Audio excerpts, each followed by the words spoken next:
Okay, excellent. Thanks again, Eric. Thanks. I know. Likewise. Let me try to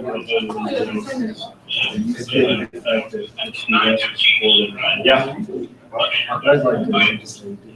Say bye. Yeah.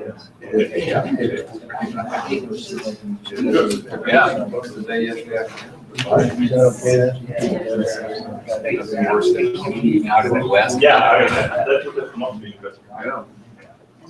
Because I saw that was actually proactive last week when I sent them all the stuff. You were. And so I was a little surprised when I get the You know, do your hat, right? Yeah. So, anyway. There's a lot of great teachers. Hey, you know what? And they still charge you full price. I mean, it's substance. Yeah. I don't need the default. So do you have slides? Not sure I sent them. Have you ever documented this stuff, Alex? I think it might be a really good idea. You know, something ever happened. Should I send you slides if I have Yeah, you can send it to me, either my work email or. Okay. So Alex at hsia.us. I think I have it, yeah. Okay. But anyway, if you. Yeah, I sent them an invite, just Just I activated it and I just sent it. Yeah, I kind of. No, you got to do this. But, you know, I'd be willing to help you document or whatever too, just, yeah, everybody appreciates everything you do, but I think no one else could back you up. Yeah, Dave Packham could, and it's not that tough to do. Probably not. Yeah. On the other hand, if you've never done it, right, everything's easy. They're gonna call an AV person. Okay. Oh, and all this shit, you know, is wherever you go, it's different, right? Yeah. I mean, and you gotta figure out how to make the audio and video.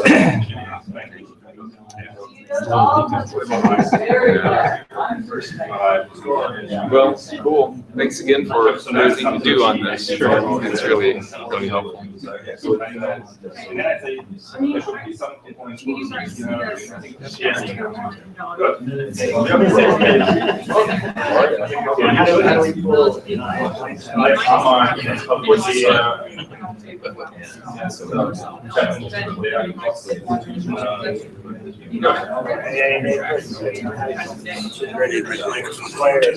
What's up? This wire connection was working yesterday. But I'm not getting ideas. And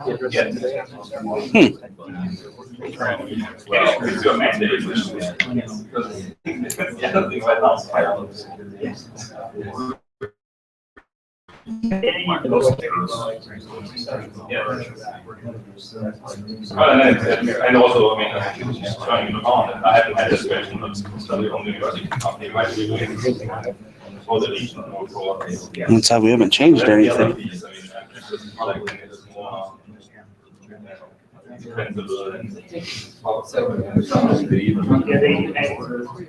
Really wrestled by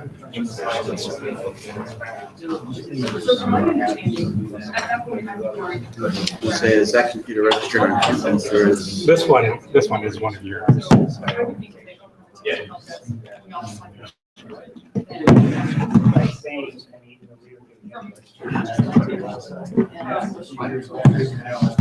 Let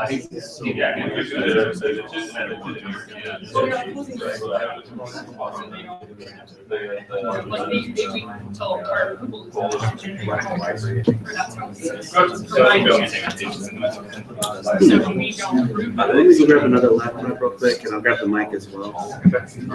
Just plug it in to see if we get it that way. Okay. Oh, yeah.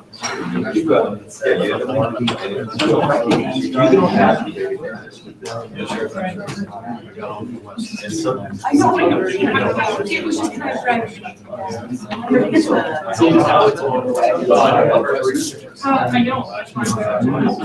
First mission.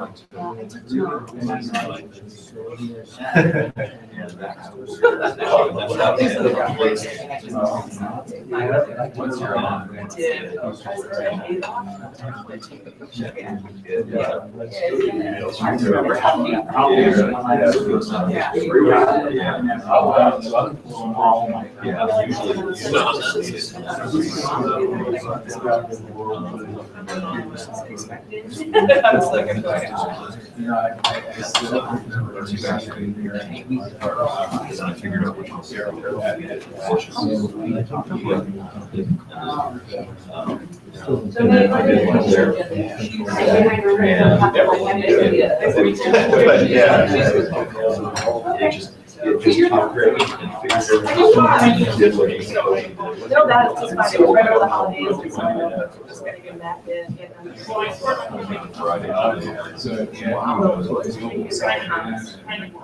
Yeah, I was,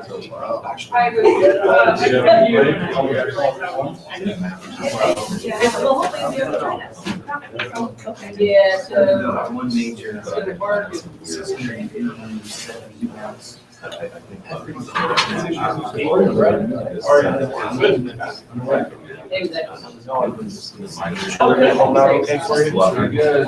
good.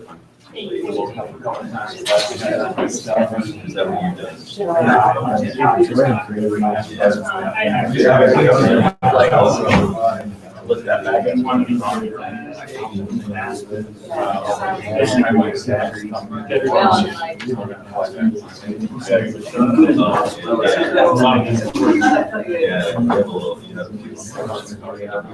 Yeah, it's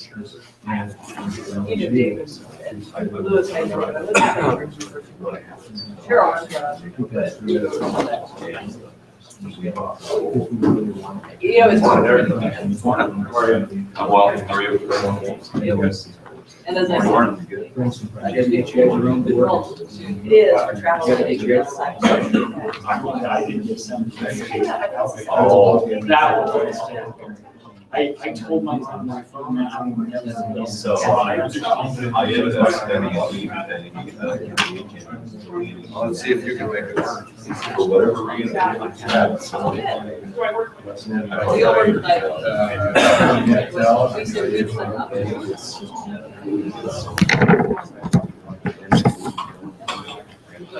And the only- Don't ask.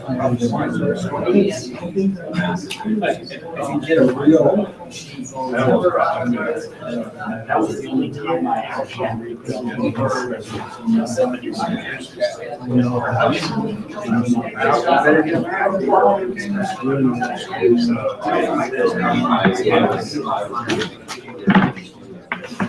happened. I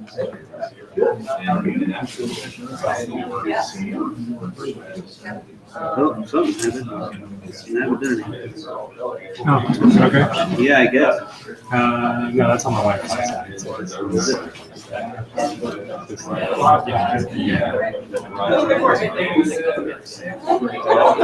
just changed. That's all I know. Yellow for some reason. So Yeah, if but you're. it's still got a.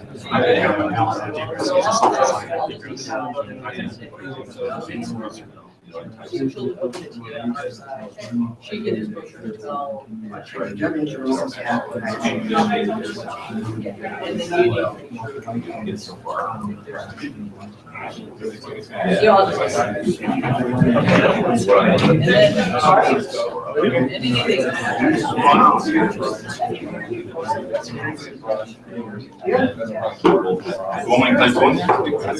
That's all it's pretty. Oh, because it's actually wrong. The really temperature.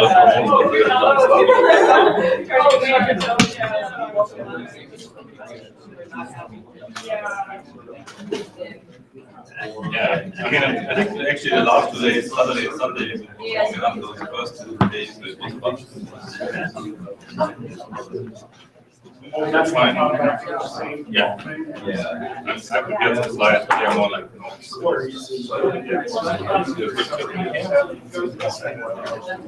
That's always good. Yeah, I know. So Megan and I.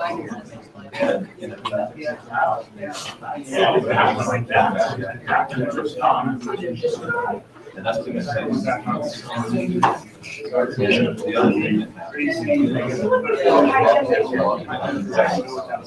no, I think let's see how it goes. I mean, I have slides too. I think more prepared. I'm hoping for having no slides. I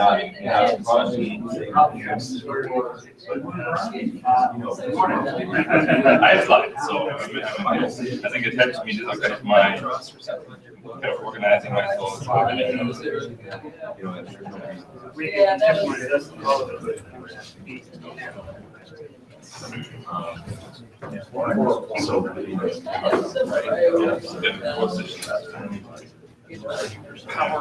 That's the main thing.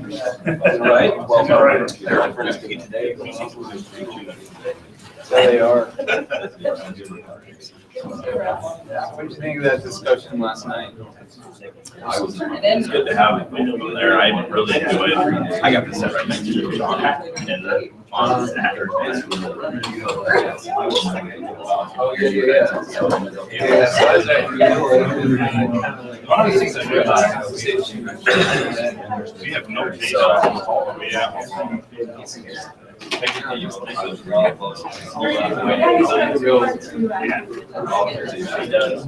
Yeah, but I think that's actually good. Maybe this is something we should maybe see. I have a couple. I want to be done. I want somebody from the Louisiana to come and present this.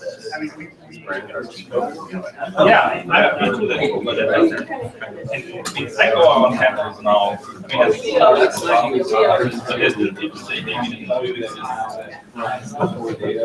I mean, and so that's pretty local, you know. Oh yeah. We've done that.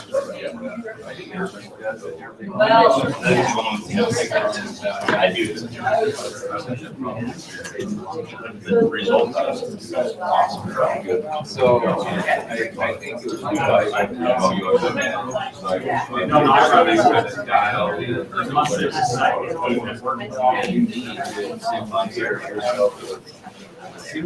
however you choose to find here.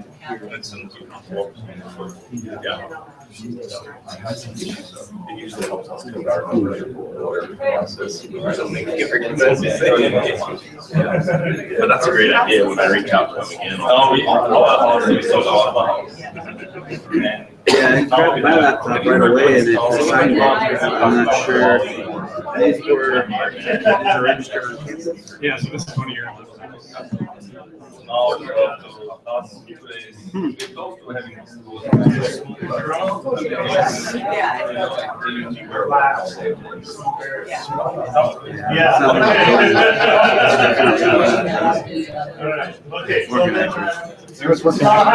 Yeah, I'm waiting. The line fit right into mine and then I grabbed it.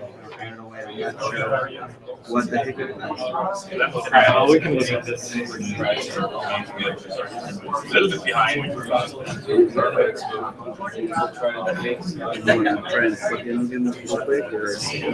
because I was going to use this laptop here. Okay. Yeah, I'm not sure where the breakdown is. Something in settings, I guess.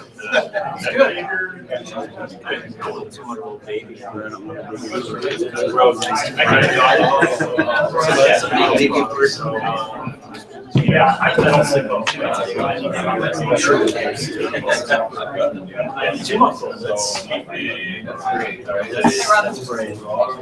That's good. How was it? This is much more. Hi, Alex. Can I send you my slides? I'm in the panel at 12:30. Okay. What's your email address, or how should I send it? Alex. Alex at hsia.us. Alex at Alex dot. Alex at hsia.us. Okay. Hi. I've got my presentation on here. I've also got it, even though I made some changes here, I put it on stick. We're going to start. Do I have a few minutes? Yeah. I think the picture can start at 8. You can just send it to me. Obviously,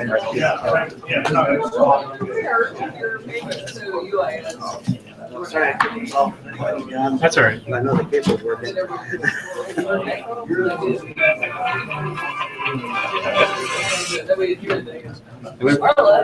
Cable's working. It's just Okay. not identifying it. It's not self-assigning the computers. Oh, okay. So, where the hiccup was there. I know the cable's working. How you like it? Got signal. Sorry, so we're not. So it's something in the settings. Something in the settings. Did it work yesterday?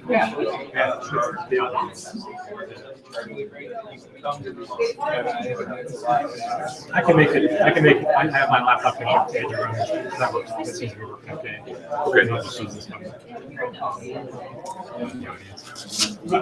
Get Patrick over and see if we can get it fixed up. Okay. All right.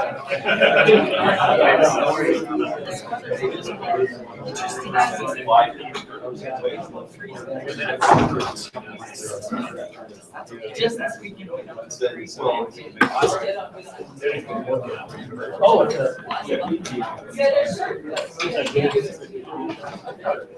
you know, combine it.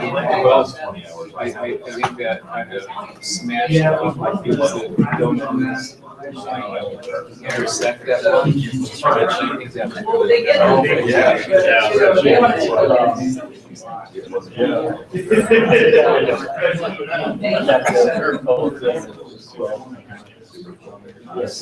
Yeah, I go to hide all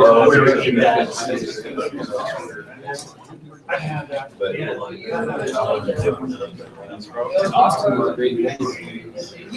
Sure was. That was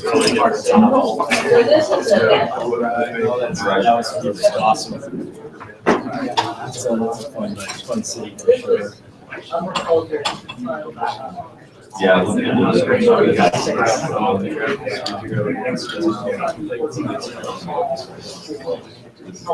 It is, you know,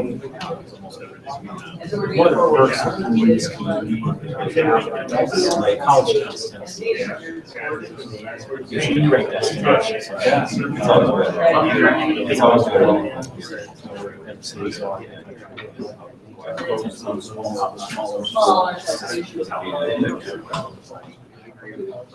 You guys can go. And then,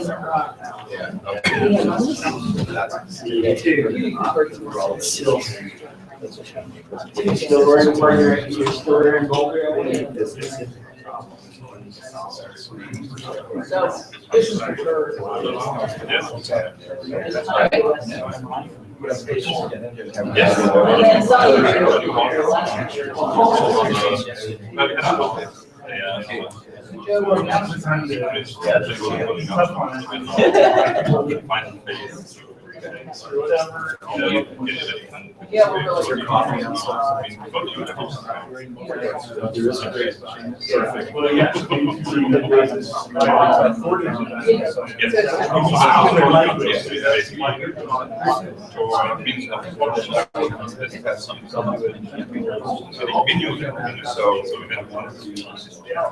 Yeah, well, I was. I think you guys. Actually, no. So I'm working on getting guys right loaner left. Okay. The wired network, you know, but aren't that bad. You know, well. Are we ready to start?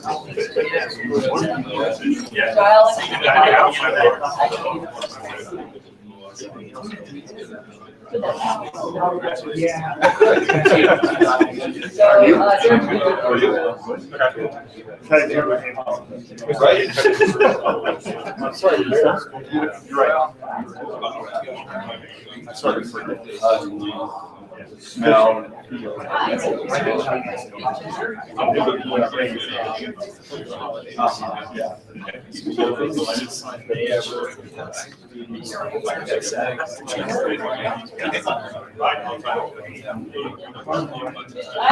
morning, Max.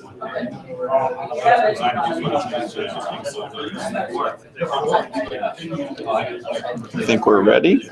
Getting there?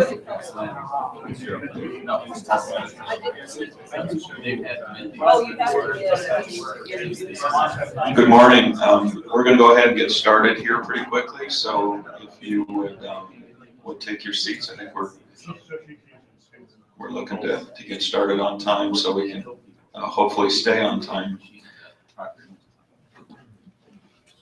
First of all, I'd like to welcome you all to sunny and warm Tucson, Arizona.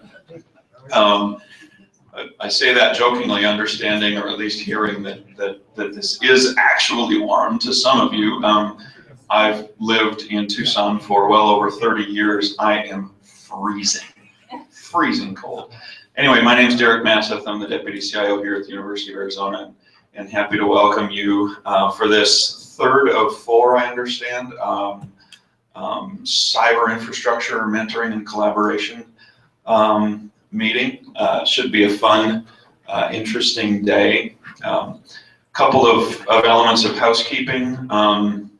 We do have EduRoam advertised, so those of you who have EduRoam, it should work, though I think we had about a 50-50 success rate yesterday. If it doesn't work, let me know. I'm certainly interested in trying to figure out why it worked for some yesterday and not others. From a housekeeping perspective, the restrooms are working. I think they were working yesterday as well. If you head out this way, go left or right. The closest ones are actually left when you need to do that. The ballroom is in use today, so we cannot go that way. Will be disruptive to another group. So let's go ahead and start off with a round of introductions. Again, I think there's a lot of new faces in the room. So do we want to start up here? Alex Shaw from Boulder. Jim Ferguson from University of Tennessee in Knoxville. Max Davis Johnson, Boise State. Thomas Hauser, University of Arizona. Joe Green, University of Utah. Rob Gardner, University of Chicago. Brian Jeans, University of Idaho. Brad Sharp, University of Northern Colorado. Kevin Thompson, UNICEF. Scott Bailey, Colorado State University. Keith Dahl, Colorado Community College System. Matt Lamry, Fort Lewis College. Matt Craig, New Mexico State University. Ruth Marenshaw, Stanford University. Pamela Hill, Lentard. Isaac Millicam, New Mexico State University. I'm Marla Beal from Encarn for Beaver. Jen Leisure with the Quilt out of Seattle. Jared Goldau, Technical University. Randy Gaines with Idaho State University. Steve Pullman, Idaho State University. Megan Sorensen, Idaho State University. Jason Arpeson with Navajo Tech. Mark Norville, Idaho State University. Brian McDevitt, Boise State. Barry Bryson, UETN. Steve Hess, University of Utah. Eric Hawley, Utah State University. You guys want to introduce? Dwayne Arruti, University of New Mexico. Joe Gonzalez, University of Mexico. Adam Bryan, Boise State. All right, awesome. I think we got everybody. Welcome again. And our first speaker today. Did you have things to? Go ahead. Well, I was. Who was introduced Kevin? Oh, no, well, I can introduce Kevin too, but I'm Marla Beal, so I'm the PI for the RMCMOA CCIE. Get them all out there. I would like to introduce my other PIs. The PIs, and hopefully Pat is maybe on the hangout. Pat Burns is my other PI from Colorado State University. He couldn't be here in person for health reasons, but all of my PIs have been great helping put together this meeting, and I appreciate all of you attending. I especially appreciate the speakers who have flown in to participate. We really value your willingness to come here, and especially right after the holidays. I also want to thank the University of Arizona for hosting this. They've been very cooperative and helpful, and Derek and Debbie, his support people and his technical people have been fabulous. So it always, we require somebody to help us host these things, so I appreciate the University of Arizona doing that for us. Derek kind of got tossed in here. Michelle Noren left as the CIO sometime this fall to go to Rutgers, right? So she kind of got tossed into this after Michelle committed to do it. I'd also like to thank Alex Shaw, who's doing the Google Hangouts for us and agreeing to do the BTC. So pay attention more than the rest of us for all of this. So if there's any questions, certainly let me know. We want this to be interactive and a lot of exchange. So, and I'm sure Kevin will welcome any questions. So Kevin is our program officer for this grant and for all the CCDNIs and IIEs. And so I appreciate Kevin agreeing actually to come out here as well. So I'll hand it over to you. Okay. And you don't have to speak into the mic. Generally, yesterday people did okay. It's up to you whether you use the mic or don't use the mic. So do you want me to put, I mean, I'm just going to work off the podium here. Should I just put this back? Okay, that'd be great. Can you guys hear me okay? Yeah. Okay, so I don't need the mic. Okay. Well, good morning. I flew in last night and people were walking around with parkas and I thought that was kind of strange. And, you know, I'm from DC, I'm not from Chicago. I was laughing about it with Rob. And this is, well, finally winter has hit us in DC. It's been pretty mild up until now, but I think I gained about 20 degrees just flying out here last night. So I think it's my first time on this campus. Pretty sure that's the case. And happy to be with you guys. I think, Marla, did we give a remote presentation a year ago? Yes. I kind of remember that because both Jim and I had some issues moving slides. So this is a version of, if you were there last year, of that talk. I know there are more than a few of you in the room who have seen me give multiple versions of this talk, but there is a little bit of revised material in here. If you're patient, you'll see it. Marla asked me to go through this list of items for you. So I'm going to start out with some introductory material on NSF and where we sit at NSF. I've got a lot of slides, so I tend to go quickly through some of these. And I'm about to get an update on this slide from my division director, but this is one of my favorite slides showing folks who wonder about the NSF scale, the size as an agency. Believe it or not, at $7.some billion, we're actually a very tiny agency inside the Beltway. I think the FY16 appropriation nudged us up a little bit from that $7.3 billion budget. We're one of the more efficient agencies in the federal government with over 90% of our funds going out to funding research and development. Those are some pretty big numbers for proposal pressure. You can do the simple division to see what your chances are statistically at getting funded. We have some awardees in the room, so congratulations on being part of that minority of proposals that we get to say yes to. Yeah, so I think, you know, for an agency a little over, I think 1,200 staff, we wouldn't be able to process all those proposals without the community, without the review system that we have with all of you coming in and giving us advice on what to fund and what not to fund. So thank you for that. So we talk about cyber infrastructure. These next two slides give you a couple views on what we mean by cyber infrastructure.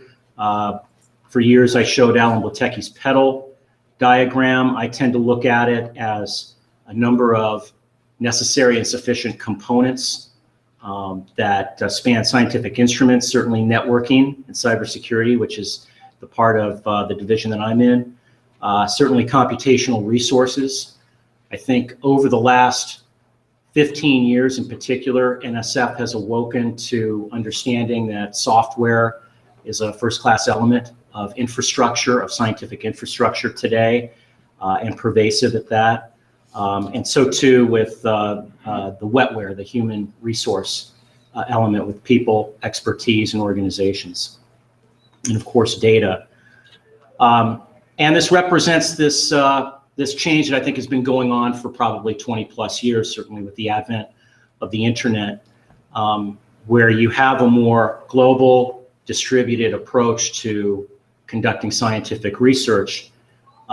These are increasingly complex environments when you put these pieces together. You can look at these as unitary pieces sometimes, but more and more they're part of a larger distributed aggregate in order to advance science. Oh, I think that's a repeat. Here's my division, ACI. There are some names there. If you don't know them, hopefully you'll have a chance to meet them. We do tend to show up almost in totality at the supercomputing events. The one change on there that I didn't make was Amy Friedlander was acting deputy division director. That slot is actually, as of today, open. I think we'll have someone permanent named here within days, if not weeks. A couple of new additions in the last year. Bill Miller has joined us as a senior science advisor in the division, and he has a neurosciences background. So if you're interested in the BRAIN initiative at NSF, he'd be a great guy to talk to. And then I'll point out Ed Walker in the HPC cluster, who joined us in 2015.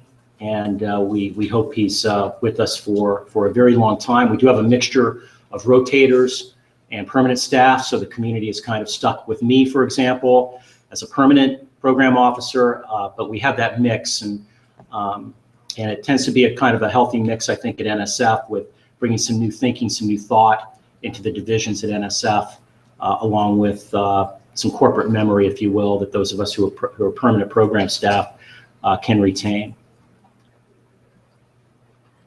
Here's where we sit in the directorate. Last year, you heard our AD, Jim Carosi, who is in charge of the Computer Information Sciences and Engineering Director, give his vision of size and overall sense, and I think speak to some themes that were relevant to you guys. If you look at that chart, you'll see that the other three divisions are really basic research divisions. Okay, and we're different, right? Our mission is to help do the applied research, fund the development, the provisioning, the deployment of what we're calling advanced cyber infrastructure to advance the sciences and engineering disciplines. One of those roles that I think is represented in this program is one in trying to draw out the successful research from these programs. In the case of CC STAR, that would be the programs mainly in our, what I'll call our sister division, or the basic research division for computer and network systems, CNS. Take some successful research out of there and try to get that applied, further developed into a usable and deployable environment for the scientific community.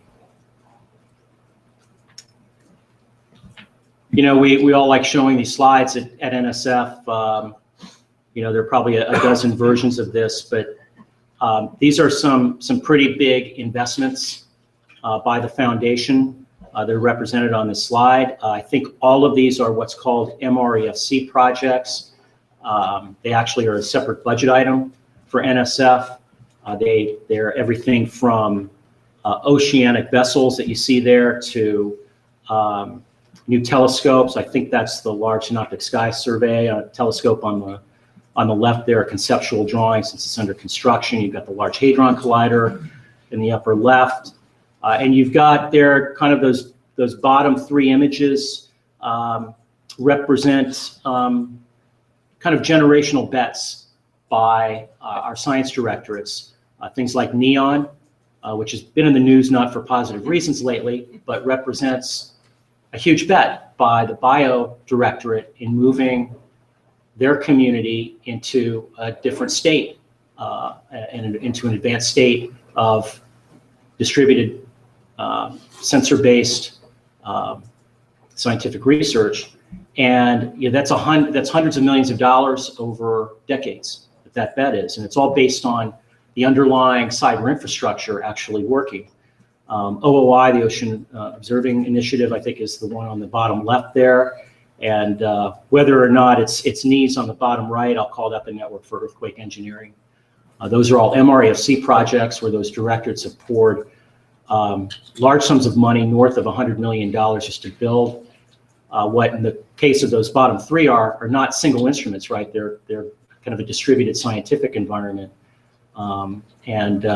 looking at that as not a 3 to 5 year time horizon, but a decades-long time horizon in serving the research community. So this would be the kind of the one slide capturing our networking programs in ACI. It starts with a statement that networking is a fundamental layer and underpinning of cyber infrastructure in general. It's a necessary component that has to be there. The CC Star, I just starting to call it CC Star down in 2016. I've changed the name too many times. And it's currently called CCDNI. That started in 2012, so it's actually not a very old program. I think 4 years old, getting on to 5 now. And that is really domestically focused, as I think you guys know. The other program that I'm not going to talk about beyond showing you a couple of slides to put this in a global context is the International R&E Network Connections Program that we have joint with our international office. This has actually been the longest running network infrastructure program at NSF. It dates back at least 20 years in various forms and under various names. And we just put another solicitation out in that program supporting connectivity dedicated to the R&E community for Europe and Africa. And you see there a few pictures representing our investments, at least in the span of what ends up being, most of these are 10 gigabit per second connections, but we just a couple of months ago had Transpac 4 on the far left corner announce a 100 gig link between Seattle and Japan. That's the first Trans-Pacific R&E dedicated 100 gig link available to the community. And I think there'll be similar numbers coming out of our connectivity with the Americas through the AmLite project with Julio Ibarra that we'll hear about in 2016 and 2017. And so along these lines, this is the glyph picture of global R&E network connectivity. It's conceptual.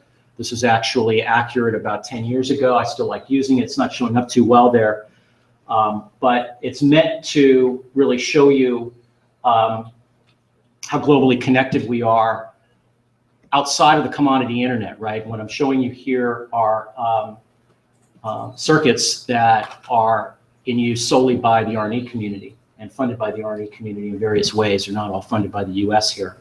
And it's also on a sidebar showing you how much more availability there is transatlantic, and that's even truer today with investments such as ESNet's 340 gigabits per second that's more or less dedicated to LHC experiment traffic between Europe and America. But again, so there's a conceptual view. Let's zero in a little bit more and you get to see a conceptual view of Internet 2. I think at the time of this picture, NLR was included in that. There are other NRENs by other agencies. NOAA's NREN should be represented on there too. They're all kind of following the same fiber footprint.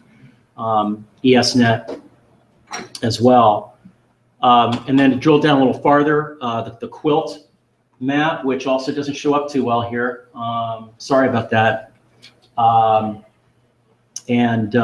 got another view. This is, so Jen, correct me if I'm wrong, but this is your map of fiber-based, fiber-owned or rented facility-based connectivity that under the leadership of the RONs. Yep, that's correct. And so you'll see some distinctions in there. This is a dated map that we're working on getting updated, but it is the fiber-based facilities. Okay. For the regionals, yeah.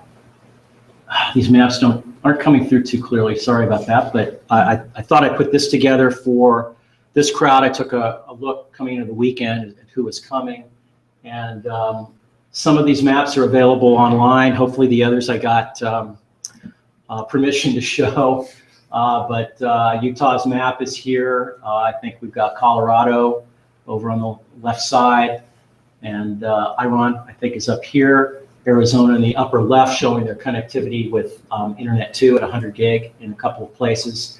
Then I threw in here, which doesn't show up too well, the Western Regional Network view here in the southwestern United States. And then the one in the middle is the view from the Pacific Northwest Gigapop. And then finally, Scenic's very beautiful map, if you can find it online. I showed a version of it earlier, giving different perspectives on the connectivity in this region of the U.S. Well, we don't create programs out of thin air. Hopefully we don't do that. I don't think you'd want us doing that on an individual basis. We could get into a lot of trouble. This was a program that you, the community, told us to stand up based on a task force report circa 2011. And there is the main strategic recommendation that calls for the creation of this campus networking program. This really is, in some sense, version 2, because version 1, for those who were around 20 years ago, was NSF's HPNC program that took the beginnings of the VBNS network connecting the supercomputer centers and funded first-time connections for universities and institutions to the VBNS and then later Internet 2. And that was a program that was very successful in the mid to late 90s and was directly responsible for first-time connectivity for dozens of campuses to what is now Internet 2. This was last year's solicitation, the FY15 solicitation. It had some changes in it, including the name, which hopefully will stick now, Data Networking and Innovation Program, CCDNI. The biggest addition was bringing in the data infrastructure building blocks category. I think I've got a slide on that in a second. And the rest of these categories down here were mainly network centric. I would say that the campus CI engineer category lightened up a little bit on the networking emphasis and allowed proposals for different types of CI engineers. For example, focusing on integration of HPC. And here were the limits. The big gorilla in the room there was DIBS with $5 million awards. The other numbers have largely remained unchanged for some of the core categories over the years. Previous to last year, the largest awards we had made were these network integration and applied innovation awards, which were meant to have some aspect of applied network research and actually developing something new at the campus level in the field of networking. Instrument networking was a new category last year, and we had a second year of regional coordination. We'd like to think we're improving, we hopefully are improving the clarity of the solicitation year over year. It certainly does change in small ways and big ways. One of the changes we made last year was to carve out these program-wide criteria and make them as explicit as possible, starting with the need to motivate your proposed network infrastructure upgrades, or in the case of DIBS, something that's multi-institutional, revolving around the need to share and analyze data. Science drivers. All three of these criteria have been there, I believe, from day one, and I think that these have had I'd like to think, a positive impact on the community, including the partnerships between campus CI experts and scientists. We have a number of PIs of these awards that are CIOs. Not all of them are CIOs. We have some domain researchers who are PIs. Many of them are co-PIs along with someone in the leadership part of the CIO organization. And it's, I think, proven to be an effective mixture. We required from day one a campus cyber infrastructure plan as a bit of a forcing function for the campus to think about what they're proposing here in a kind of a larger context. What are you trying to do as a campus in the long term? How does this fold into what your plans are with HPC, with data storage? And And we've even put in some surgical requirements in there for those of you who have had to slave through the requirements in the solicitation, some specific technical matters with respect to not requiring you to run IPv6, but you at least tell us what your story is on IPv6. We just want to know that you've been thinking about it. Do you support BCP 38, which is defense for IP spoofing? So that ends up being a rather complex solicitation compared to the basic research solicitations elsewhere in the agency. Just going to go through real quick the first three categories here. This again was the big addition last year, and we hope that it is back in the next solicitation. This category, which I think for the first time for the program introduces multi-campus, multi-institution investment. I think they're certainly in there, embedded, inherent in the regional coordination awards, but in terms of large shared development projects, I think this was kind of opening up a new door for the program and moving to funding activities across multiple campuses. This one, obviously around the need to bring up models for managing, sharing, analyzing data. This has really been the core of the program. Most of the awards have gone into this category on campus networking upgrades. We lay out some ideas in the solicitation, and many of them have revolved around one of those three sub-bullets or combinations of those three sub-bullets in pumping up the capacity on campus, external connectivity to the Gigapops and Internet 2, and re-architecting the campus border along the science DMZ approach. And I'll just point out a couple of concepts, and this is just a conceptual drawing from ESNet. But the big point of the big concept here is really that you're treating scientific data flows differently from your whatever you want to call your normal campus traffic, what I call dorm traffic in the past, administrative traffic, enterprise traffic. You're prioritizing those scientific data flows, and there are multiple ways to do that. This conceptual diagram actually shows a couple of mechanisms there. One, taking actually a different path that avoids, for example, an inline, often misconfigured and underpowered firewall, despite what the vendors will tell people. And there are different ways of doing that, including literally a physically separate path that is virtual circuit based. The other concept in here is this idea of placing a data transfer node right at the edge of the campus network. And for purists back in the ITF days, there probably won't be big fans of that, right? Because that kind of breaks up the end-to-end model. But this has proven to be highly effective in getting big files transferred across large distances in a much more efficient, high-performance way, using these data transfer nodes as basically staging nodes in and out for data. Third category we introduced, I think, 2 years ago, and it was in response to seeing a problem developing in the first couple of years of the program where under-resourced institutions, small institutions, just having trouble cracking this program and getting funding. And so we carved out a category for them. And we tried to make it a little more reachable. And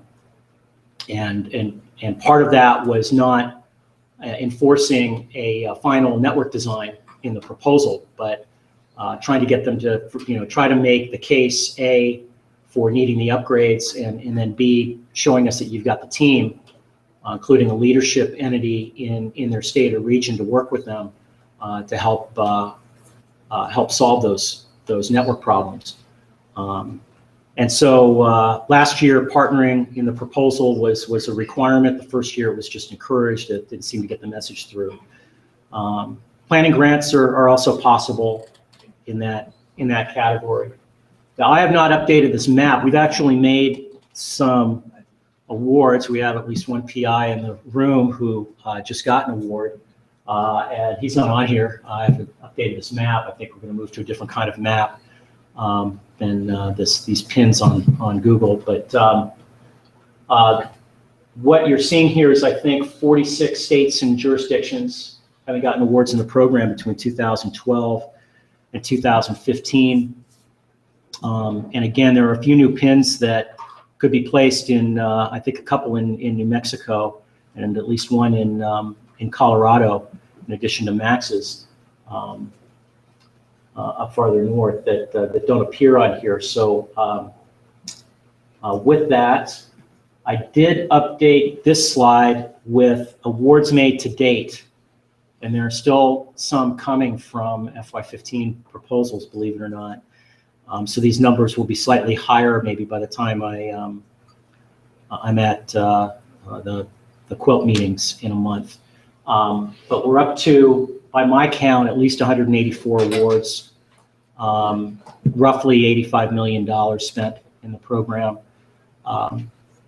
And you can see the breakdown there of the award categories. You know, there are only 4 awards in DIBS, but that was $20 million worth of award funding just last year. And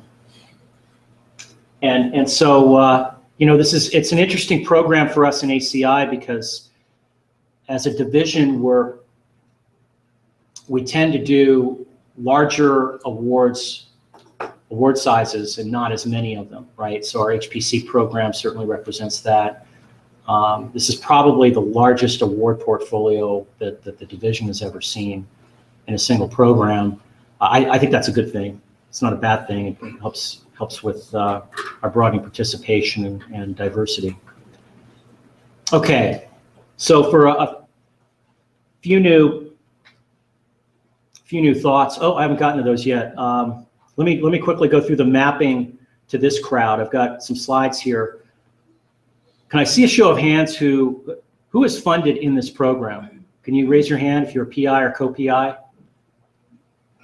Max, you should be raising your hand. Okay.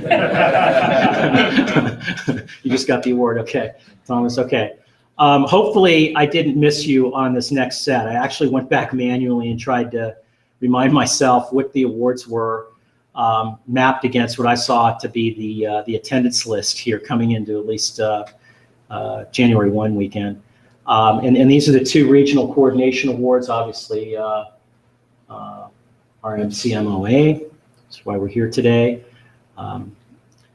This was the one DIBS award that I'm aware of in this region that went to Larry Peterson, who I think is halftime at University of Arizona. And this is a multi-institutional award. It's based on a CDN model of a data distribution framework called Syndicate. And I am not the program officer. Marley introduced me as being the program officer for the program, and I'm the lead program officer, but I get a lot of help back at NSF. Amy Walton made these awards in the DIBS category. And that's worth noting because if you see that category repeated in the next solicitation, you're free to contact me, but eventually you're going to end up talking with Amy Walton with any questions you've got in this category. So she owns that award back at NSF. And those are cooperative agreement awards. Those are large, a little more complex awards. Here's the list that I came up with. I'm hoping I got them all of the campus network upgrade awards, the core campus networking awards dating back 2012. I think 1 or 2 of these might have ended. You know, the ones with the 12 numbers on them, you know, they're pretty long in the tooth now, right? So if they're still alive, it's because they've gotten at least 1, if not 2, no-cost extensions. And then there's Max's new award that just happened, what, a couple weeks ago? Yeah. Boise State. All of these awards are, again, I think some combination of what I had mentioned before for this category, right? They can be some combination of a Science DMZ re-architecture or add-on, an upgrade from 1 gig to 10 gig external connectivity, fiber connecting some new science buildings on campus. those kinds of things. The two Integration Innovation Awards that I found, I hope I didn't miss one, was one, the top one, Steve Corbideau, before he left Utah, was the PI. Thomas Cheatham is taking over for that one. And that's an important award. That represents really a set of awards in the portfolio exploring SDN at the campus level. And exploring is actually an unfair term. You know, this is one of a small handful of projects that is actually trying to implement usable production services to support scientific data drivers, SDN-based, and adding some new capabilities there. The one at the bottom with Christos Papadopoulos, I like pointing to. It's kind of different and unique with named domain networking. It's kind of a dark horse out there in a potential future of the internet years from now, where IP addresses go away, and it's all based on the type of data you're requesting, defining those objects in a way that the network can go get an answer for you, essentially. I think Christos would hate that description I just gave, but it's generally along those lines. And it has a movement out there, and it has some genuine interest in the vendor community as well. A number of CI Engineer Awards have been made. A few more might be coming.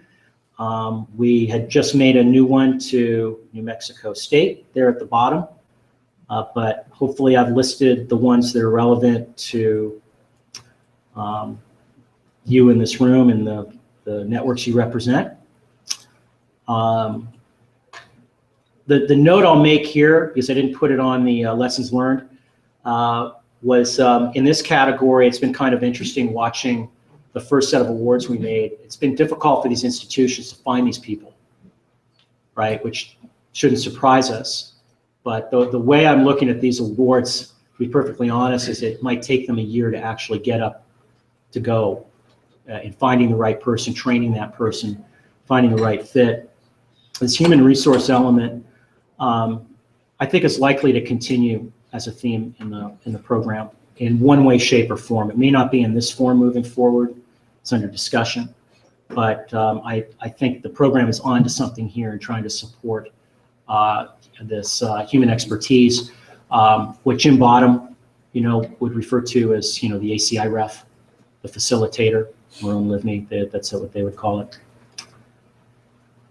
By my count, 3 campus design awards in this region. And I think at least one of these institutions is in the room, at least was on the ledger. The new one going to Western New Mexico University just a few weeks ago. So that, again, these new ones are kind of post-October 1. We're into FY16, but we're still making some awards from last year. Okay, so a couple slides on successes and lessons learned.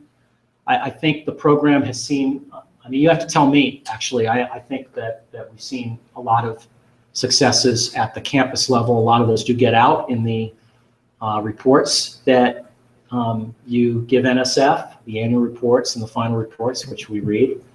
But I think, in thinking about this program, certainly there's a tangible benefit to having a 10 gig campus network where before you didn't have one.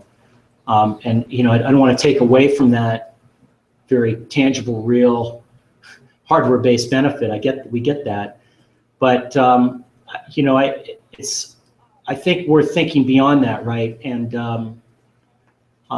I think that goes into the relationship building, which hopefully this program has had, if nothing else, a positive influence on in bringing together the IT leadership on campus with the researchers as partners, okay? Not as a service entity necessarily, but as partners on these projects.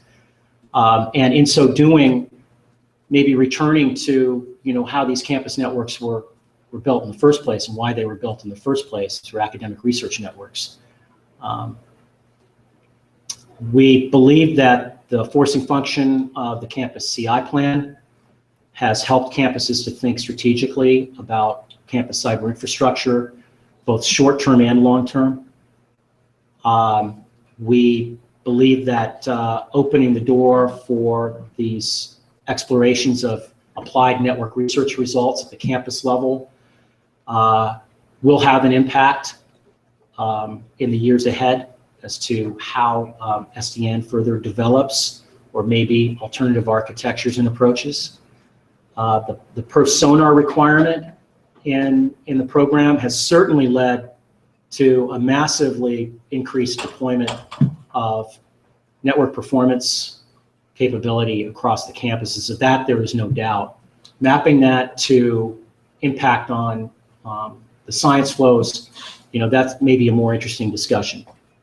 But I know I saw a real hand at Ohio State at a workshop almost a year ago, this helping to debug some campus networking programs at a couple of campuses. So I know that's had an impact. And just a reminder that, for us, the main success metric is advancing science, right? If we can't show that, we've got issues. We've got issues with the division existing. I'll wrap up here real quick. The lessons learned, I scoped this kind of tightly. I think there are more lessons learned than 3 bullets here for this program. But I was kind of conservative in my thinking about this over the weekend and putting this together. So, I think what this program is telling us is that network infrastructure investments are necessary. They're worthwhile. They're valuable, but it doesn't get us to necessarily to where we need to be. And where we need to be is having these data flows routinely as an expectation. Maybe not hit line rate, okay, but to not be a bottleneck, to be able to end-to-end, if you've got a 200 terabyte file and you've got a 10 gigabit path end-to-end, to see something in the gigabits per second routinely, right? Don't think we're necessarily there. So I know we aren't there across all the paths. And so, things like DTNs I think are helping with that, but I think we have a little bit more to go there in addressing some other issues that come into play. It's clear from looking at the proposals over 4 or 5 years now, it's just clear. Community really doesn't know a lot about their actual data flows. It's mildly shocking. And I think very few places know much about their scientific data flows on campus with respect to their performance, which flows are experiencing loss, what their transfer sizes are. This is possible to know. And I think, the solicitation challenges the community to tell us these kinds of things. We don't see much of it in the proposals at that level. I think another lesson learned is that leadership institutions, regional states, consortia, they have an important role to play in broadening participation. Continue to think a lot about that. I think themes moving forward, and this is a slight revision, I think, of if you saw the last talk I gave on this, maybe Albuquerque was the only time I may have shown a version of the slide, but we're going to continue, I think, in this theme of moving off just the networking rock and trying to look at campus CI needs a little more generally. I think DIBS and the CI engineer categories have represented that already. I don't put the term computing in there. It's not on that slide, but it is a topic of discussion in ACI as to what role that has beyond a driver that has been a very effective driver for successful proposals and hooking up existing HPC clusters on their campuses. I think the multi-campus, multi-institution, the cross-institutional kind of project, that funding opportunity is likely to be there again. I think we're looking at probably trying to invest more in that space and bringing more campuses in on some of these projects. Again, we're thinking a lot about the role of state and regionals. I had a few extra words on here. I removed them over the weekend, but does that include shared pools of expertise? Does the CI engineer concept where NSF is seating an engineer at a specific campus, does that really scale? And I think it's interesting to think about maybe an expanded role for regionals in bringing some of that expertise in a more permanent fashion, shared among maybe a state and regional area. Broadening participation, we're going to continue trying to attack this area, trying to get more of the under-resourced institutions across the country connected better. That may include novel wireless solutions. It's dawning on us that not all of these places are fiber connected, and the award sizes in here aren't going to pay for a new fiber build in most cases, right? So what are some of the alternatives there? And I think we'll continue to try to innovate to give the community, you guys, an opportunity to innovate at the campus level, to do more than just ask for switches and routers, install those, and move on. This is NSF after all. We want to challenge you with thinking about how to do something different in networking at the campus level. So with that, I'll thank you for your service on review panels, past and present, and I'll thank you in advance when I ask you to serve on review panels in the future that you're not conflicted on. And just to state again, this program is, I think, well thought of in size, and I think you can expect it to continue. Happy to be here today. Welcome your feedback, your comments, your criticisms, your ideas. That's a big reason why I'm here today. So with that, thank you. Thanks, Kevin.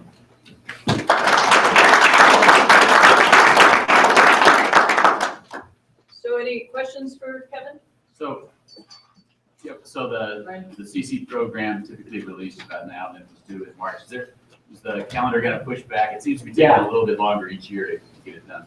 I tried to accelerate that for 3 years. It's hard. It's going to be pushed back. So the community will be waiting a little longer this year, but something will do. To your last point about expanding some of our scope and how we're approaching this kind of thing, it is a university's involvement in community activities such as next generation networking, gigabit in a community, something like that, along the lines of what you're thinking, or not quite? Well, yeah, certainly. I think there are multiple venues, right, in terms of ways to participate. There are all sorts of different types of meetings out there. There are the Internet 2 meetings. There are regional meetings like this.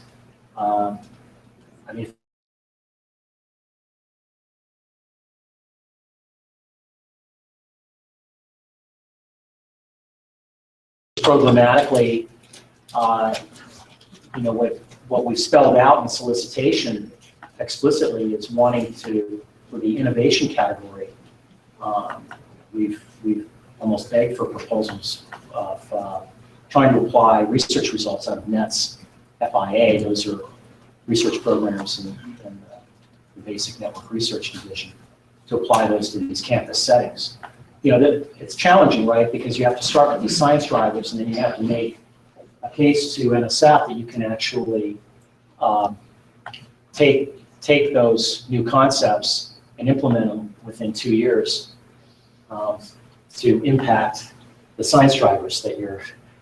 We know it's a tall order we're asking, but nonetheless, I think just go through the portfolio of those awards. I'd like to think that.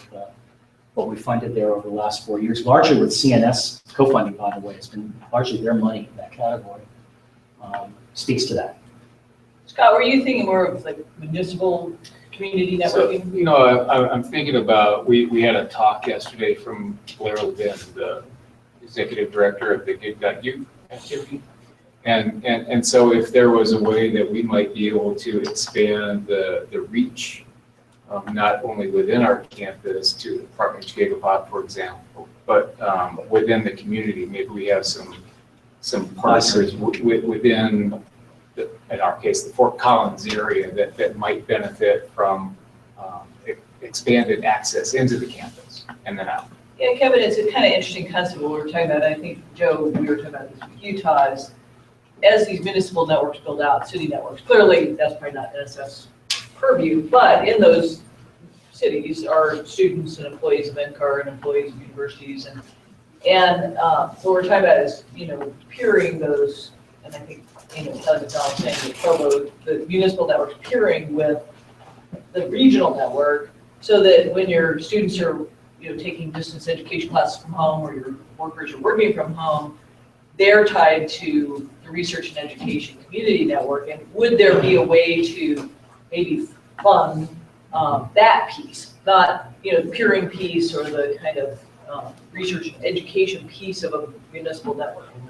But because I think that to make these municipal networks really valuable for the community that works in this, and we're kind of talking about the Front Range is, people live all over the place. So, could you have the municipal networks peer with each other so that potentially, somebody who lives in Longmont but works at CSU or lives in Longmont and works at the University of Colorado get, optimal connectivity to the university and to, say, they're doing research to internet to, or, whatever is out there for the research and education component of those municipal networks. So that was a conversation yesterday is, and I think you guys are kind of doing that. You're just not doing it with NSF funding, but, exchange points, period points. Yeah, I think if a proposal came in for funding a municipal network, that might be. So it wouldn't be that. It would be an element of that. So the traffic that was relevant to the research that's happening on campus. And it'd probably be hardware or fiber that would actually connect to the peering point, or would potentially put a separate switch or router in that would isolate that research and education traffic from the commercial. Let me spin it a different way. One of the so we have in Utah the SLICS exchange points. So we have this was started with UEN, X-Mission, and a whole bunch of the local ISPs.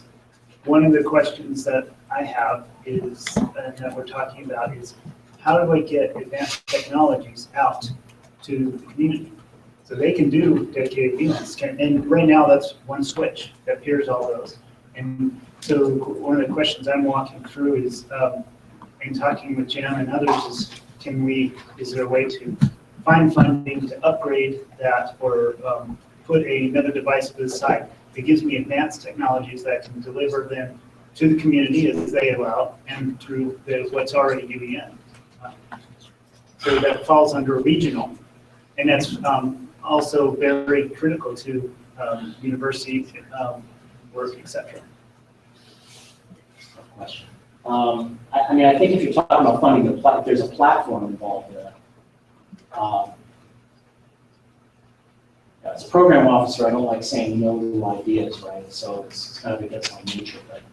But I think if you're talking about developing a type of maybe low cost, how do you put a platform, not funding the deployment of that in those, I guess what I might call anchor institution areas, so unis K-12s, that might be something. I think where I get a little nervous about our program supporting something like that would be in the deployment. The deployment wasn't all about institutions of higher learning and based on the scientific research and education. If you can make that case, then I think the program's going to be interesting. You get into this area. I think maybe some other agencies would have to, try to get interested in some of maybe what they're after there. But back to if you're talking about a new type of low-cost deployment platform, that could be interesting. So how does STEM education, especially I'm looking at the smaller institution, play into your program? Because I think there's the challenge with some of the smaller institutions and research, but I think the STEM education is probably a much easier angle in improving that play into the program. Correct. That was one of the big lessons learned. I was a little slow to pick up on this, but 2 years of proposals, finally gets to my heart head as well. And I think, the education driver as the primary driver, I think is going to be an acceptable approach for the small institution moving forward in this program. You talked about the DIBS program within CC STAR, but NSF also now has these regional big data hubs. What's the relationship of those programs? And surely these big data hubs are going to leverage what is going on with DIBS?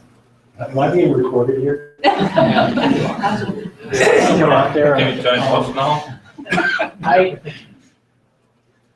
Honestly, I think the relationship could be stronger. I'm not involved in that, and I defer you to Amy Walton and Bob Chaddock. That other initiative you're talking about is run out of the size front office. And so it is administered differently. I think there will be huge opportunities ahead to find synergies between DIBS and that initiative. How's that for an officious answer? Thanks. Matt? So I'd like to go back to the education drivers on a small school.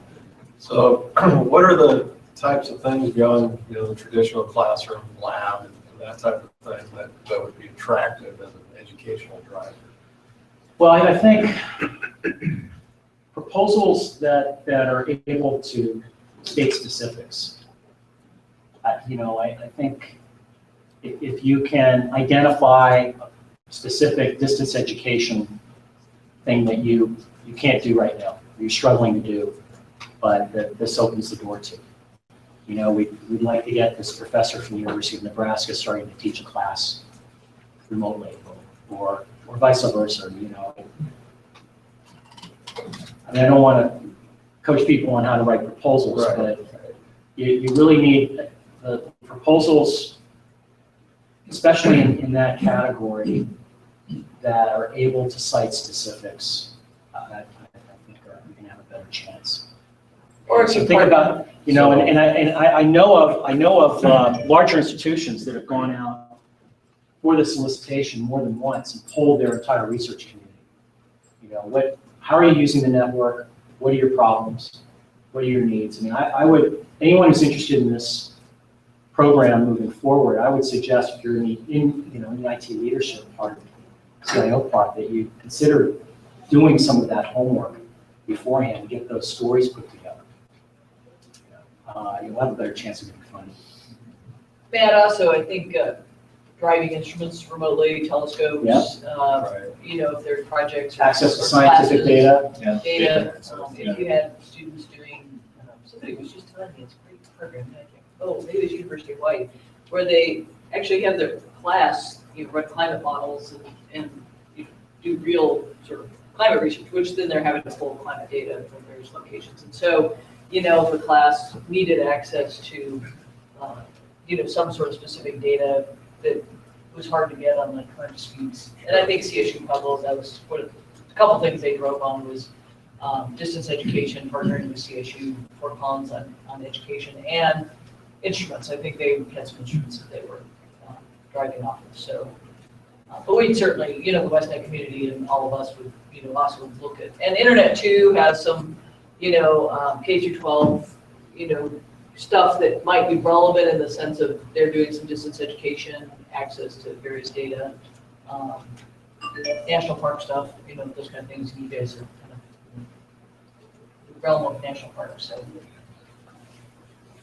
I've been watching the CI engineer opportunity for the last couple of years with great interest. I think we're at a point now where we could really benefit from that. Can you talk a little bit more about what you're thinking as possible for the next round of funding in that one? I need to be careful there. Okay, I think So to kind of restate what I said earlier, I think what we've seen in introducing this in the last 2 years is, you know, a confirmation that there are indeed these gaps where what can be called a facilitator, which could be called an embedded campus champion, which Jim might talk about later. But these on-campus computational scientists or experts in some area, right? That's not necessarily a network engineer, to help leverage these investments, whether it's out of our program or even just funded by, it doesn't really matter what the funding source is, to better apply those to these science projects, right? And so, you know, the CI engineer idea is that NSF sees that, and in that category expects to see in the proposal something from campus leadership about what's going to happen with this position moving forward. Sustaining it in the future. Yeah, yeah. So that it's just not there for a couple of years and then it goes away, you know, and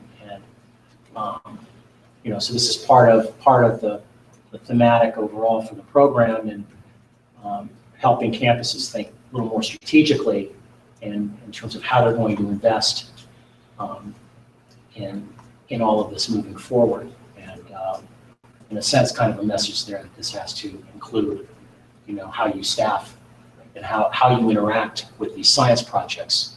This is embedded interaction. It may not necessarily scale across the entire university, depending on how you scope that CI engineer, right? Maybe it does, maybe it doesn't. But on the flip side, I don't see our program funding one of these CI engineers for several hundred institutions across the US over the coming years.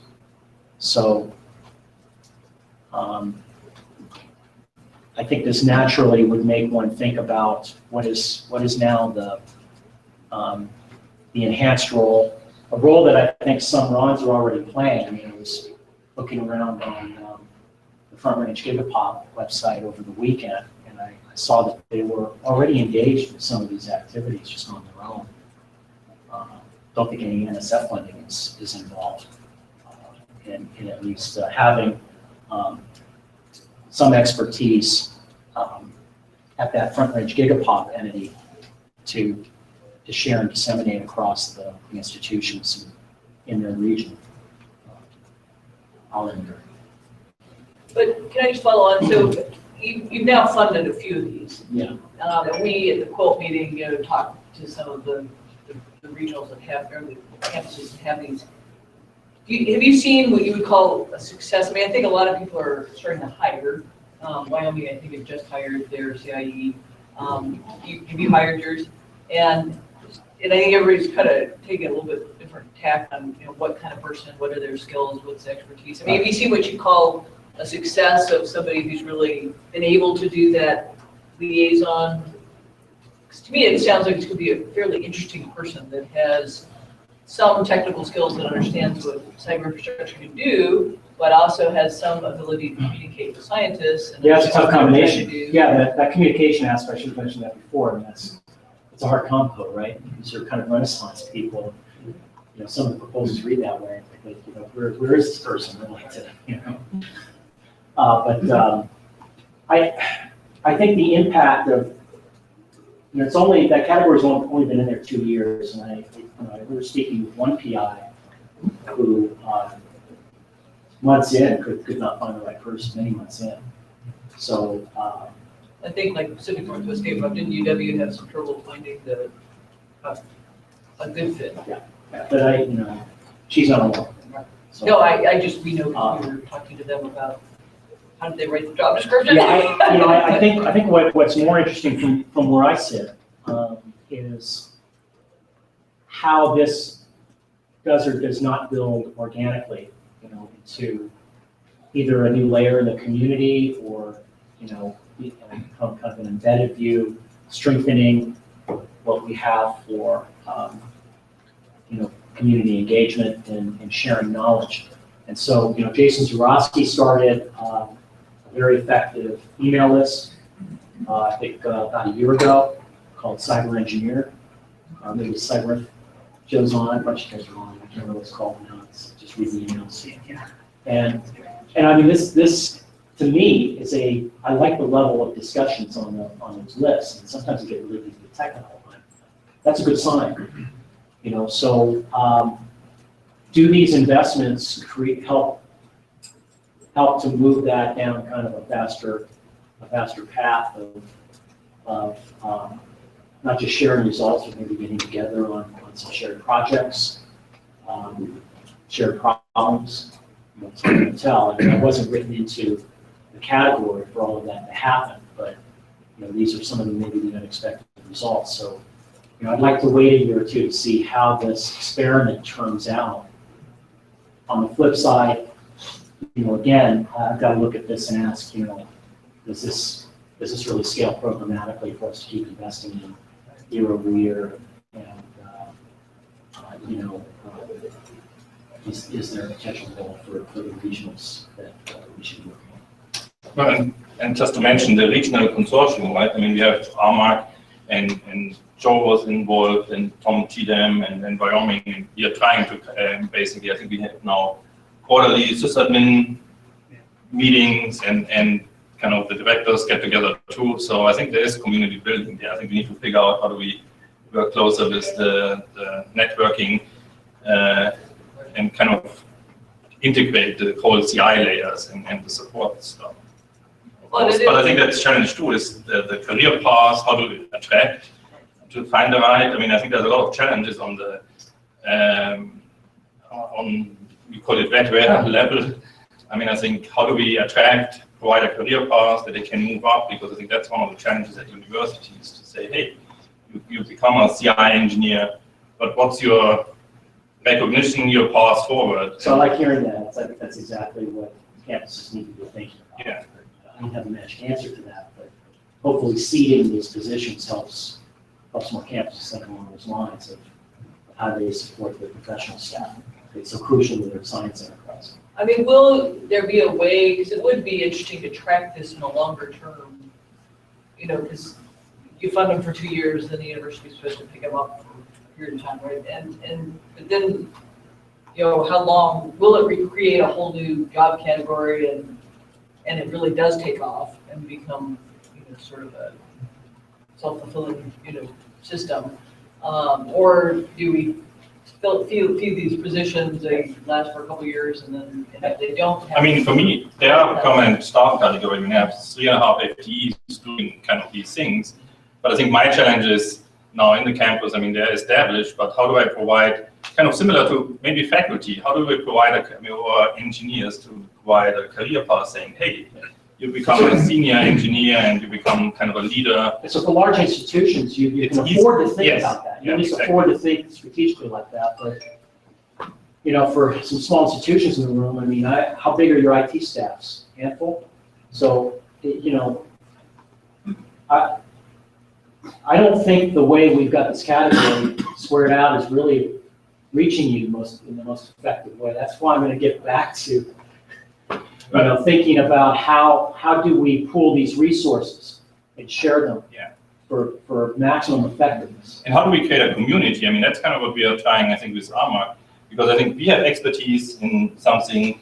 I mean, Utah has expertise, Wyoming, NCAR. I mean, how do we connect them to make sure they know, hey, there is somebody at whatever CSU at Wyoming that I can call, and they are more experts in life sciences, and vice versa. We have the physics background, and we can really help out, or whatever. I have a GPFS question, and now I can call somebody at NCAR or things like that. I think the community building is the part, connecting them, being that they feel, hey, we are part of a network. I think from my perspective, that's a real value, and seeding those is important. But then if you have only one person at, I don't know, let's say University of Idaho, I'm just making something up, that sits there alone, I think, is not as valuable as if they are part of a network that are in a community. I think that's an important piece from my perspective. I don't know how it takes effort to build these communities, and how to do that is a challenge. Well, and I think measuring success, certainly when you build a job category, how do you show what the value of that position is to the organization? Why are we paying this person X dollars to be here? And, I think that's a new challenge, is to say, well, okay, they talk to X scientists and they got, X data move. I think it is a new challenge. I think it's really a new job. And I think it will be interesting to see how we build that community, which is why we are talking about potentially regional level. And then, how do you keep that communication flowing so that, and maybe how do you measure across organizations the value of that particular new role? And so, and I think, Pam will put on the spot, but we're from NCAR, and in theory, we have a much smaller community than a lot of the large universities, and we're concisely, located. But even within our organization, I don't know about you from the data side, but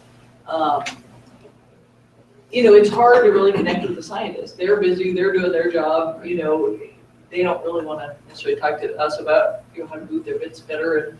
And so it is, even in our organization, I think it's a challenge to liaison, and really get people interested in cyber infrastructure and what it can do for them, and how to learn to use it better. And so I think that's an ongoing challenge we've faced for a long time, is how to engage the scientists in the technology. So I think when we were talking about it regionally with the front-range gigapop folks, we at least what I was thinking is there's a least common denominator level. So how to implement perf sonar and troubleshoot those pipes.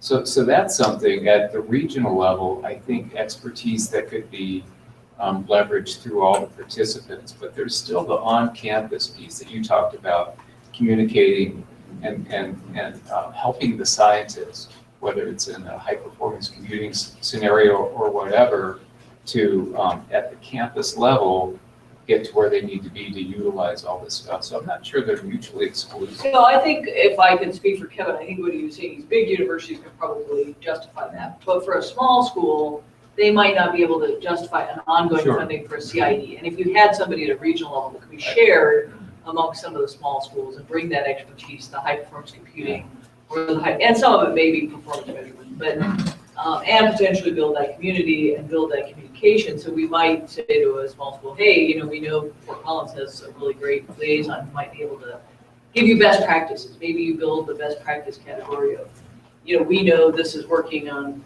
TU Boulder's campus, you might want to talk to them, or these things seem to really work. So I agree with you, Scott. I don't think they're mutually exclusive. I think if you can justify and afford a CIE on campus, that's great. But if you have a number of small schools who might be able to share a resource. Can I just, maybe last question, the transition. So one of the observations you made, that the community doesn't really understand very well how data, the network traffic connects to the science. And I'm not surprised, because I challenged my staff, but I like to hear, are there ideas, how do we better do that? Because honestly, I'm not a network person, I'm more on the computational science side. So what are steps to improve the connection between the network data transfers and the science applications? Are there any suggestions, maybe to the rest of the group too? Well, I'll give you one that shouldn't require any work if you use Globus. Grid FTP is instrumented. Yep. So you get numbers at that application level for free. If I was using Globus on my campus, that would be my step one.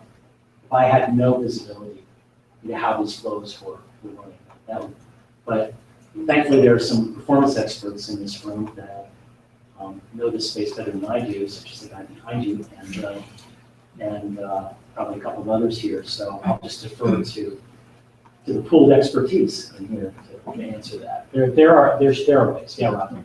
I was just going to comment that, in terms of the part of your question, which was how do you get the science community, sort of,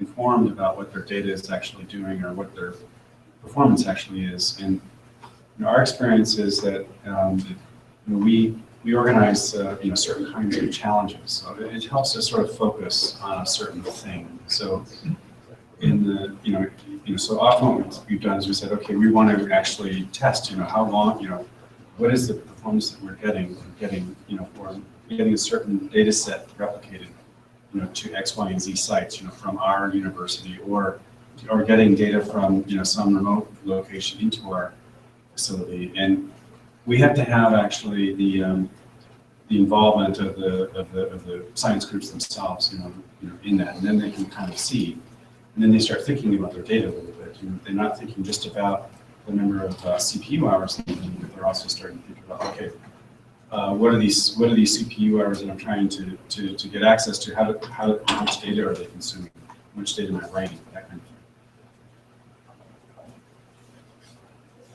Okay, anything else before Kevin will be here? We'll continue discussion. So the next session, Thomas, Matt,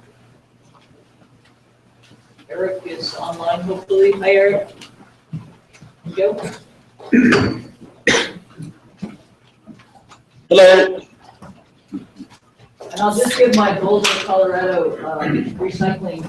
So there's a trash can back here, there's a trash can up here, but if you just walk straight across the recycling bins. So if you would like to recycle, recycle. Which size? Thomas is the first, is that right? Yeah, it'll be fine. And which set of you got mine? Yeah, that's the one for next talk. Okay. Do we want to use slides? Do we want to continue discussion? Your call. I don't have slides, I just got some website stuff, so I can go either way. It's pretty easy. Discussion might be easier. Mimicking what a bit what we talked over. So my slides end up mimicking a bit what we talked of already. Okay, yeah, that's kind of what I'm thinking. So we can do it just. Do you want to start? Or should I start? Well, we could go kind of big to small, Eric and then me. You want to start small? Or big to small, yeah, let's Big do to that. small, yeah. Big to small, okay. So maybe start with my slides. Or do you have Joe's slides? This is the words panel. I think that's. It's this one. I'm gonna get a coffee.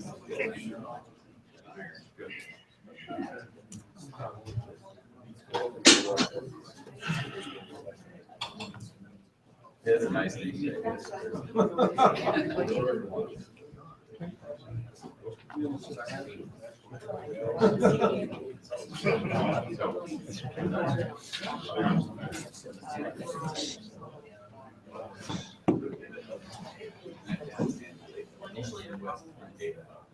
So this.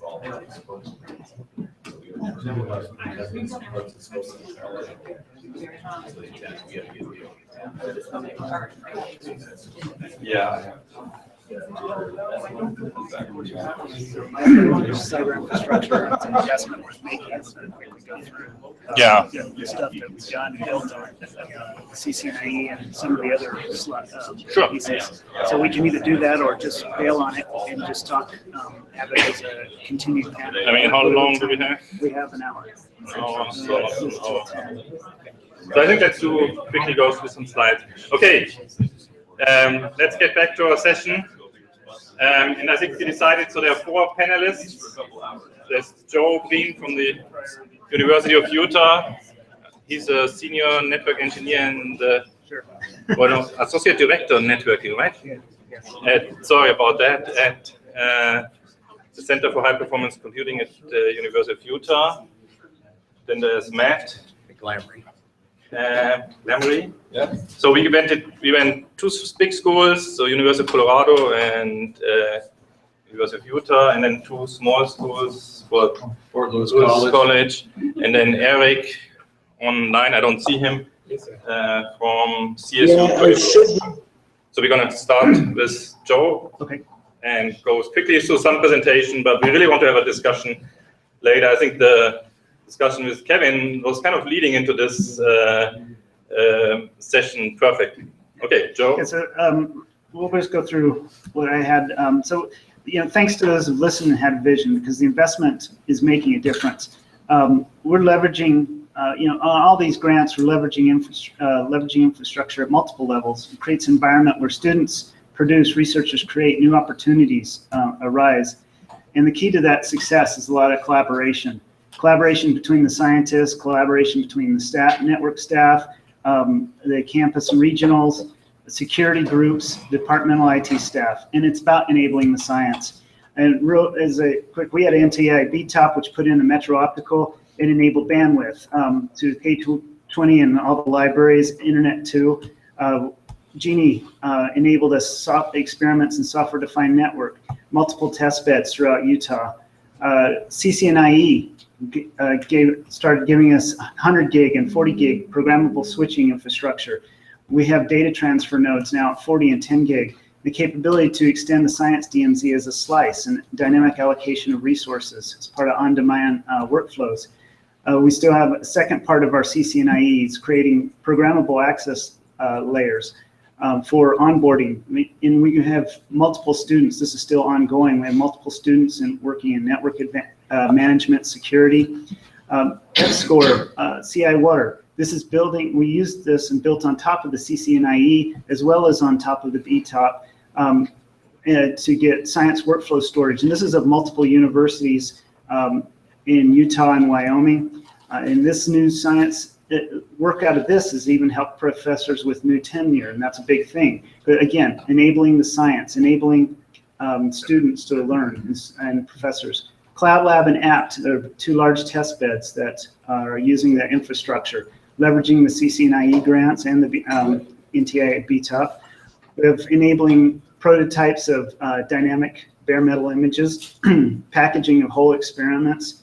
Again, more papers has been critical coming out of this. A lot of experiments, exploration of multiple hardware implementations for cloud research. Cloud Lab is brought to the table. And investigation of low power processors in the cloud. Identity management. It's not just about the hardware. It's also about how to access the storage remotely at different sites. So FeduShare, led by Clemson, which University of Utah and Illinois and Genie, this has been, how do we look at getting at the command line at remote sites and having the same authorization, authentication. ACI refs, Kevin mentioned that. This is again led by Clemson, University of Utah, and others are here on this, about that shared expertise we were just talking about. This is looking at it at a national level. How do we leverage the expertise of the different universities? So Utah has specific science and expertise. There's others at Clemson. We're meeting regularly through our user support groups, talk to each other, and we have the system admin groups talking, and at network level, we're talking and seeing how do we pull collaboration, support these scientists at the different institutions.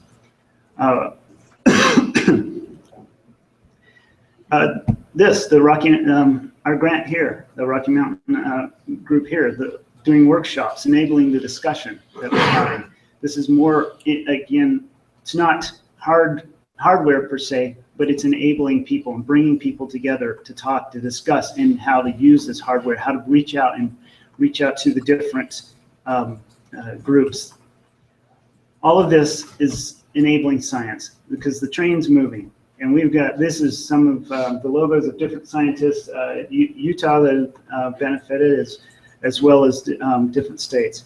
And all this infrastructure that has been there has also been a good investment in enabling opportunistic domain science collaboration. So right here I have an example of a couple of things that were not in any proposals, but Clemson and Utah are doing. We've got journal papers out now on transfers. We've got investigations on how to use software-defined networking for expediting different transfers between gateways or DTNs. And this is in the realm of plant genomics. And this is growing. where's the future going? I see things like what Ruth was bringing up. We've got the big data. We have advanced manufacturing. We have GigU. We have US Ignite. All exist to advance the U.S. as a whole. These are also research initiatives. How are these playing? Playing together? How do we leverage, again, the infrastructure that's being put in? How do we prepare large schools, small schools, regional ISPs to provide a cohesive platform for students to produce, researchers create new opportunities to rise, both at the academic and the community? And this is about reaching out into the community as well, and pulling in the private sector. What are key infrastructure pieces missing? We've discussed this a little bit. How do we provide for in-user support on ongoing? How do we enable advanced computing, storage, network, identity measurement? From my perspective, it's facilitating more collaboration at a regional level, especially between large schools, small schools. We've talked to this a bit, encouraging research to move across organizational silos and traditional boundaries. We've been talking about what I've seen in Utah is researchers in the smaller schools, and there's some research in the at the U. Hey, there's actually in traffic. How do we pull this together and start making something new and pull the resources together for sensors, for example. Maybe we're funding infrastructure that supports advanced network functionality at connecting points, prototyping workflows at a regional level between large schools, small schools. How do we expect, or as we look forward, do we expect increased instrumentation at the regional level, small schools? We've talked of this already a bit with PerfSonar. Do we expect PerfSonar bits on all our DTNs, so that no matter whether we're using Globus, which has good instrumentation, or BBFTP or FDT or something like that, this starts setting the stage for automation, because we can send out potentially a science workflow could send out a request to start a pulse to another DTN with PerfSonar, get information about that, and if the pipe is good, you have that, and you can, at least at the very minimum, you save that information. And maybe you can work off that to even do additional automation for looking for better paths if necessary. Next generation support. One of the things I've also noticed is as I go forward on CCNA's undergraduate program in operations, how do we start getting our part-time undergraduates thinking not only from research perspective, but also operational perspective? Again, pushing the research farther into the campuses as a whole on an ongoing basis, because our network engineers, whether large school, small school, are already pretty full. So that's the summary is collaboration. Building this cyber infrastructure at multiple levels. It helps and it enables the science. And it's all built on collaboration of the scientists, the IT, the engineers happening, but it does take time. You have to build in time for failures, and you have to keep the focus, which is enabling the science. That's in a real quick through that, because we've discussed this with that, and I'll let you take on, go from there. Okay.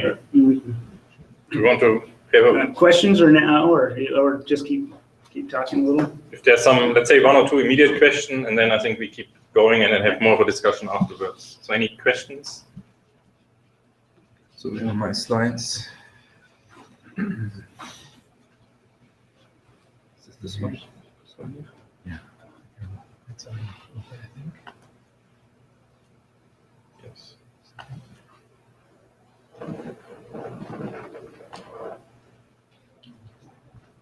Okay. So let me start here. Let's just give you a little bit overview of research computing services. So we provide computing. We have a current supercomputer. We just got a new award in September for a new supercomputer in collaboration with CSU. And 10% of the cycles will go to the region, to the Rocky Mountain Advanced Computing Consortium. So we are actually in the purchasing process. We picked the vendor. I can't talk about it yet. but we hope the system will be operational around May, and then we'll make a call in the region for basically proposal allocation proposals. We provide a storage service for our researchers. And we have several Globus endpoints as part of a science DMC. We also provide user training and education on computing and on data. One of the big emphasis, we did data services in collaboration with the library. So that's a new model. We're actually trying to create a center for research data and digital scholarship with the libraries, where, I mean, me and somebody from the libraries will be in the leadership position, so to kind of coordinate activities around data. And we do consulting with researchers. One of the new services, we just hired a person, is visualization, remote visualization. So the prototype for this is actually we're going to teach a class on scientific visualization, also in collaboration with CSU. I think we have 8 students from CSU enrolled. So that's one of the things actually that I want to look at the networking and see, hey, where are the issues with our network, because they will run on our supercomputer and our Wiz nodes there. And one of the other things is data analytics. So we're in the process, I think we have an ad out right now for a data analytics person as part of an initiative we call Earth Lab. We want to basically bring big data to technologies to Earth's data. So that's one of the things we are doing. Just to cut these things short, I go role that NSF played. So NSF was really instrumental. I mean, CU Boulder made the commitment on the soft, on the wetware, on staffing. But if you look at NSF played a large role on the Janus supercomputer. It was about a $2.7 million MRI grant. That was right when I came to CU, and CU decided to create research computing. The new Summit supercomputer, that's a collaborative MRI award. I think that's kind of unique. Hasn't really happened. The stars were really aligned well. So that's $2 million to CU Boulder and $700,000 to CSU. So that's a new award that just started this September. NSF funded through an MRI award the PETA library, our storage system, and it really created the conversation around data and research data on our campus, so it was instrumental for this. And then we also got one of the CC NIE awards in 2012. So you can see NSF played a really instrumental role in funding some of the equipment. And then CU Boulder has a pretty strong, and I counted myself to the user support, which is probably FTEs there. So we have about 4 FTEs on system administration. And the nice thing, the leader, the head of my system group is actually a computational physicist. So he has a PhD in physics. So he can really talk also to the researchers.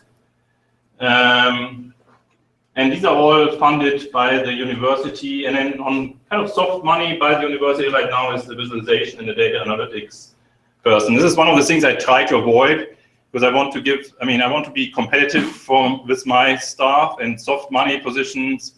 I mean, I think there's enough competition in the region with NCAR, with NREL, the National Renewable Energy Lab. If you are only on soft money in one of these positions, you probably find another job fairly quickly. So I try to avoid that. So really no funding of support staff from NSF. And I think one of the challenges, and Kevin alluded to it, is, I mean, how do we attract the talent? Because these are kind of they have to be able to talk to scientists. So most of my actually computational science staff are PhD level staff. So I have a civil engineer, a physicist, an atmospheric scientist, and they start kind of the non-traditional route, come into cyber infrastructure. And I think my biggest thing is, how do I retain the talent and how do I provide a career path?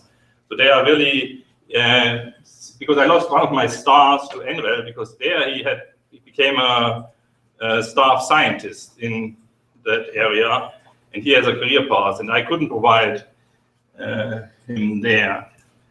One of the challenges, I think, is sharing cyber infrastructure. So we have some lessons learned there. I think sharing works pretty well with defined funding contributions. So we had Janus, which was a joint project between NCAR and CU Denver.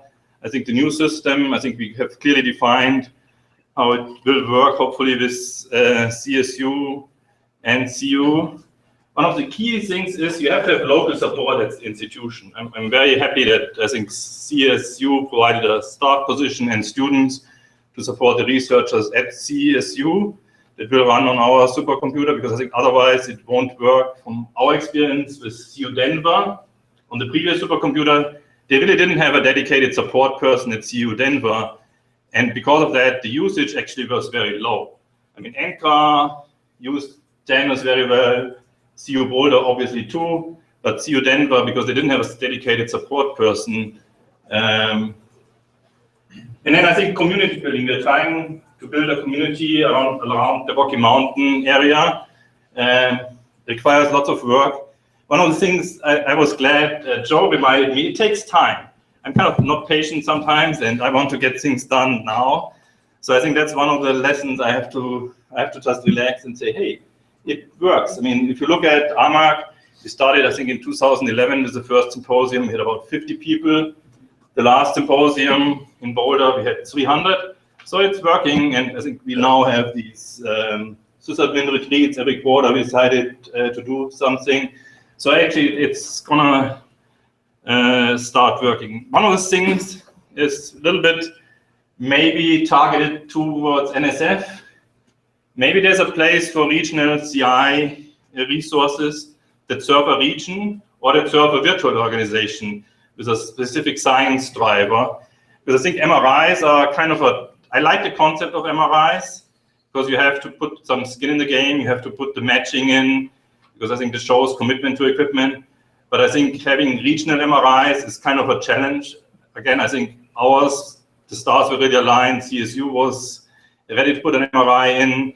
We were going for an MRI, but normally it's challenging, because if you have MRIs that take multiple slots at each institution, it makes it very hard to organize kind of regional MRI proposals. I would say also some of these MRIs, and I think it de facto happens, right? I mean, Ruth, you're dedicating with your MRI system some resources to exceed users. One of the things we're planning to do is also, especially with the second phase of our supercomputing, let exceed on for development, because we have Intel Phi that are directly connected to the network. And we also plan to integrate open science grid access to our supercomputer. Yeah, I think regional exceed champions are important. I think that's already happening. I think, Bruce, you are part of your exceed champion for the Western region. I think we just divided us out of the Western region, AMAC. So there's a new region in exceed that encompasses the Rocky Mountain, and I'll talk about this in the afternoon. One of the things when I thought about this slides, training and awareness, I actually don't have any data about that. And speaking from my personal experience, I try to meet every department every year on campus with my staff, but there are still faculty or students that say, hey, we didn't know that you exist. And I bet there's a lot of that with Exceed and with the Open Science and NSF-funded CI. So would that be valuable information? I mean, kind of raising, what is the awareness level and how do we raise that? And I think training, the skill sets are very advanced users, but we have also users that struggle just with the command line. For them, going to our supercomputer is a real challenge. So I'm going to end here and turn over. Well, Eric would be next. Eric is next. Okay. I don't know how to. Yeah. Hello? Assuming you see me. Hello? Yeah, go ahead, Eric. Okay, perfect. Yeah, so, coming from a small to mid-sized school, we're about 5,000 for a small school, but, the reality is, I think this whole CI world, it's really a very new thing. Conceptually, of us in IT that have, and from various things in the past, maybe have got some conceptual understanding of what the side is. A lot less because of there really hasn't been a lot of research being done. However, the opportunity I think that NSF has afforded certainly has given a huge amount of interest, and there's been a lot of academicians. We're very excited about the opportunity, and really, in partnering with CSU and being very engaged with our provost, Dr. Kraminsky, to do this. We see a future that we will be able to do research. But I think prior to that, we really didn't even have any type of infrastructure to handle large movements of data. So getting on Bison was critical. Only very recently is that really, to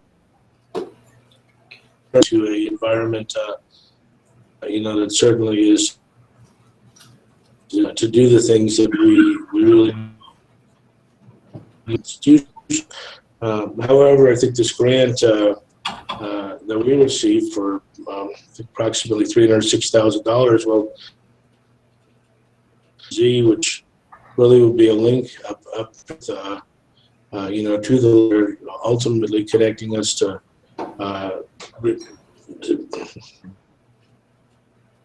their schools up north, I think is fabulous.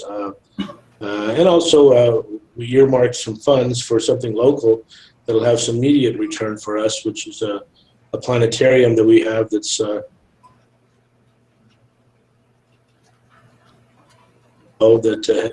really nothing more than a phone line, almost like a modem line sharing data and voice, and entry type data from for the astronomy program, and be able to do things. Our is very much the dreams of Iowa. That's really what we want to do. So, being the driver of this, we create an environment, allow people to work and play in that environment, to be able to explore and do that previously hadn't even thought possible. So that's really kind of, in a nutshell, what we're looking to offer. And certainly between this and some of the other connectivity collaboration that we have, not just with the schools up north, but schools closer in Colorado Springs, Colorado College, University of Colorado, Colorado Springs. It has opened a lot of doors. Is really kind of a key component of this for us. Not really sure. Again, every direction it's going, a lot of it is going to be obviously driven by the academicians. But here we are. We've given them the lanes. We've given them the opportunity to do things, and we're hoping that it'll put us in a different perspective as data and manipulation of data, use of data, and there's a potential for research that we had to do in the past. So I guess really, any questions? I'm really not sure. What else I could throw in? Folks with the smaller schools probably have fun with us. Certainly, the larger institutions, something they probably have never had to deal with because obviously they've been research schools for many, many years. and they certainly have an audience that is certainly more demanding than the type of audience that we had here.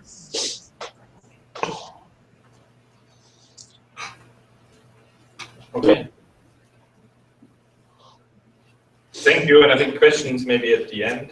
So. Show website. Yeah. So next is Brian from. Sorry, I'm okay. confused. Matt from Fort Lewis. At least that is right. That's right. So Fort Lewis is right. Sorry about that. It's okay.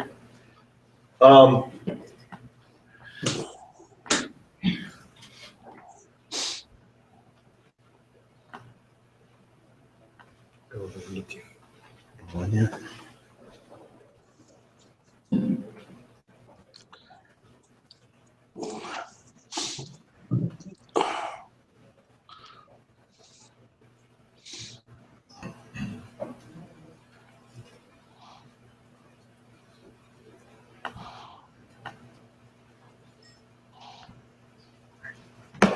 Yep. Bring that mouse back over here.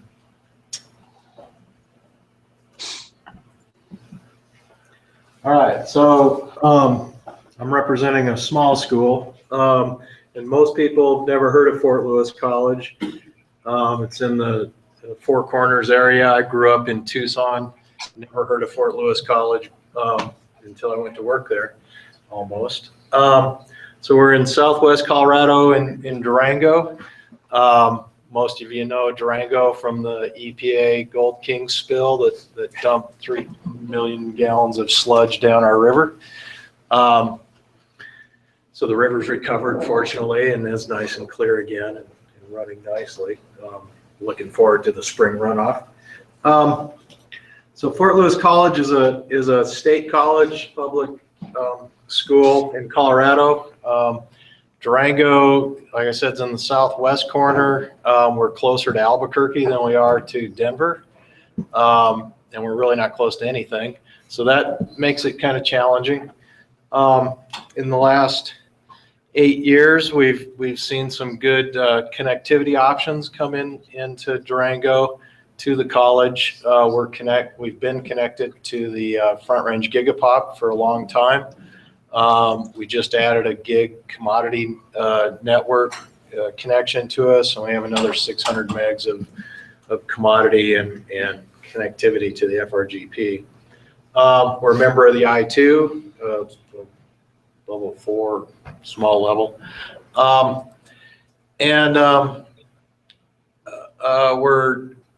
We're about 3,700 students, about 250 faculty. I'm the CIO. I report to the VP of Finance, and my staff is about 29, including me. Highly centralized. We do everything from the telephones, workstations, up through network engineering with those 29 people, help desk, and academic support. Our faculty we're considered a liberal arts school, and we're really kind of schizophrenic. We don't know what that means. We've got the sciences are really the STEM areas where our growth is. Our enrollment's been declining except in the STEM areas. And so we really see that as the future. On the bicyclists, we're national cycling championships. We've got like 7 or 8 over the last 10 years. So it's still nobody knows about Fort Lewis College. Don't ask about football. So we could talk about some great science, some great faculty are really dedicated. They're to the classroom. They do some research, but we've tried to engage them. From last year's conference, we started to write a proposal, but when it came to the science drivers, they just couldn't come up with enough that we felt we could submit a proposal at that time. So I'm kind of excited to hear that maybe education drivers are a better way to go with that. Some of our faculty, it's kind of hard to get to here. Ryan Smith is he's an engineer in robotics. He built a coconut that they're tossing into the ocean, and it's going to track through GPS and back the ocean currents and how garbage would flow in the ocean and where it's going to go. So that was built with his undergraduate students and him, and they're getting these coconuts to be tossed into the ocean, and they're tracking them. So we're doing some interesting stuff. We're in the mountains. Like I said, we had the spill run through town, and that generated some interest. There's some snow science going on. We're in the process of building a new building, a geology, physics, and engineering building. So they're combining up kind of the STEM sciences together in this one brand new building with a big telescope on top that one of our faculty, Ryan Smith, is collaborating with the Air Force Academy on that. The GPE building is geology through engineering and physics. They like to call it rocks to rockets in that building. And so it's kind of exciting. We did have to do away with our computer science program back in the fiscal cliff. It wasn't generating enough students, and every school had to give up some programs, and that was given away. So that's hurt us in IT. We had a big draw of student workers from that.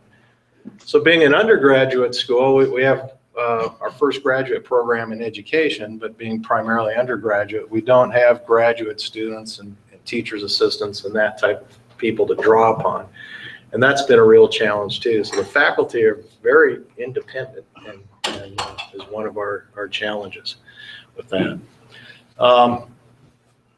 So I guess that's all I really have to say. So we've got, we do have a really strong infrastructure.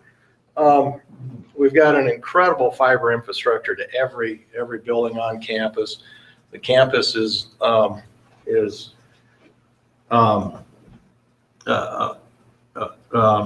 infrastructure is really well. We've got a great network manager that we hired from Boise State. Thank you. And we also hired a network engineer from the Tennessee Valley Authority that we're extremely lucky to get. His wife had a job in the library at Durango. So we've got a really strong infrastructure. We've got some great staff, and I think we can do a lot, but we've got politics to worry about, and just the small size is really the biggest challenge for us. Let's quickly show you our campus.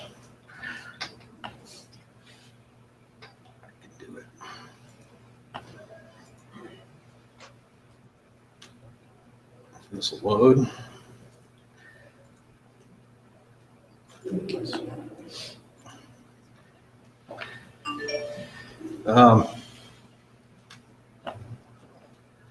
So this is the center of our campus. We're in the mountains. If the clouds weren't and it wasn't snowing, you'd see beautiful big mountains in the background. We're up on a mesa overlooking Durango, which the Animas River runs through. So we're in a process of a new strategic plan for the college. We just passed our accreditation. So we're in a new planning process, and I'm going to be on that team. So I'm looking forward to how we can enhance the STEM programs in this liberal arts mission that we have, and help to redefine that.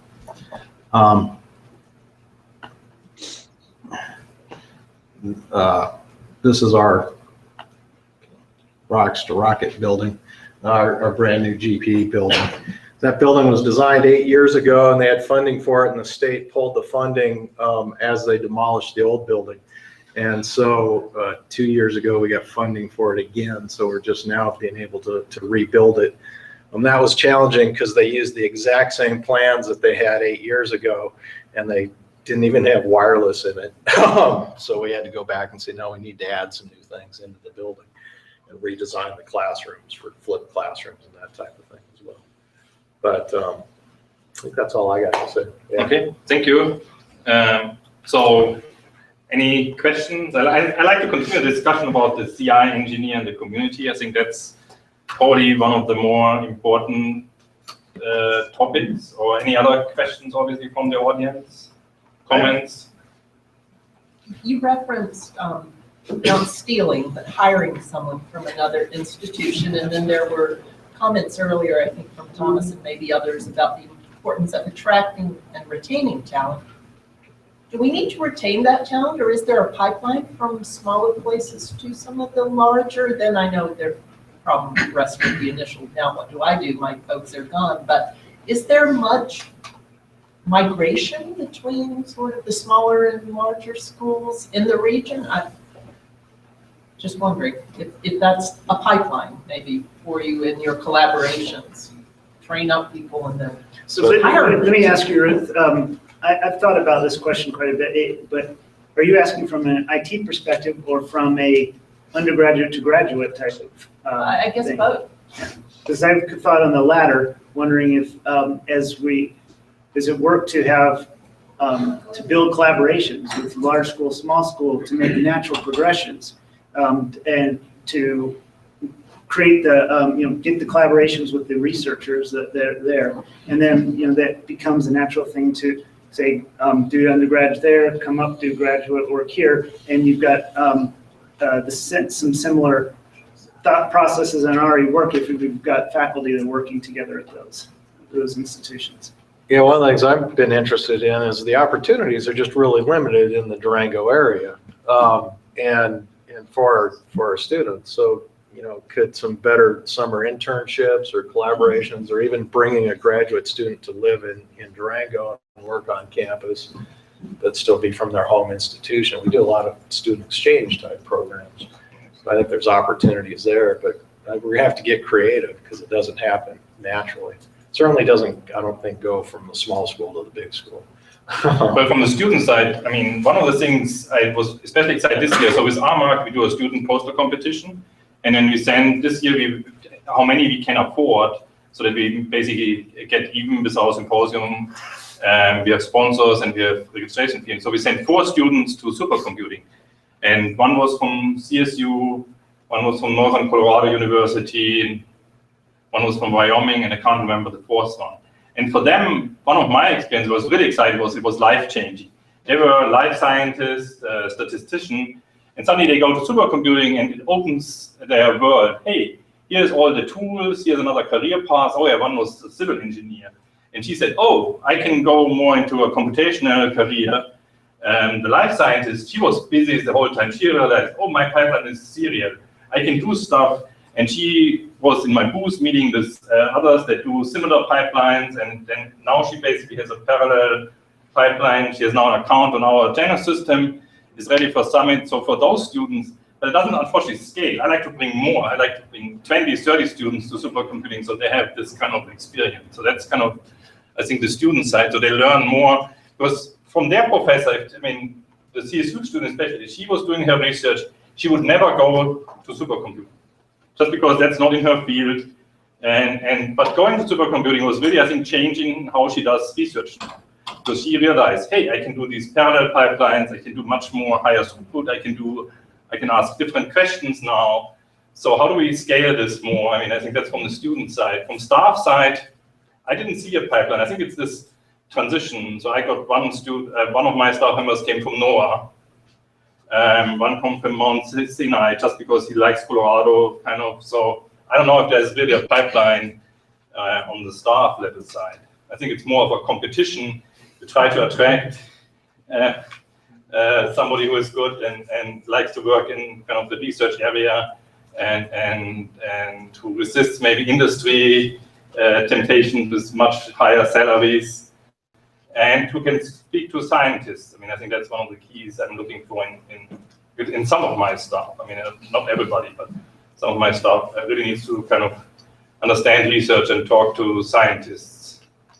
But on the staff side, I agree. I haven't seen as much. I don't see the pipeline so much. But at the same time, what I do see is having staff from a small school going down and hanging out with them and say, hey, have you thought about these? Or how are you working with your researchers? Well, we don't know. Well, let's go and talk. Can we find and talk some of the research? Do you know a list of some of your key research people that are in your environment? Maybe there's some synergies between some researchers I know at the U, for instance, and can we build some bridges there? Or we've got resources here, or you're are your scientists aware? So in case of the HBC resources, maybe we can set up something they can do some work there that they can't do. And so from a staff side, being able to support and reach out and build up the people that are at the school. And the IT at the smaller school, they're excited because this presents some avenues they don't always get to do,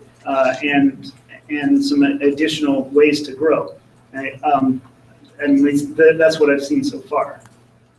Can I make one more comment, because I remember, so Henry Niemann mentioned EBSCO states are much better in doing these outreach activities to smaller schools because they are required by NSF, versus like Colorado is not an EBSCO state. So I think it's a much harder mandate. I mean, I think this is the challenge for me. It's kind of this balancing act with even RMAC, right? I mean, I have kind of Becky who organizes the symposium, but it's funded by CU. Obviously with the award, I mean, the new Summit Award, I think that justifies some of the outreach activities we did. But it's kind of a balancing act versus with EBSCO. You have a CI plan, I think, for some of these proposals, for the EBSCO proposals. I think there's these special cyber infrastructure proposals in EBSCO. So I mean, that was his observation, that these EBSCO states know much better to kind of work together as a state or as a region versus the non-EBSCO. I don't know. I mean, maybe California. What's your experience there? Well, we're not an EBSCO state. Yes, that's what I mean. So how good are you working with smaller schools? I can say that Stanford does not have a large program, or any program really, designed for that. Certainly as part of NSF proposals, you have to have, DOT component.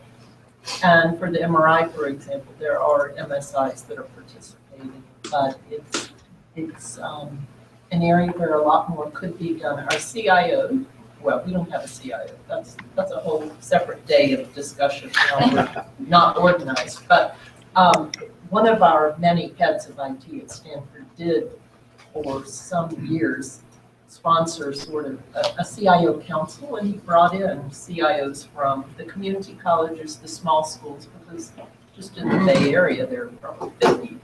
And to have those kind of conversations that you were describing, yeah, I mean, there's plenty of need, plenty of opportunity. Maybe there's not the will, and maybe there's not the resources. I'm not sure. So I wanted to take this opportunity to talk about what I think is the small school paradox for us, at least, and that's we've got a traditional cyber infrastructure, robust to the desktop, but not a scientific one. We could implement a science DMZ pretty easily, I think, with the resources we have. It'd be nice to have more. But our faculty that we've attracted came to our college knowing that it isn't that type of that it's not a research intensive, and that they were going to have to deal with the resources that they could provide themselves. So we're not attracting that type of faculty. But then for me to take my resources and to build out a cyber infrastructure, kind of hoping that they will come, is a big gamble. And the current faculty have some interest in it, but they're busy doing their own things too. So how do I, bridge that gap? And do I chicken and egg type thing? Do I get a researcher first, or do I get the infrastructure first? And that's kind of what I'm dealing with and struggling with. Maybe do a small pilot with somebody that's on board with it and let them promote the benefit to other faculty. Yeah, and that's what we're working with. And we did that. I came close. Ryan Smith, the coconut guy, he was all excited, but just couldn't quite, figure out the science, enough of the science drivers that we thought would justify it. But that's kind of the paradox that we're in. So I have some question about managing costs, and what are approaches you could take to be able to have advanced cyber infrastructure, on your premise, but manage, the amount of expertise you need to do that, and, the cost of the infrastructure. Well, the cost of the infrastructure, I think, is a smaller part of it. I think it's more having the right people there and the right, the right expertise there. So, in particular, Joe, you're talking about these advanced, software-defined networked infrastructures that are spanning across multiple campuses to do specific science workflows. And, I could imagine that requires a lot of, specific engineering to make, to be able to get that to go, right? So what is the roadmap to actually make that ubiquitous, to make that easy to do for the small campus, such that, me at the University of Chicago, if I wanted to deploy a piece of our infrastructure to be able to connect into some advanced infrastructure like that, with, no expertise or no specific, knowledge of that, engineering staff to provide that, what would I do?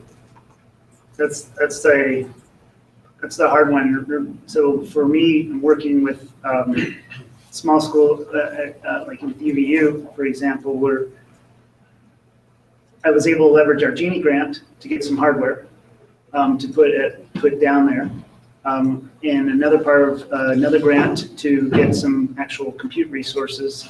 And then I've worked with UEN to put together the engineering pieces, and I've established relationships with engineers down there, both at the network and system level, to help plumb that and put that together. Could they just gone and done it by themselves? No, because they haven't had that background and haven't developed that expertise yet. They know their stuff really well. So by working with them and they know their parts, I know the parts that I need to, and working with UEN, we were able to put together the whole picture. And this is where the regional is very important in making sure that it helps with that infrastructure. So what I'm really curious about is, finding the right, so that's, all that sounds very reasonable. That's what you have to do, right? You have to do that today. And, the question is, how do you scale that out to 500 campuses, in the United States? Yeah. That's probably, you don't start at the high end of the research, spectrum to do that. But I'm just looking for the right path to make cyber infrastructure ubiquitous and easy, totally easy at the campus. So I love the fact that we have now a pattern as, science DMZ pattern, and the concept is there, and it seems to have resonated, right? People are latching onto it. They're implementing various forms of it out on their campuses and so forth. And usually in every picture, there's the perf sonar node and the DTN node, so yeah, so these ideas of, these are the building blocks of campus cyber infrastructure that connect it to the national cyber infrastructure. But beyond that, to do the more sophisticated science-driven workflows across different resources that we have, I think requires a lot more. Agreed. And so I'm looking for the right path. Like, everybody here can probably deploy a Netflix CDN cache on the campus, right? There's a straightforward way to do that, and hands off, do it. Don't even have to manage it. Didn't have to hire anybody to do it, and just going. Right?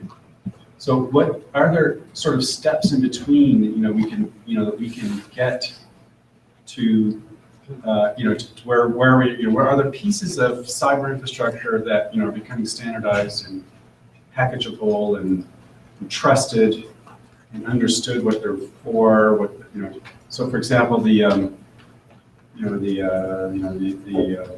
plant genomics project between Clemson and Utah and so forth. So obviously there are components in there that are beyond the DTN node and the science DMZ to make all that happen. What are those pieces, and are they packageable such that they can be dropped onto other campuses? That kind of thing. And just curious. Yeah. That's a question I've been looking at as well, because at the end of the day, the researchers don't care about the network. They don't care about the compute or the storage. they care about doing their science. And how to, right now I use a lot of my time and work with others to try and help them to go. And so I don't have a good answer to that question yet, but it is very heavy on my mind. It was one of the reason I threw out one of the things, do we start trying to, as part of our design patterns, have like persona bits on a DTN and that DTN, maybe it's running Globus, that becomes a pattern that, hey, here's a box, you put all these bits on, or you work with somebody and say, here's something like that you could then, that starts doing some automation. Because to me, the automation piece is what gets towards that easy. And that's where I see a huge growth area, and that's where we need to go to make it so that, and we need the infrastructure in there to be smart enough, which it's not today. But to be able to say either move it via IP or deploy, we can do some of that. Like with Cloud Lab, we have that capability of setting up something very quickly and easily from one machine there across the Clemson. So those ideas are there, they do work. It needs more evolving and more and taking to the next level to say, how do I take this and push it even further into the production network? And that's what I want. That's where I'd like to see, because I stand more on the production side than a true research perspective. I have feet in both areas a bit. And so how do we? That's the question of, can we? Is it a genie rack that, or not a genie rack, but is it that type of idea that we could drop a rack with these type of technologies, boom, in there into a network? And that's a bit what I'm experimenting within the context of what we are finishing up with Genie. But the question in my mind is how to make this production, how to make it, and it's not there like in the case of UEN, it's not instrument. Right now I work with them, set up an MPLS, some pipes, because the backbone of that is not there. But can we get there? Can we work to have it so that it is exactly what you described? I'd like to throw the question also to exceed campus bridging, right? We've been talking about campus bridging and for the last 5 years. And I don't think we have I don't know, this is my opinion, and please speak up. I don't think we have a good use case yet for campus bridging, that seamlessly you can use your campus CI compute cluster and then move to a new system and exceed. So I think that's kind of a similar challenge, right? I think. So you're saying that there is no use case for it? There's no need for it? There is need. We have no success story. No success story. There is need, though. There's need, but I think if you go to exceed, every system is a little bit different. You have to learn the different scheduler. I mean, some of the portals I think are a good step, but I think still it's a very challenging problem to move your workflow that you maybe have developed on your campus resource and then move it to an exceed resource. I don't think that has been solved in an easy way. Well, for our researchers, I mean, we have a couple dozen researchers who have exceed allocations. We have several thousand faculty, right? Most of them do some kind of research. So we don't have the numbers that require this easy transition to exceed. They're actually much more interested in easy transition to Google, AWS, Azure, and some random thing they throw up in their closet tomorrow, or their collaborator that they just met at the bar at a conference who's doing this cool thing, and why aren't we doing that? So I think Kevin's point earlier on about the complexity of the workflows and the changing nature of workflows versus I only do large-scale MPI makes it an even bigger challenge. And I think you're right, there are use cases. It's just there are thousands of use cases, each that's slightly different. Well, that's the question too. I mean, is it really, I mean, so one of the things for me is we have this initiative called Earth Lab, where we want to create a data analytics platform for kind of Earth analytics. And obviously right now, all the researchers I talk to, they download their data sets to their laptop or to their workstation, and then do their analysis and graphs. And so that's for me, and I'm co-director on the cyber infrastructure side, is it possible to sometimes change their behavior and say, hey, in order to do these larger, you can't download whatever a full Earth, full climate simulations to your laptop and do the analysis if you want to do this. So can we change some of the behavior too? Is it more of a cloud-like environment where you can say, hey, you can still deploy some of your tools, but it's shared across the Earth Lab researchers? So I think it's both ways. I mean, I think researchers will change if it gives them an advantage in their science. I mean, that's kind of my experience. They can say, hey, I can do something my colleague at Stanford can't do. They will do it, even if it's kind of a pain for them to do something new. But you have to show them, I think, the advantages in hey, you can do your science, you can do better science, larger, you get quicker results, things like that. So that's kind of the challenge, I think, in general. Can you change behavior too of researchers? So I think there was one more comment. And that's why you have to have. Oh, that's why the. Go ahead, Eric. Yeah, I mean that's exactly why the infrastructure needs to be there first, because we had a very antiquated, very inefficient infrastructure, and I think people got used to it, and they didn't have very high. As we upgraded storage, we upgraded connectivity within buildings as well as the robust pipes, going in different directions, and mostly north, but then potentially south. This really opened up a lot of doors, but we really had to collaborate even beyond the campus to get support. We've got a lot of community support, and it is a very unique community. It's a fairly decent-sized town with not a lot around it, and because of that, we're able to really draw on community support. So when we it was.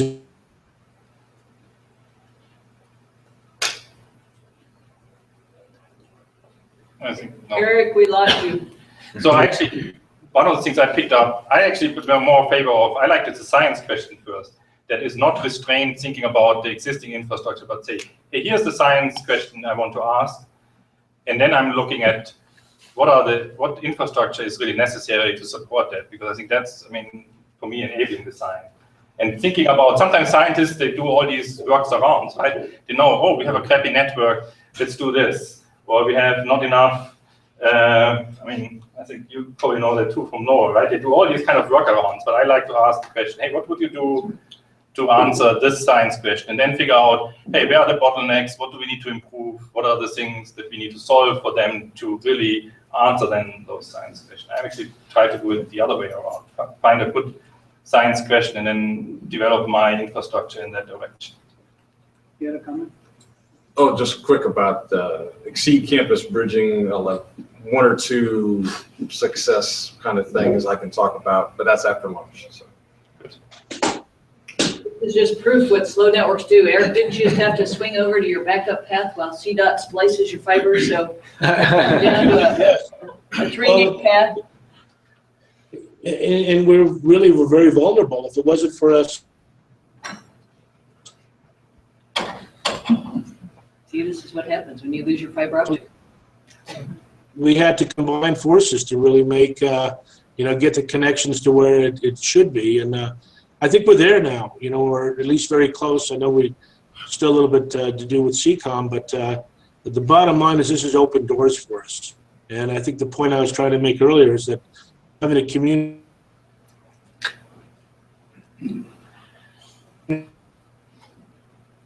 large line, we don't really rely on people coming from elsewhere, staff, what I need, out of the 28, 29 people in IT. So we do have that. People like the community. They come back to here because they want the lower cost of living. They want the, community they're familiar with. So it works for us, but we absolutely do need to have that connectivity, that ability to do these more interesting, more academic and scientific type things that in the past. So, I'm very much, we're very key to that. Without the infrastructure, so, it's just a lot of talk. bring something to the table. Great, well, thanks, everybody. Thanks, Eric, for joining us. Wish you could be here in person. So we're going to take a quick break. If you could be back at 10:45. I am going to ask you, we do like to document these things, so I'm going to ask you to join in a group photo. If you just go out these doors, I think we'll do what we did yesterday, take a hard left. You should think about a Stairs. proposal It's going to have you wrap up for the this. stairs so we can get a Yeah, good we photo of tried everybody. last year. Then I'll let you take a break, be back at 10:45. There is more coffee. If there's tons of coffee or tea, let me know. We can deal with that. So can we quick do a So photo? the education is. Can I ask questions? He's gonna be here all day. Okay. Yeah, but you could. You're okay? Yeah, maybe it was. So is this on, Yeah. wired yet? Yeah. Did you ever show up? Yes. Kendrick? So I think it's, I had my. To do it, I think we've got the expertise. Yeah. Dongles, controls, something? Yeah, so not good, right? So she. Sweet. Yeah. Okay, photo. Photo. Take that off. We need you in the photo, Alex.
Hello, buddy. It's all over. Yeah, they're like, you could have came. It's like, well, yeah. You know, it's right after holiday, right? But anyway, it's kind of weird. You know, you're on your computer and then the other person.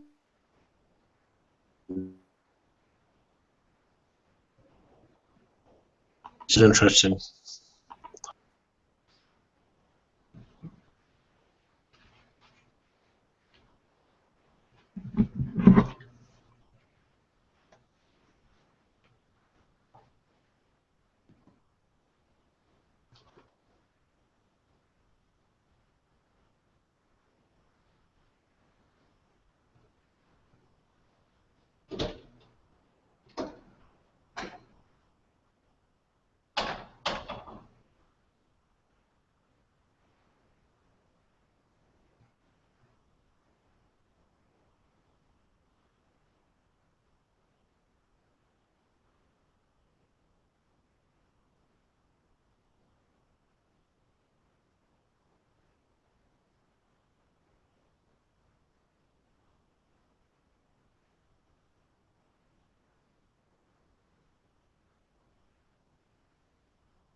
quick on the trigger. It's okay.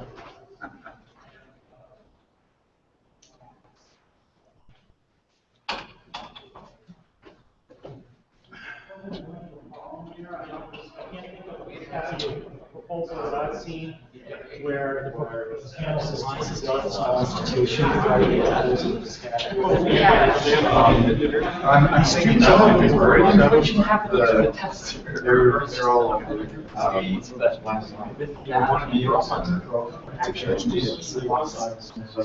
Works off. So we'd like to be able to manage exchange with others. Programs are data. Software validation, right?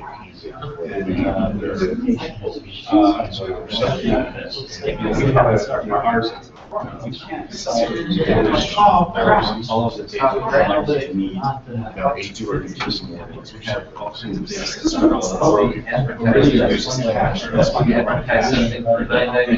to give us service information, and let us use this as we don't want to manage data at TAC, and we don't want them to have to worry about our data either. Just have this sort of a very closely, no, this is one that I just want people to speak this. And we want the ability to basically attach our software to the software. We don't need to install these. You got it. Yeah, okay. This is not since school hasn't started yet, so they're obviously can't start off there. They were running Wednesday, when their schedules. But they're certainly using I guess the spring, for example, we need to use remote software from your for us, it's actually.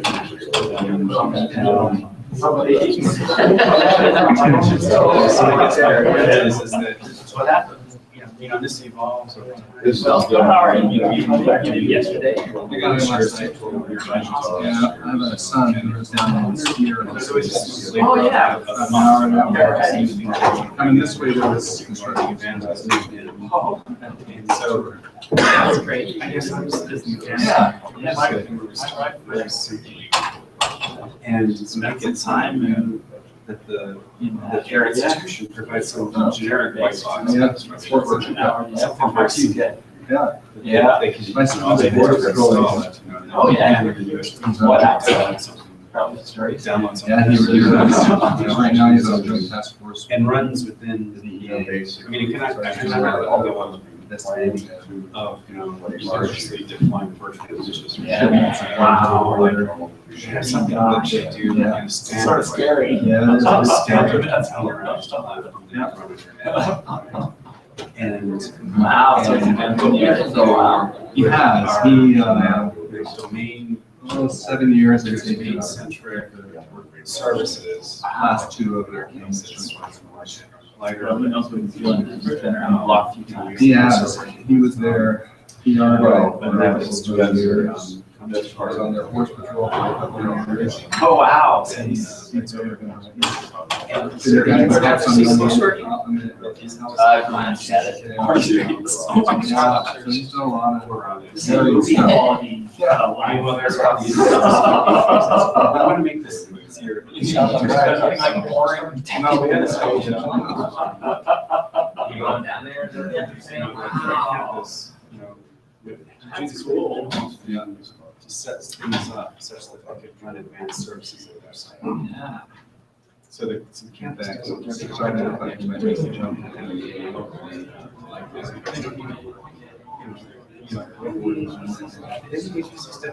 got a lie detector test or something in there, especially in wow, it's acquiring skills. Yeah, change maybe in the wind. Which may mean that he's not in this area anymore. We'll see. So, yeah, we can't ignore he's helps a woman give birth carried out after birth. He's definitely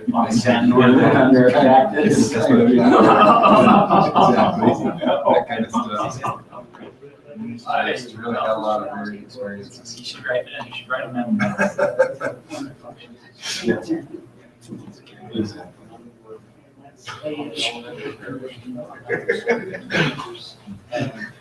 He, Congressman, a couple years ago said, the rooms to deploy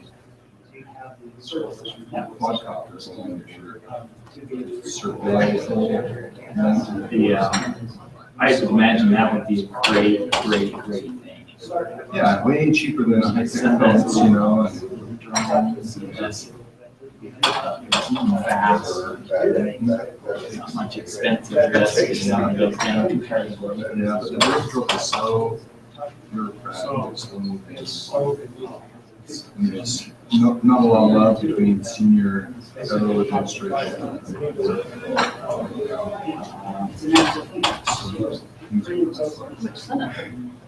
Well, and everybody, and when you've got 4-year cycle in the Your trip went okay down there? administration, you get these lame duck scenarios where it's like, well, we'll just wait and see. Yeah, we're gonna Oh. And that's tough every 4 years. I mean, that's in that sort of cycle. You've got sort of parallel. And I do the part What happens when the person gets in? Well, let's see. Yeah, that was To work out that philosophy. I just imagine.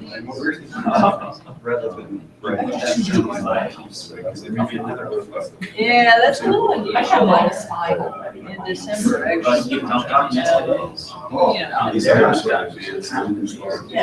Yeah, in fact, we were driving down.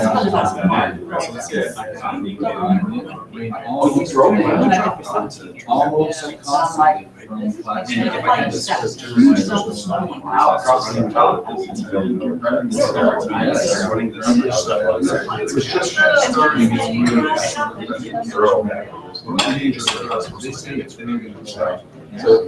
And we can't judge right now what this is. We had that. One and then from this happened.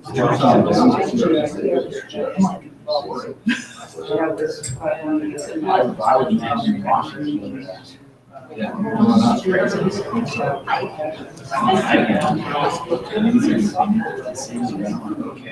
So did you fly all Last year,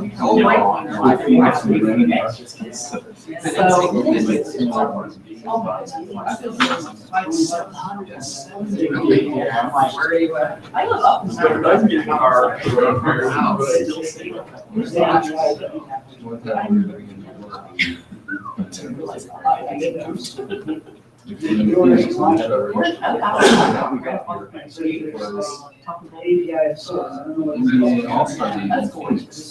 And I don't have your. those reservations are right. And there were no cars, but we got there. And the agency, that big rental thing up there said, go to any other car rental agency, if they have anything rented, we will pay the cost. So we scurried around. And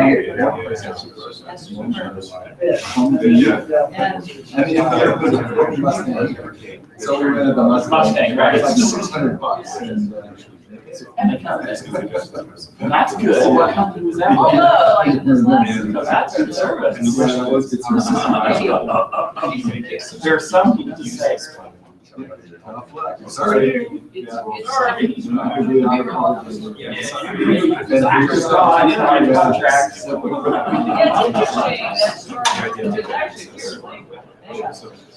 When I showed it to driving a little silver Mustang, it's got really big. We have to. That's a Mustang.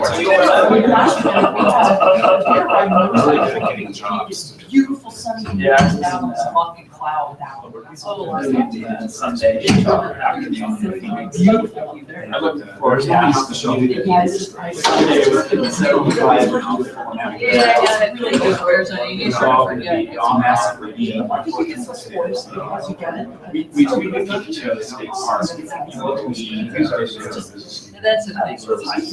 We can get it there. So, and I got to enjoy it. Are we doing this again tomorrow? I do. My son wants to take me through it. This is the identical thing to what I put in the bar too. That's good. time to make up. You hosted this, I think. What's the elevation out there?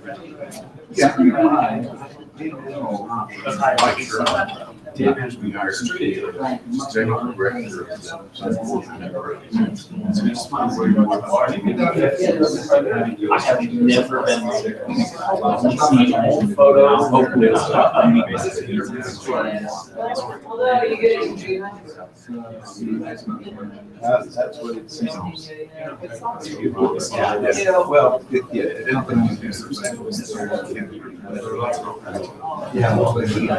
people don't realize because they're not.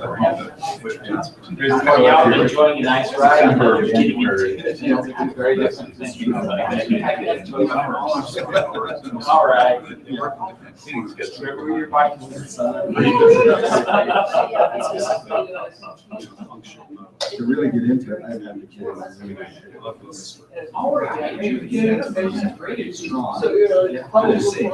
Yeah. In terms of the ground so hard. The same reason I don't ski. I just,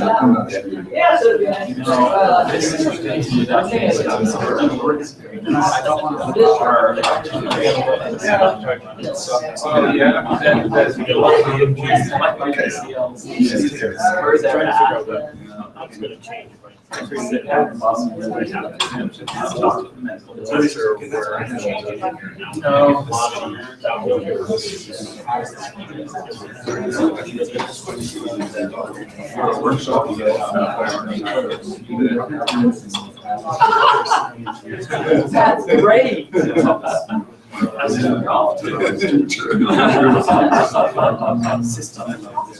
That's good. Yeah.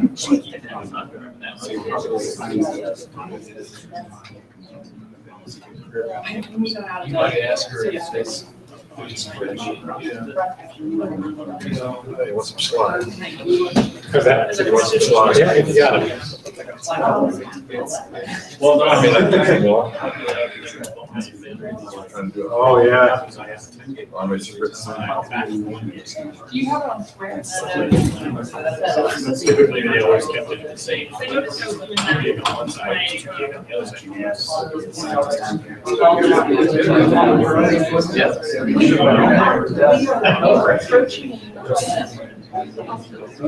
Arnie Airlines, right? Boise State campus, Boise State football stadium. That was where the male.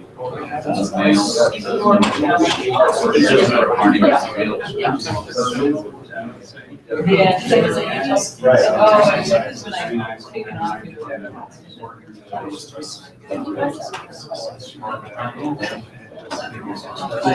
We're trying. Oh, yeah. Usually.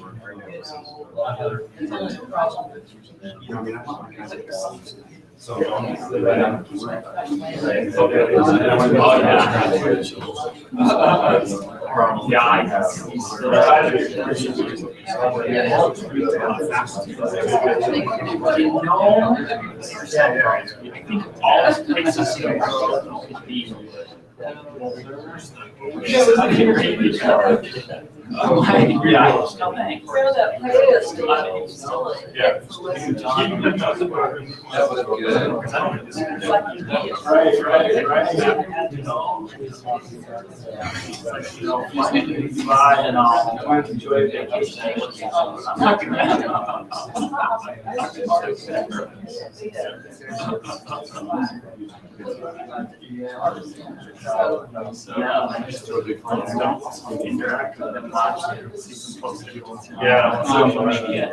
More than 50 probably.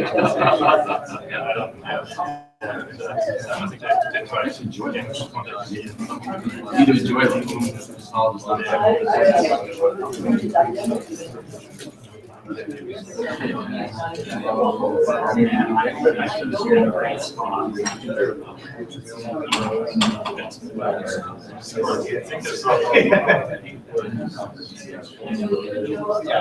Yeah.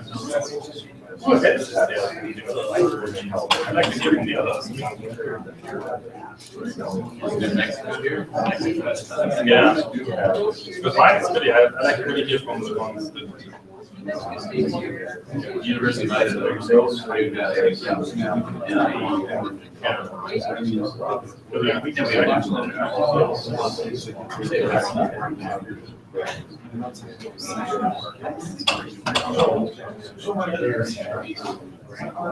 Yes. Yes, more hands, but also the problem is I'm so successful that the issue doesn't bubble up because that was so the storage is something I really work hard. I'm basically notes now, so that's something I'm making sustainable. The computing side, not so much because they could tell. I mean, the VCR and the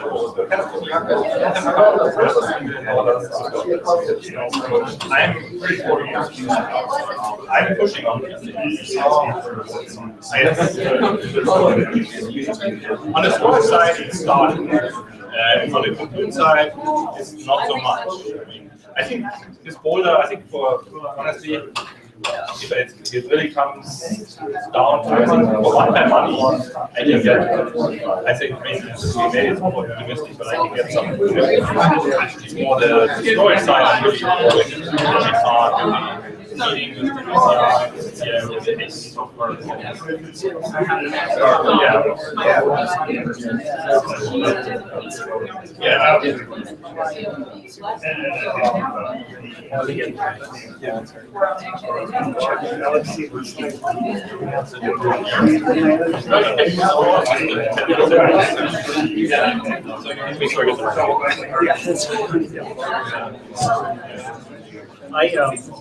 yeah, we have definitely a challenge. It's kind of harder than in the beginning. I was teaching sales here, and I realized my CFs stepping area for us, there's no stowage.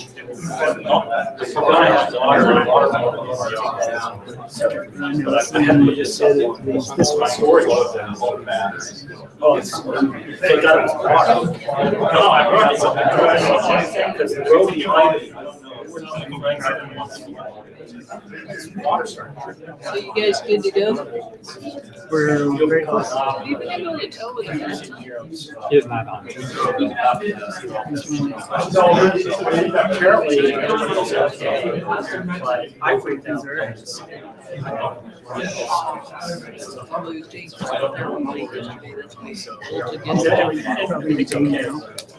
Just one of those. You want to go first, or?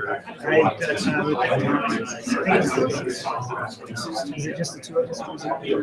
That's the only sign I got. Yeah, but it is just you two formally, but then you're gonna be the other, like CSU's got, anybody who's got CCA. New Mexico's here, CSU's here. Unfortunately, she will.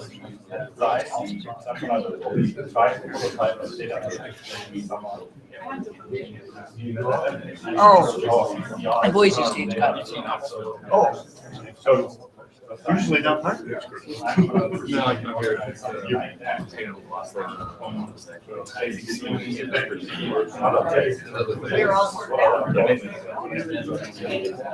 No, we have a number of machines.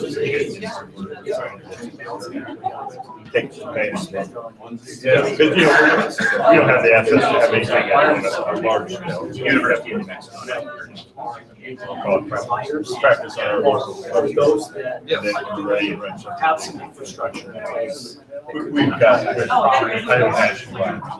It's kind of, I don't know exactly what it That's a good kind of thing. Being able to get. So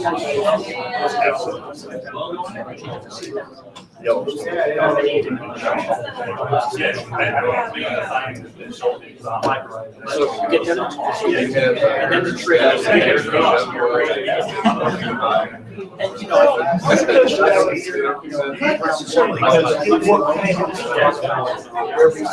nowhere. And yeah, and one reason they put it up. This one.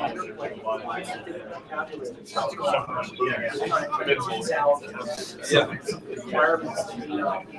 It's evolved a little bit. Actually, creating the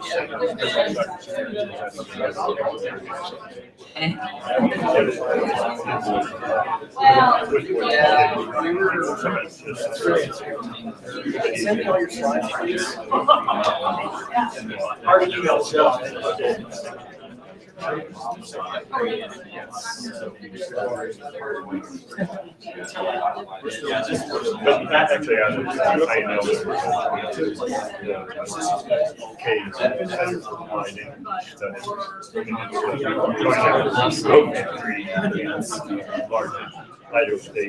think we are on, right? 2 hours. I think we are on. Yes, we are. So you're queued to go first. Yep.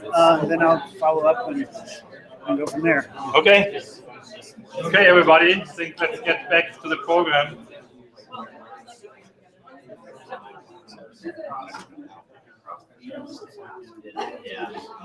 So, Joe and I have some slides on the CC awards, what worked and what you have changed. But I'd like to bring in some of the others that kind of talk about some of the new ones. So we keep our slides, at least I keep my slides fairly short. I'd like to hear from some of the new awards and because so my award was actually one of the in the early round, I think in the first round. So it was the CCNIE network infrastructure and basically improving an existing science DMZ. Because we had already, when we started with, when I was hired, we had the supercomputer and we did kind of separate the science traffic. We had a special link up to NCAR because NCAR owned 10% of our supercomputer. We had kind of a science DMZ, but it was running through the firewall, so it wasn't really, and the grant really helped me validate, hey, the concept is, this is something valid to separate the big data and science flows. And so we purchased 2 new border routers to separate research and campus traffic, and we upgraded the existing core of the science DMZ. And we had just received the year before the Petal Library Award. It was implemented kind of the big data storage infrastructure that tied nicely into the science DMZ. So this was all a perfect opportunity for me. I was lucky when I was hired. I basically wrote a 10-page campus cyber infrastructure plan for CU Boulder. So that was in 2010. And so having the CCNIE or CC Star program with a cyber info, I just had to cut it down to 5 pages. So it was actually fairly good for me because I was doing the work before. So this was kind of just a simplified cartoon version with our existing science DMZ going to the border router and firewall, and we had our Jana supercomputer and some data transfer nodes with the Petal library behind that. And again, very simplified after the upgrade, after the purchase. We purchased 2 new border routers, so the campus network is separate, and the science network goes into our, and the science traffic goes into our science network. Luckily, with time, we actually were able to improve 40 gigabit links. So we added 40 gigabit links between our Petal library and the supercomputer. So that was actually a positive thing, because when we wrote the grant, we only said 10 gigabit links. But with the price reductions, we could afford several 40 gigabit links. And one of the killer apps for us is really kind of the storage infrastructure and the science DMZ and Globus sharing. We implemented a kind of a fairly early on with the Globus group, the sharing. So a researcher that has storage on our system can basically share their data with anybody through Globus sharing. We don't have to be involved. I mean, that's one of the things, a really big use case, and especially, and it's a killer app for networking. The scientists really don't know that they use this, but we have the museum that have these large digitization efforts that share their images. We have a neuroscience group that has 200 terabytes of data that share, I think, with New Mexico, with the neuroscience network. We have the museum and the library. So this is kind of the killer app for us. One of the easy wins also was our, we have a fairly large open science grid group in physics. They use it to process their high energy physics data. And so it was a fairly good success story for us. I think we successful improving our network infrastructure. One of the things I would really, two things that were stumbling blocks for me. So the networking groups didn't tell me all the costs. So when I wrote the proposal, if you look at this picture here, they told me, oh, you just need to buy 2 border routers. In reality, I had to buy 3 because they always want to have a hot spare, but nobody told me that, and I'm not a network person, so I wrote 2 in the grant, and then I had to go back to my boss, say, hey, we need to figure out how do we buy the third cold spare. So that was definitely one of the hiccups for me. That was like, oops. Again, I'm working now close to this networking group, and Conan, the network engineer, actually reports now in a dotted line to my infrastructure lead person, Pete Ruprecht. So I think that hopefully is solved next time. The other one, and I challenged my group actually again this time because I really want to look at our networking more in the terms of like our data analytics, kind of the better focus. I mean, we do the console. I think GridFTP has great reporting, so we have that piece. But I really like to be better tying the performance data and presentation to science projects. I mean, I think that's one of the weakness I feel. I mean, with my supercomputer, with the Panel library, I have PIs, I have allocations, I can tie directly the science project papers to the infrastructure. With networking, I really can't. So this is one of I kind of ask my staff to come up with some solutions. How do I tie better these big data transfers to science projects? So that's definitely one of the things I feel that isn't working as well as I would like it to work. I think that's kind of my slides from the award. Any quick questions? Just a comment, I resonate with what you're saying there. The scientist community seems to be better about complaining when it doesn't work than helping you appreciate what you've done in support of their science. And I don't have. No, I don't think it's I'm not worried about the complaining. For me, the network is not on the radar screen of my VPR or not of my CIO. So, anytime we come, the CIO comes, why do we pay so much to I2 or to the front range gigapop? I have to basically justify, hey, this is why we this enables this science. And that's kind of more that piece for me. It's the justification of, why do I need to upgrade? Why do I want a second 10 gig link to the front range gigapop? If I can't justify it through the science that is enabled, then it's very hard to make the argument. The scientists, looking, most of the users, I think except physics, they were really, we work with them closely to debug the performance into their compute infrastructure. Most of them, like the museum, the libraries, we taught them using Globus. That was a big step. And they didn't like it at the beginning, but they are using now Globus. And Globus, they like Globus sharing because they can add students and remove. So that was easy, and we have good statistics there. But from some of the other science cases, I'd like to better figure out what are the data transfers, what are the requirements, and tie it to a science project. It's not really I don't think there was I don't think there was much complaining. I think the biggest complaining was, physics came to us. We have now this great new science DMZ. We only get one, I can't remember the number. I'm making up a number, 1 gigabit per second transfer rates. And then we said, on our side, everything is fine. And they said, on our side, everything is fine. And so then luckily with Persona, we did some testing, and we actually found, because they went cheap with their infrastructure, they had a 10 gig switch coming in, and then lots of 1 gig links into their computing infrastructure. And these networking cards had always buffer overruns. Or the switch they had, actually, not the networking card. The switch, they had buffer overruns. So there was retransmission, and that slowed it down. And we basically said, replace that switch with whatever, this better model. placed it, and then the data transfer was fine. So this was kind of actually a good model. We worked these things out. It was a little bit of finger pointing at first, but we said, okay, let's sit down, where are the issues?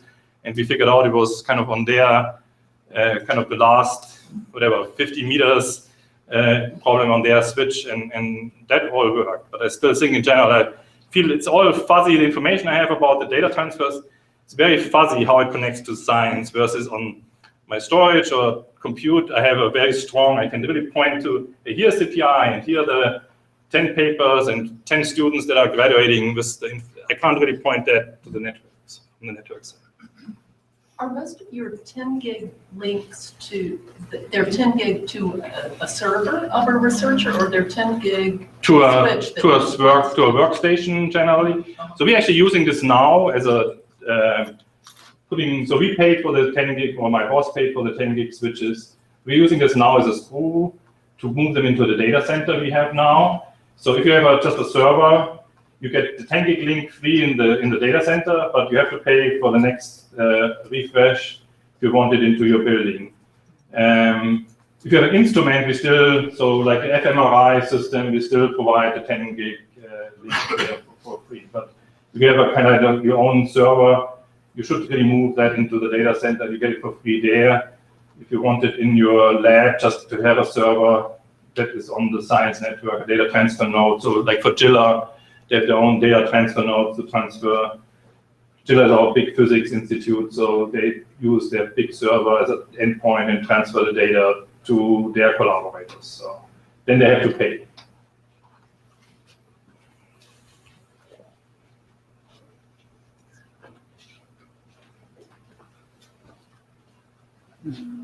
Where's this hook? All right. Oops.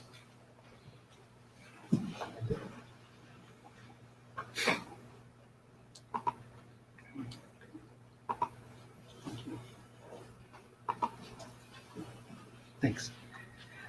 So ours is a CCNIE, the same vintage there as Thomas's, but worked in. For us, we were looking at, this is a collaboration between some domain scientists, Flux Research Group, CHPC, and we're looking at science slices, converting network research innovation and pulling that into enhanced capability so that we could support the domain sciences better. We were utilizing Protogenie and Genie research outcomes. And I started out the discussion with, hey, I want to get, we want to put together a story that has science DMZ and will support network research. And Rob, talking back and forth with Rob Ritchie, he said, well, what if we turn things upside down? Place the science DMZ as a slice on top of the SDN infrastructure. And that was, even though it's a subtle change, it's a significant change, because now you start looking at, hey, a slice is a conceptual idea. Everything is a virtual overlay of some sort, but with unique network and security characteristics. And this gives you a lot of flexibility. We were looking at science DMZ as a slice, network research as slices, housing aspects as a slicing, different slices, different context. A science DMZ, you're defining a separate egress at the border with a known data transfer node. We want to be able to bring up data transfer nodes as defined, whether that's a static or having a static data transfer node that you're bringing a network to, or you're bringing up the whole environment virtually. We want to explore how to put on network security constraints. Oops, I'm going the wrong way there. Because domain science is not always constrained to the data center. Sometimes it's in the campus, and part of our thing here is to get deeper penetration onto the campus, as well as out to the world, back into the instrument. So the sequencers are deep into the campus. So how does one instrument, or set up the, not instrument, but it's set up the backbone such that we can orchestrate all the way to an instrument and have an isolated path into a cluster environment, for example. This was the conceptual picture at the time with our data center which is off campus, or Metro Optical Ring, which UEN runs, UGTM actually, and then connecting into Internet 2. And the workflow, instruments, all these were ingredients. What worked well? We were able to support science. We have been able to support science. We've got a number of things done. As I discussed in our last talk, this is just a picture of the first part again. We've been able, on our science DMZ slice, we brought up data transfer nodes and some graphs of where we've hit 250 terabytes in a month. This is just information that we're starting to see as we've created the science DMZ slice.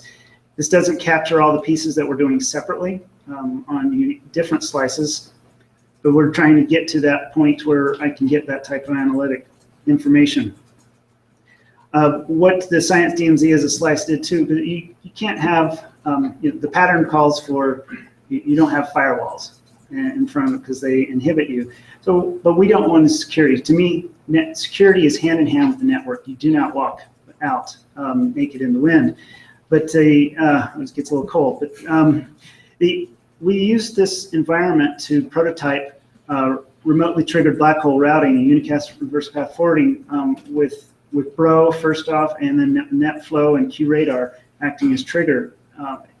And we leverage this with the campus security group, and we ran this as a prototype for the first couple of years. We're now taking that prototype and implementing it in the campus backbone as part of our production. So the science DMZ and the environment, it's not only the place for the science, but it's also areas for prototyping and working with the campus enterprise to come up with, to try new ideas. Cloud Lab and Apt, we've talked a bit about. Cloud Lab, we've covered most of these points in the last talk. But what the use of these network slices that Cloud Lab and Apt are both supporting, they cover the gamut of networking, storage, domain science, security, big data, intercloud virtualization, robotics. These are the type of experiments. And this particular picture here is some of the information from Cloud Lab about the users on the lower graph, and higher up is the usage of the facilities. So earlier this morning, we were only running about 44% full in Utah, and we had Clemson and Wisconsin really full. And a lot of times the Utah is very full as well. But the key thing in the past 8 months since since Cloud Lab has come online and using these resources and being able to offer these, is that you've got over 13,000 experiments that have been running. So this is a big boon for different aspects of science. And that's, again, what are we trying to accomplish? This stuff's great, but if it's not doing for the science, it's not useful. We talked a little bit about the Clemson, the opportunistic pieces that have come off the CCNIE, but other national collaborations that we've also done, worked with doing a distributed SDX. This was with Internet 2, Indiana, FIU, and Max. We brought up the concepts, just, hey, could we deploy a SDX at a national scale and yet still maintain local control? We showed that we could at TechX in 2014 there. We've been playing over the past year with an ONOS routing prototype using this infrastructure again, Internet 2, Indiana, FIU, Max, Clemson, Duke, Sox, UEN, and another school or two I think is in there, but active measurement, one of the things I've been exploring, and this goes back to some of the talk with Personar, is this infrastructure has enabled us to explore active measurement in a network sliced world.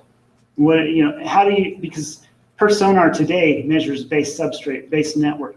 But as you look at, if you have slices, so to speak, virtual networks all across, that can go across multiple domains. How do you know that your path is consistent? Because your actual part of your virtual network, it could be having failures while the base substrate is good. So being able to isolate that, and that's been work with ESNet and Indiana University, and we were fortunate to do a demo at SC15 on that.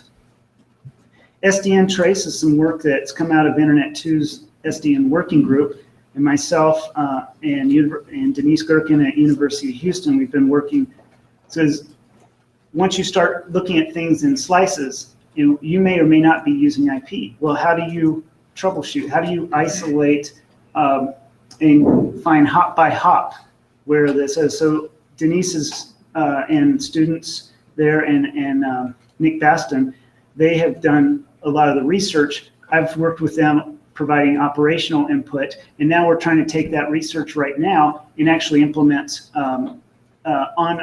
in a lab environment on our campus and say, does this work, and can I explore this in the other portion of our CCNIE, which we're trying to roll out, which is at the access layer. So our CCNIE here is going to be within the buildings. We have the parts, and I've got it set up in a lab, but we're having some students working on it now, and we're not quite there to roll it on the campus because we're awaiting some pieces. So I list this as work in progress of creating a programmable access layer for onboarding. And we've had papers already published on it, so that's been good. And we're exploring security simultaneously on this because, again, security and network have to be tied hand in hand. And we think we can do, we've already shown that we can do some interesting security pieces using the technologies. So this just lists some of the other questions I've had and we want to explore. How do you balance slices like this as you go forward? How do we make sure that one slice is not overriding another? We haven't delved into this too much, but these are questions I want to go to. Again, coming up from an operational perspective, because I want this to be easy. I want the scientists not to care and not to have it, but I want to have tools there for network operators, network engineers to be able to troubleshoot. So what hasn't worked well? Well, we found vendor support of new technologies. Chipsets are not developed far enough. Standards are not tight enough. This has been very problematic for some of the students have stayed up late nights. Issues with collision with other simultaneous large campus projects. So as Trevor can tell you, he's been hard at work in rolling a backbone update and fiber migrations. And so since I'm working with some of the team there to be able to roll these pieces, I have to let those happen while we work in the lab environment. And we're trying to work together very tightly to make sure that we don't, so that the guys get some sleep at night. And we can still roll this and support the research. What would I change? Going back, I would, and this is something I'm trying to start doing, include operationally minded part-timers as well as research part-timers, because the research, the guys that are doing the research, they need to stay focused on the projects we're having them do. I need some undergraduates and that I can say, hey, go test this, go roll these switches, go run a batch of testing and develop this and come up with some ideas. More cohesive documentation. We had good documentation at the start and had good technical description, but this stuff's evolving so quickly. Keep maintaining this is hard, and I need to be able to, as Trevor and I were talking a few weeks ago, and we're trying to, at the beginning of the project, we had some stuff, some good documentation and product description of what, so that researchers know how to use it. But now some of that's out of date. We're trying to come up with making sure that we've got up-to-date technical description and up-to-date how can a researcher on board and really utilize this. And engage more staff up front, but as if available, and keep them engaged. And of course, in our case, we could not, we had not been able to do that. We had a lot of engagement up front, but as we've gone through the project, we haven't been able to keep that, but we're trying to bring that again as we go forward. So the CCNIE at U has been really successful in creating the platform for the slices and for opportunistic collaborations. Again, how do we support the science? And once you start, if you stay focused on supporting that science, like what Thomas was talking about, start with the science, then you start seeing where you can collaborate even more. There's additional scientists that may have an interest, or there's external scientists that are in the same fields that just start coming up out of it. But it's because we had the infrastructure that we could do it, and which is a key, just tremendous key. The technologies, though, they're still evolving rapidly, but we've proven that the concepts are valid. So even though we're not quite as far along on the campus portions, the ideas we've been able to prove in the labs. And I've been very pleased with with where the research students have gone with that. And research and operations is always a delicate balance. And as I mentioned, it requires parallel growth and development in both sides, and trying to keep both sides moving simultaneously. So that would be, so I guess from what if other people had their experiences on their CC stars. Thank you, Joe. Any questions for Joe?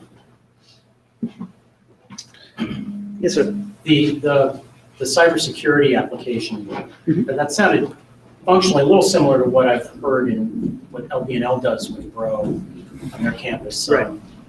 Just to confirm, so you're going to roll that out on the production campus network? Yes.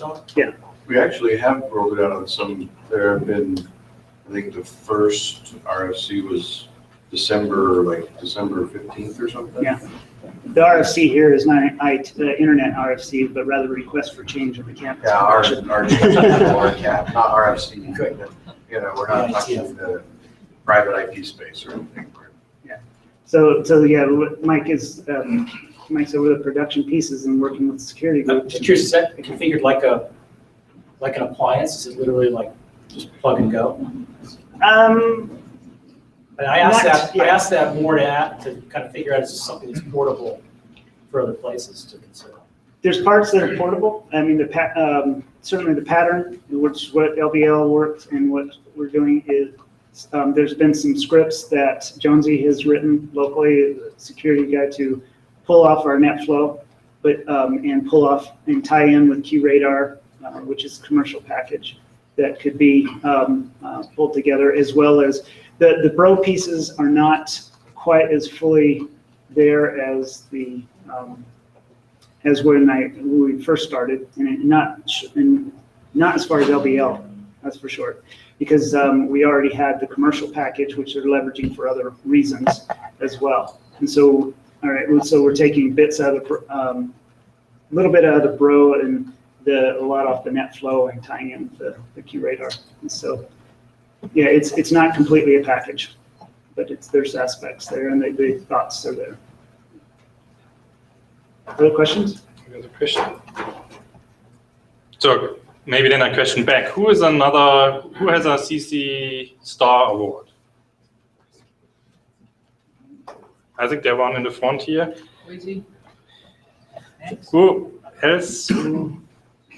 So I'm just asking the audience now. Yeah. Who has one of these CC Star Awards? I mean, My list is University of Wyoming, CSU Boulder, CSU Pueblo, University of Utah, University of Mexico, Boise State. So what worked well? Maybe asking. I kind of want to hear from the others. Kind of what worked well so far. So Max, starting with you haven't really deployed yet, right? So Right. you got two, right? We've got two. We recently got a CC cyber infrastructure engineer. We just have completed the hiring process. The person has not started yet, and we actually had two pretty good candidates. One internal and one from Argonne National Lab, and it was in a similar role. And so what worked well for us was actually just trying to find two qualified candidates we could talk to. The other one, I got the notification on Christmas Eve, so we haven't really done a lot on that. Yeah, that's a yeah, good. no, yeah, it's great Christmas present. So can you just let us know sort of what was in your job description for the CIO? What were you looking for? What were the Well, and goals? so I think Brian actually led the hiring committee. I was on the hiring committee, and actually that engineer will report to Brian here. But I think, obviously we're looking for some technical expertise, but the idea is go out and from our perspective, preach how HPC can help your research. And we're initially our thinking is we'll target some of the non-traditional HPC users on our campus, outside of computer science, outside of our geoscience area, and try to, build the HPC community at Boise State. At the same time, we've got our relationship with Idaho National Labs. And so being able to leverage that and then over time being able to leverage using Exceed assets, and some of the front range assets. And so building that community, making awareness, so it's part technical, but it's actually more of an awareness and marketing, a sales position. So when you look for the person interviewed, I mean, did you emphasize communication skills? Yes, Did you yes, look for somebody who had done that kind of? So we were looking for somebody either out of a research university or one of the labs who had experienced high performance computing support before. So it was unique. It was HPC Wire is where we put it out to, and then as soon as it hit that, we saw it getting routed across multiple listservs, other people. So your biggest problem is hitting the target audience you're looking for. That's true. We did a programming search. So in 2014, we did a CCNIE one for a CI engineer, and in that one, it was actually for a programmer. It was really strange. We did get turned down because that was actually before NSF actually broadened it from requiring that. It was never required to be a network engineer, but I think a lot of the raters interpreted it to mean that. But we ended up funding that position internally and hiring that out. We had an extremely hard time finding someone that would respond to those, to a programmer who would support research. Yeah, well, it'll be interesting to hear how 6 months, a year from now, how it all works out. Yeah. So, yeah, I'm really curious about the CIE, how it's gonna kind of come out, and the different kind of people. And Because I think each university will probably have a slightly different. And like I said, our institution, we're a relatively young research institution, so, some of it's just, communicating, getting the word out, especially to some of the non-traditional computing programs. Yeah. Cool, good, well, good luck. And then your campus infrastructure, you're gonna put a science TMZ in and. Yes, and then drive some connectivity to INL and then beyond after that. New Mexico, Gil, you. We're one of the campus grants, and we are implementing the Science TMZ model in some variation. We're installing fiber to the various 15 locations on campus, where we use it as a vehicle to exercise enhanced communication with faculty. We brought a group of faculty up for the first time who actually shared interests and needs. We set up a faculty advisory group that's running the project, and they're helping us define the initial locations, the initial capacities, the initial installations. Since this is a project coming out of the Office of the CIO, it is an institutional project. It will be refunded and continually supported as we go forward. We are folding together some fiber projects and campus 100 gig projects, so we don't have the collisions as we mentioned earlier. So all the campus infrastructure projects are folded together with the research, we call it the research network, as it goes forward. It also helps us build the case for 100 gig north, 100 gig south routes out of Albuquerque. We're working with our partners at WRN, which includes Gigapop, Scenic, University of Hawaii, Pacific Northwest Gigapop. In addition, we're building additional 10 gig connections in and out of Albuquerque for some side research projects and some specific alternatives for the production network as it goes forward. In the same breath, we went ahead and completed our NSX implementation, our data center. So we've completely upgraded our data center, NSX running SDN today in production, and we're moving now that into our research network design in the next phase of our iteration for the research network. So we'll be looking at either some version of open source or commercial NSX implementations as we go forward within UNF. The other side benefit of our project, and it really worked well, is we worked with Mexico State and Mexico Tech to work with our 4 comprehensive institutions in New Mexico to prepare small institution applications. So we got, 2 out of 4. So Western and Northern New Mexico University both got small institution grants. We're going to go back this year and try to get Eastern and Highlands to be recipients. And we're also working with those institutions to create, because of our collaboration with NSF, create the appropriate science DMZ routes on a couple 10 gig waves across the state to connect research universities.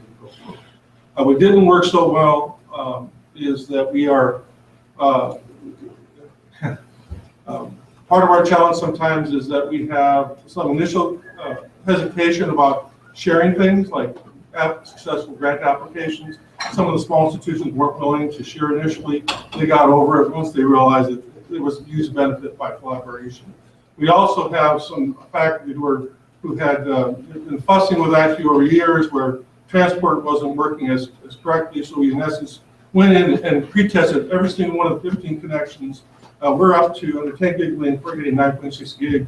We're going to basically give them back data on the links we're standing up with the DTNs, and we're working through the issues of how to do cost-efficient DTN and cost-efficient persona boxes.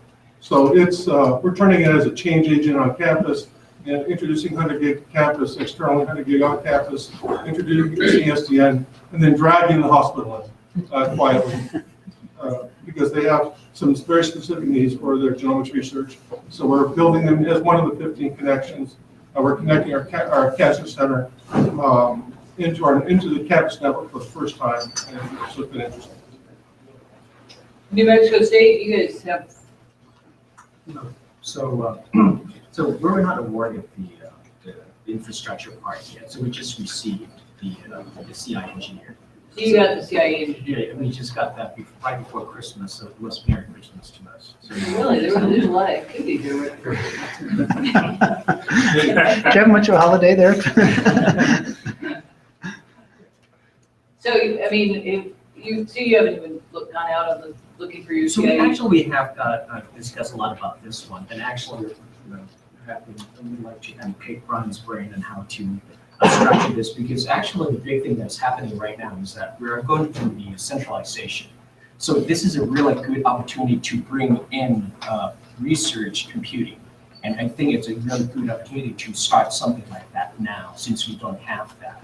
So Norma is working really diligently to take a look at things strategically, and as well as perhaps to create this research computing group, and we're really hopeful with that one. Yeah, and I assume you're watching the other grant solicitations that are coming out for various computing pieces, that research computing and that kind of stuff. So Kevin, I was just going to ask you that I didn't get a chance to ask you, but you were noting that this has been a large project. I mean, for NSF, you've awarded a lot of grants. You know, in your career there, is this sort of the most open grants you've managed, at any given time? Oh, yeah. I mean, yeah. So this has to have been a challenge for you as well. I mean, just knowing. Well, I get a lot of help. It's not Yeah. just, Well, it's not just you. But, I mean, this is somewhat unique in the magnitude of numbers and just size. I think there's for some really small ACI, ones. for my division, it's pretty unique. There are bigger programs. The cybersecurity research program has something on the order of 400 plus active awards on any given day. It might be close to 500. They have a team of program officers. I don't know how they keep track of it. So small compared to that one. But I mean, if you had to develop new tools and new techniques to manage all of these and keep. I should have. We do our best. We have some pretty good tools inside NSF.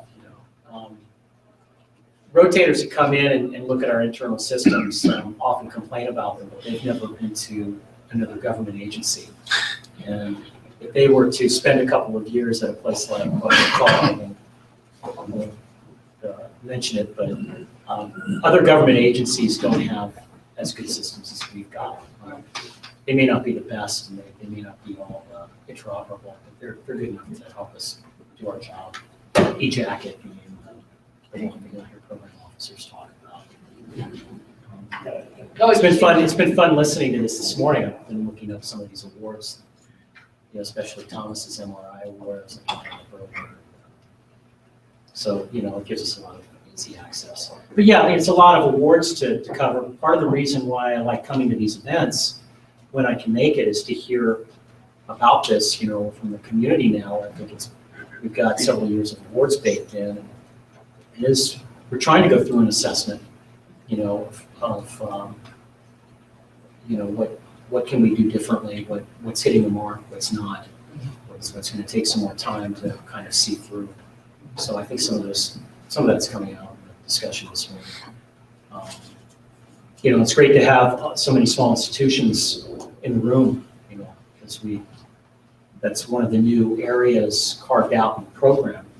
And it's still a little early right now to see how that's working out, but just the proposal pressure that we got in that area in 2015 versus 2014, clearly the message is getting out in some specific states in the US.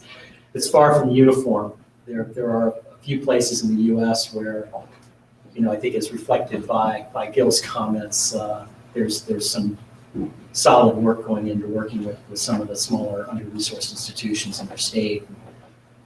That's a good problem for us to have if we see that grow in 2016. That's the kind of problem I like having. So more quality proposals from the under-resourced institutions. Well, I don't know, Gil, for you, but you know, certainly I think for us in Colorado, in Wyoming, it's in this region in Utah, is that, you know, it's made me reach out and get to know people better that are from the smaller institutions, which I think was one of the goals. And so I was certainly much more aware of the magnitude of smaller institutions in Colorado. Even though a number of them were FRGP participants, you're talking to them in a different context. And, you know, like with Fort Lewis and community college systems, and you find out a lot more about, you know, what is research versus education, you know, what's the focus. You know, so it's been a good learning experience. For me too. And a good community building, you know, I think. And hopefully the small schools get that way. I mean, we felt that. I think that's exactly right. The other part of this is it's building a strong relationship between the research institutions. Because individually we would not be successful. But I think we're working with, in this case, the state. To work with small institutions together is a big deal. And this really helped us from our own communication, our own opportunities to work together. And that's been tremendously valuable, I think, in the next one. So peace out here. No, I agree with you, and I think what it helps with the most is that for small institutions, they, you know, we think we're disconnected from the research side. They are in the same situation, and for us, going there to help them, and then, you know, we have workshops and stuff like that. It brings them all together. It's really a good opportunity to see just the IT people and researchers sitting in the same room and listening to the stories, the research stories. It's amazing, and it kind of lights up everything in IT's eyes. This is why we should do something like this. This is why we should move forward. It's really good.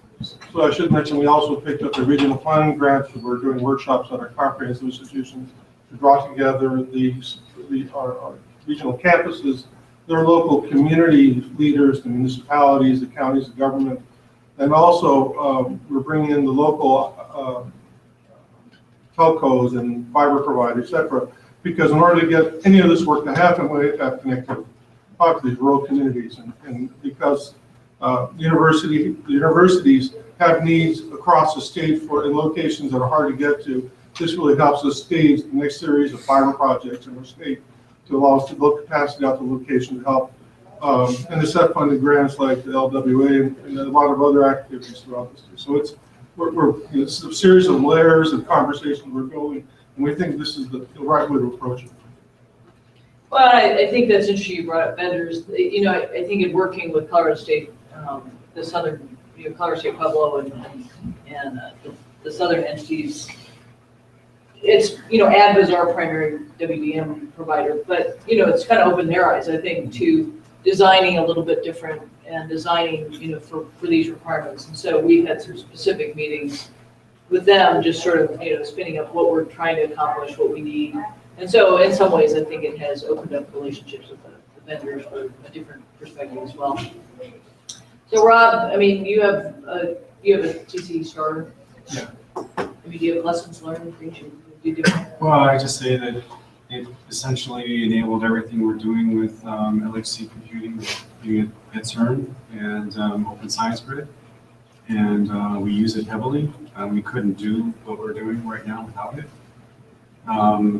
So, you know, I mean, I think it certainly has elevated those programs. You know, I'm thinking specifically at the University of Chicago. I mean, you know, we've been able to sort of support, you know, our faculty there, you know, directly with research. We can actually count the number of terabytes consumed on different experiments and groups. And, so it's directly, impacted those, those efforts. We couldn't be, we're sort of, we've been very successful with LHC computing in the global context. We couldn't do it without a network. We couldn't do it without this kind of infrastructure. We would not be in that game at all. We'd be, sort of just a, a consumer of what other people are doing.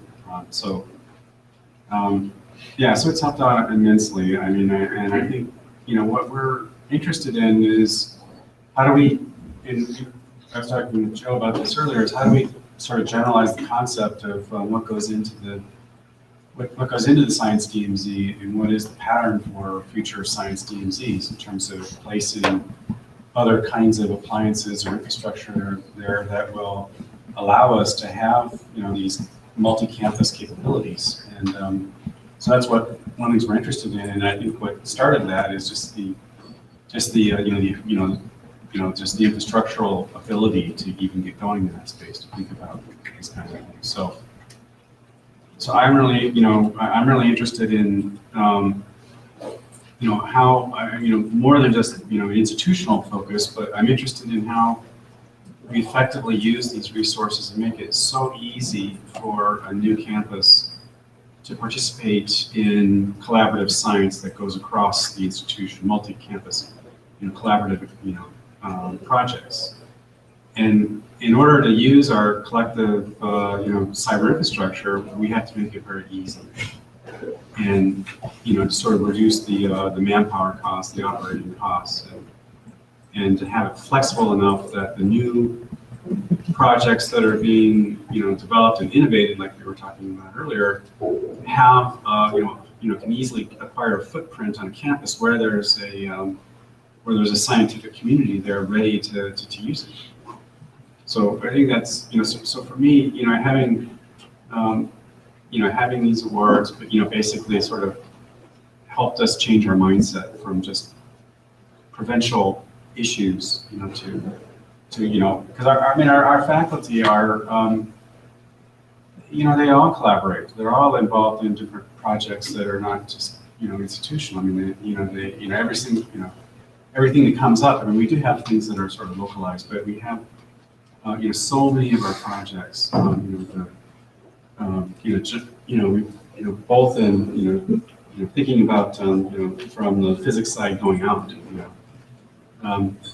they all involve multiple institutions. There's, the science really is owned, by groups and not just individual PIs. So we need to have the, so we want to provide the capabilities to make them easy to get their science throughput through the system. So. But the things you would have done differently or lessons learned? Yeah, I mean, there are a lot of them. I mean, I think that, the biggest part, I think that we could have been better organized as an institution to have sort of a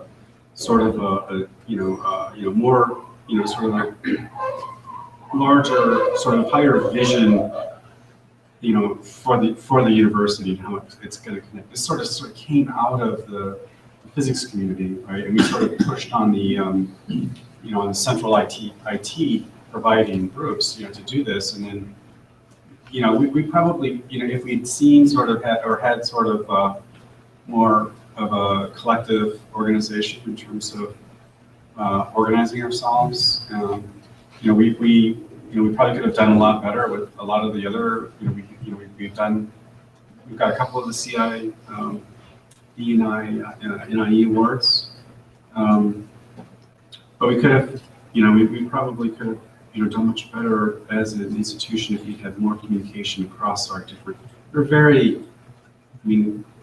we're not a very centralized place. We've got lots of different groups that are sort of, we're fragmented a bit. So this is one of the things that we're working on, we're going to try to change, try to collectively coordinate and understand where different parts of the campus, research bioinformatics, for example, in the medical school, the biological sciences, taking advantage of what's happening in the physical sciences, that kind of thing.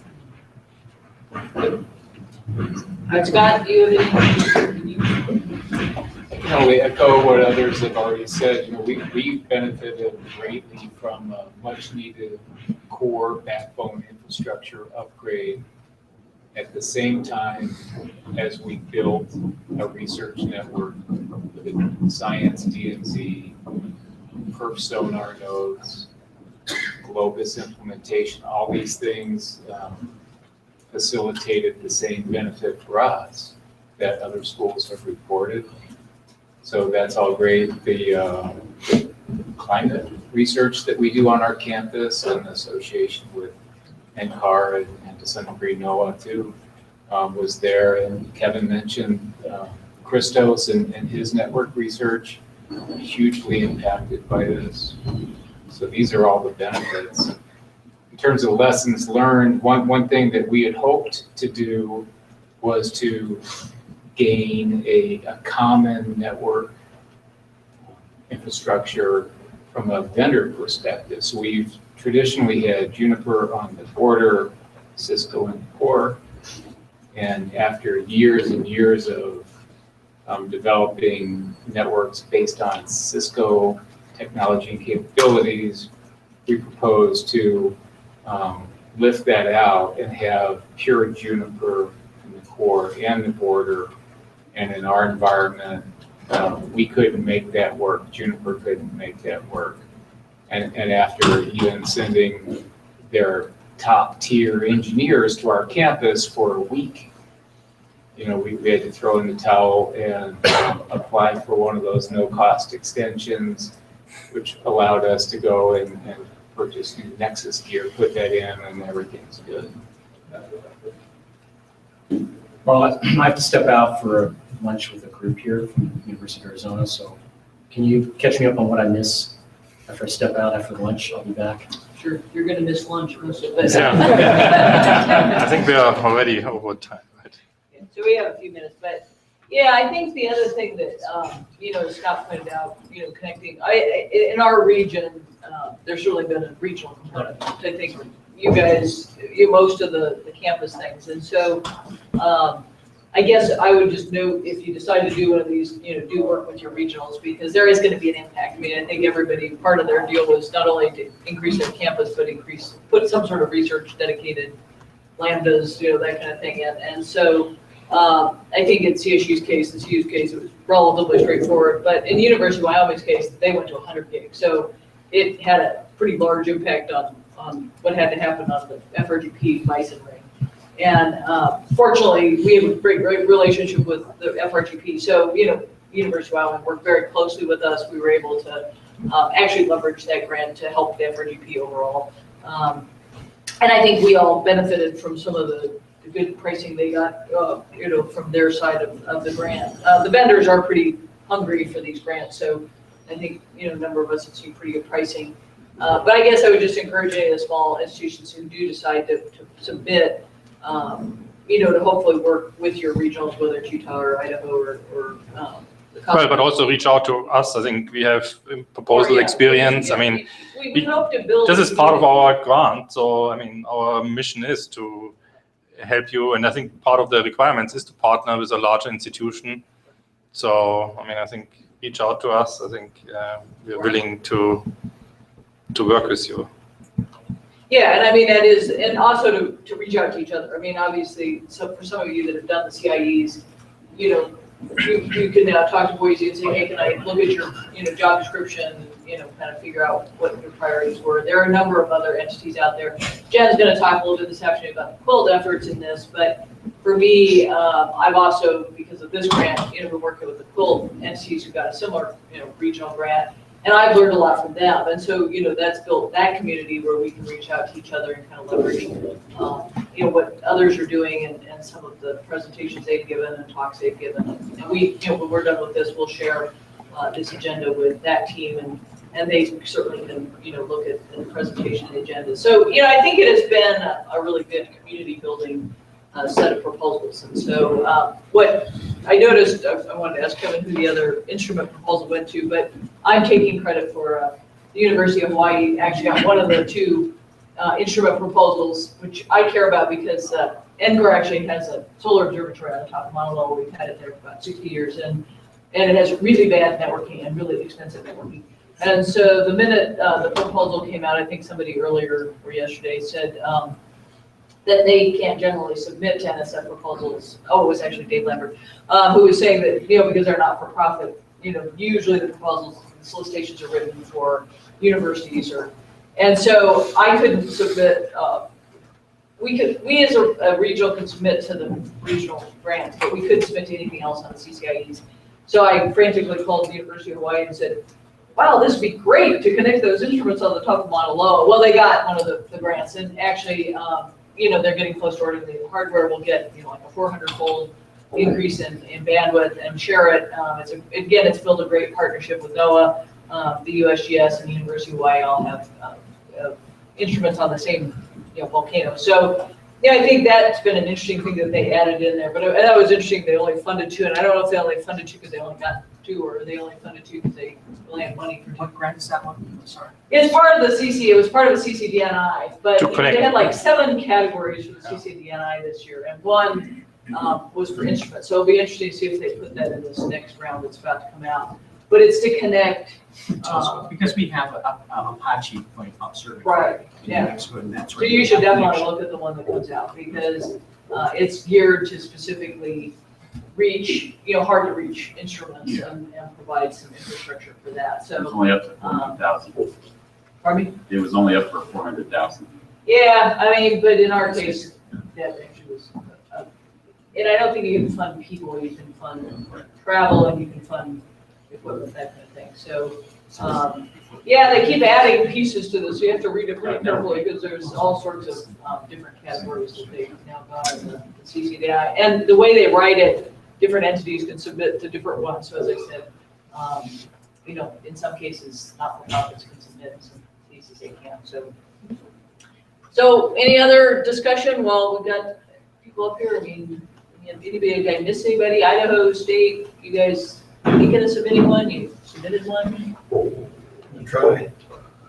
You tried, or you're going to try? So you did submit one, or you're going to submit one? We're going to try. Oh. We're currently doing a researcher survey to try to get some real information that we can use for some sort of proposal.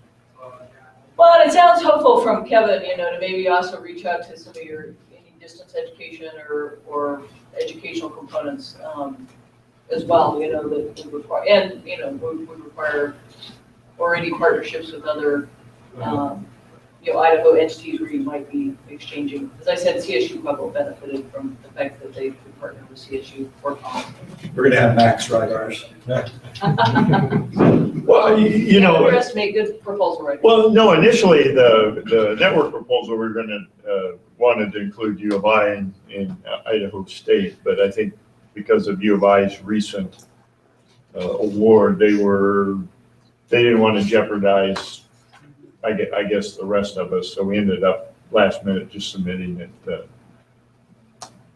selfishly for ourselves. But we'll try to include everybody next So time. has anybody written one using education as the driver for that? There was some educational components in the CSU Pueblo one. They did have an instrument that they were connecting, but there was a lot of. They don't have a lot of research to cite. I would mind at least the award abstracts. That's kind of my approach sometimes. For the MRI award, I wrote at least mind who got the last big MRI award. So I looked at Stanford, and I think the one before was Louisiana. And so I think at least gives you some idea. Obviously the abstract is not the same as the proposal, but it gives you at least an idea of what are the spirit of the proposal. And I think coming up with unique ideas, something that kind of sets you a little bit apart. I think it's good to stand out of because you get ranked in terms of whatever, I think highly recommending, and generally these are the ones that get funded, and so you have to figure out how do you get into this upper. So one thing, Matt, I heard, I think Marla or yourself say something about you had some national park emphasis there at the school, or it was part of the liberal arts, and you're developing the STEM things. Do you have a case where you might have sensors that you may be deploying for different aspects that some of the researchers could? That becomes a science and educational driver there, and it's right there at your front door that you all could deploy a piece, and that is an area where I know that was certainly noted in some of the call proceedings as well. That would be there. Yeah, there's some of that going on. Yeah. And don't, I mean, honestly, I mean, it's always, you have to try. If you don't try, you don't get it. And the chance of rejection is high. I mean, that's just a part of the NSF, right? I mean, what was the number of 40,000 proposals and 11,000 funded? There was this one slide at the beginning. So, I mean, the odds are, I think, against you, but I think without trying, you never know. And sometimes, I mean, NSF review panels, obviously, sometimes you get another panel, but at least when you try, you give you some hints to improve if you get rejected. So, I mean, I think it's rare that you get funded on the first try. Well, and I strongly encourage you. We are all here to help, and so I just wrote a letter of intent, and I'm not a great writer, and I had a team that Google Docs has now become my friend. So I put it out there. We had a number of people edit. It was so much stronger, so much better after those edits. So I encourage you to let other people read it, especially people who have been on panels. The key, they always say, is read the solicitation and what they're asking for, and make sure you very clearly addressed, what specifically they asked for. So sometimes having external readers, they can say, well, you didn't really, I mean, I won't name names, but I did read a proposal from somebody who didn't get one. And I said, you have great science, fabulous science, but you never explain how the science will benefit from having new cyber infrastructure. You have to tie those two together. You have to say, here's the science, but this is why it needs a 10 gig, or this is why I need a science DMZ, or this is why I need whatever. And that was exactly what I asked to see the reviews, and it was exactly what the reviewers pointed out. Hey, you've got great science, but you never justified why you need, high-speed networking in order to do the science. And so, you do have to, and so sometimes external, you kind of do a pre-external review, but, external readers can say, you kind of missed this piece, or, you could strengthen this, or, that kind of thing. So, Thomas, Pat, Joe, we've all submitted them, and we're all here to help. So as Thomas said, that's part of what our grant is to help everybody. We're a little disappointed that we were hoping that the timing of this, the next CC star would be out, and we would kind of know what you're proposing to. And so it's interesting, this has slipped fairly significantly. I don't know if, as Kevin said, whether he thinks it'll be out by the quilt meeting. He has not given any indication. Yeah. So it is later. It'll be second quarter. Pardon me? You told me second. Oh, second quarter. Well, I think it was the delays in the final budget, right? I mean, that didn't help getting all these things out. So. Yeah, and it's also actually interesting. He's still funding FY15 stuff. So apparently there was some extra funds in FY15. He's winging out. So, anyways, let's break for lunch. Thanks, you guys. And if you can be back by 12:30, there's salads, and the salads go with the box. So I assume the box has dressing. But you're welcome to eat in here. There's tables, as you all saw, down to the left. Outside, you can go into the lounge across the way. There's tables in there. So just find some place you're comfy and enjoy. I think there's 3 different kinds of salads. Four different kinds of salads. There's a vegetarian salad too, which is. It's good to know.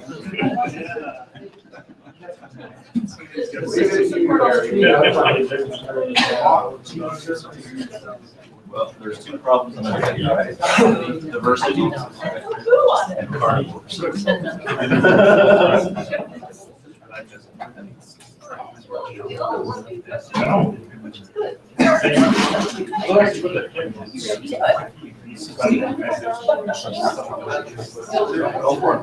Yeah. It's right after New Year's, right? She's gonna make us walk this cycle. If they do, well, assuming that they will, Same have as another the- funding opportunity. They take a look at the proposal that you just got funded. Oh, the networking or the? Cyber. Oh, sure, yeah. Oh, I can just send that. And that was our second try. And so, asked to see your first try and then review comments, and then your second try would probably be see what they didn't see first time, what you retool. And I think we had 4 times.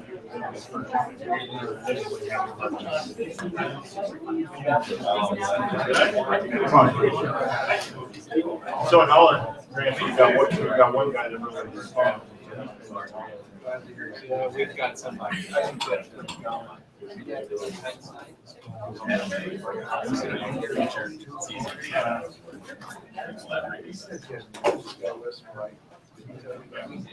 So we ended up having DOE.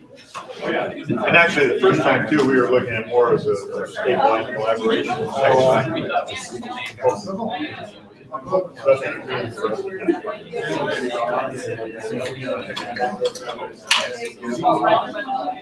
Write that on. Actually,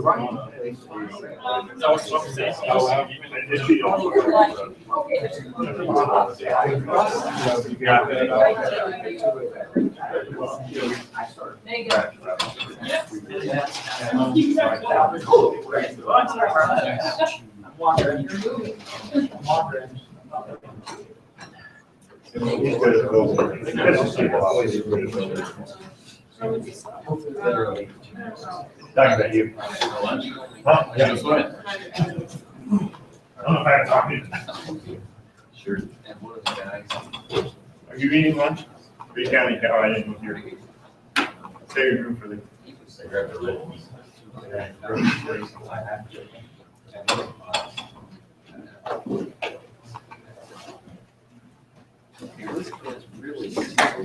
Whenever you want to move on. Grab blacks. That's probably where you're.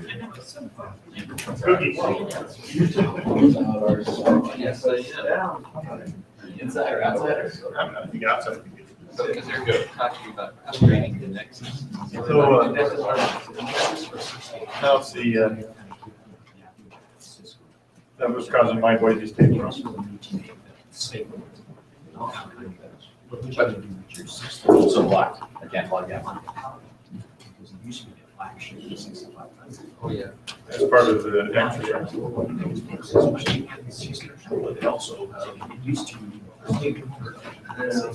That's the only reason.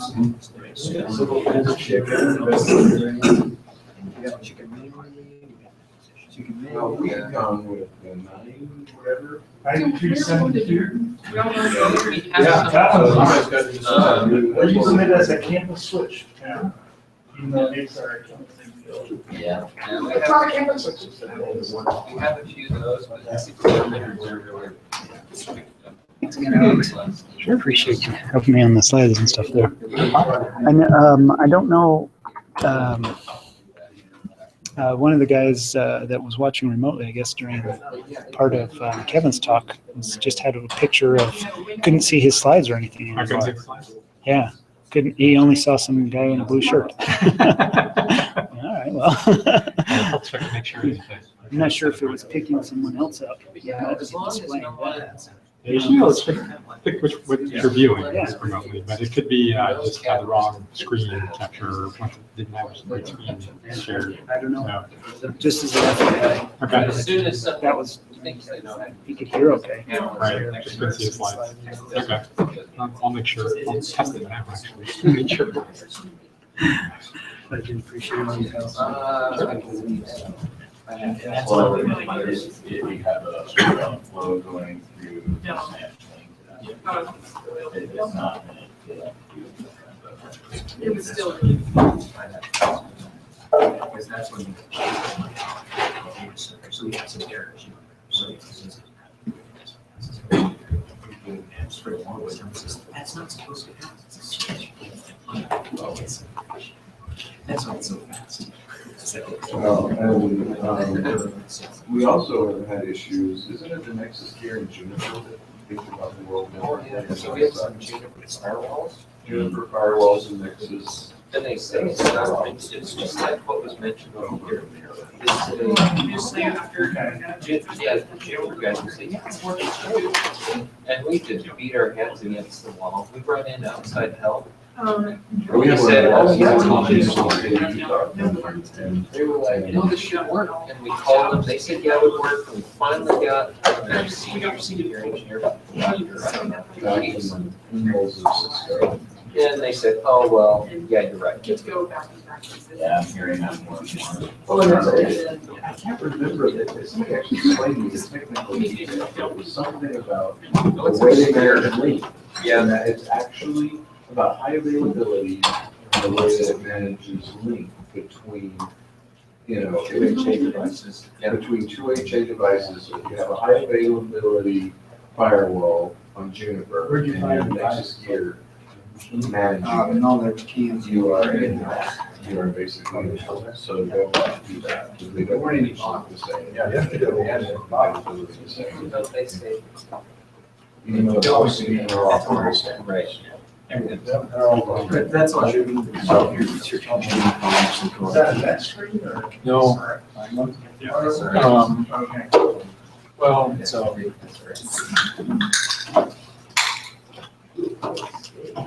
It's a difficult question to answer. So our HPC stuff is kind of fractured into Cray that we had for 5-6 years and just upgraded. So that's under central support. As Thomas was saying, we just got rid of a grant. Through a joint proposal for a brand new system that we're about to release the PO for email. And that's under central. But a lot of the researchers apply for grants and get their own infrastructure. We kind of got this hybrid of that, one of our math biology went together to try to put a supercomputer that they included us at the right time. But the challenge is their expectation is that we're just gonna support it and do everything. I'll let you guys know. But we're kind of So I can send him a picture of my garage. behind the curve, I think, but it's also, I'm not sure if it's an additional priority. Science side of things, so it's not our forte, really. Well, I don't think you can start too early to align expectations. That's what I'm trying to figure out, because it's, I know, we're gonna run into, with us building a new building, it's tough to get. Historically, we've gotten 5-year leases and big forklift upgrades of our core and our employee general. They're not wanting to make that big investment because it impacts our bonds and everything. What we're trying to do building. And if there's an opportunity like it, upgrade the core, another side of that, or need some people. Lowry with some of our outreach. But we don't really have our grants, they're not really looking at the networking side, they're just focusing on smaller grants. So we definitely want a conversation.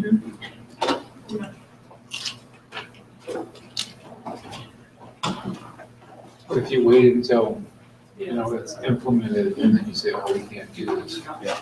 That's not going to be a good scenario. Because we have state of Colorado. I saw this morning.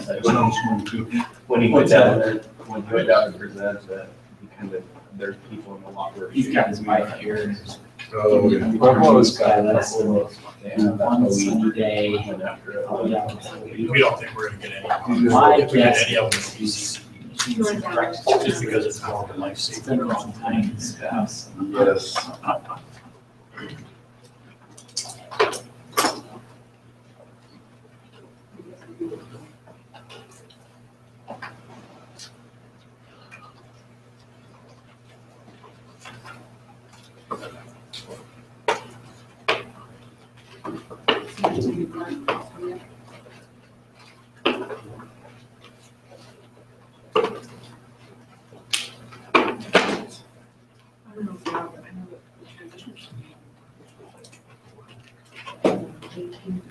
So did Juniper get knocked up? Yeah. So which year were you? Kicking and fighting. Which year were you? That was a MX 480, I think. 96, wow. MX 480. Yes, is Katie available? Yes, Mike Ekstrom, she's expecting my call.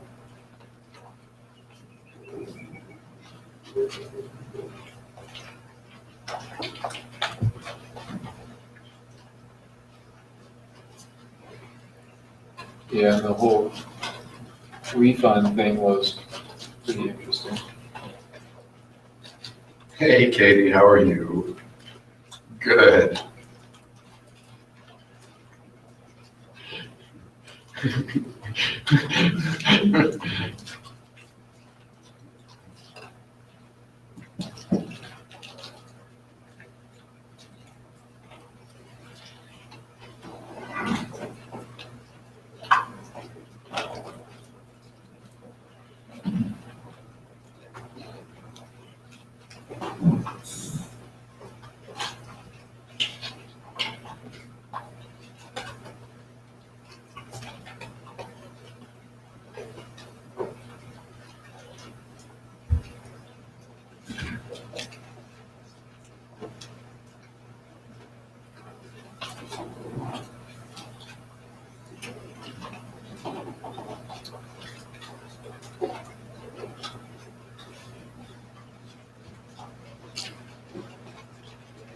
Okay.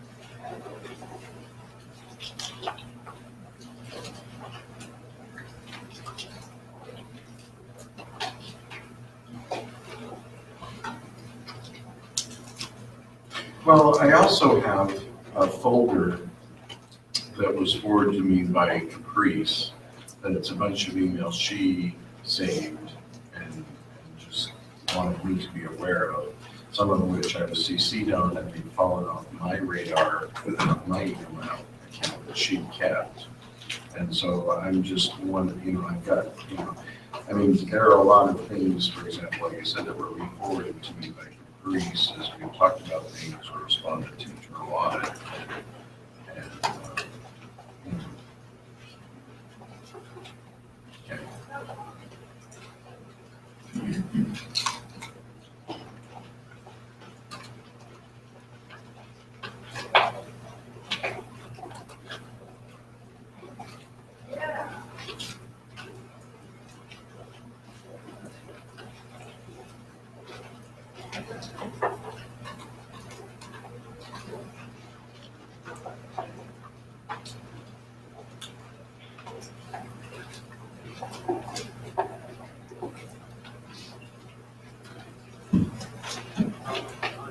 Okay, so at this point then, I'm not going to go to any extensive issues. I'll keep the very folder I have.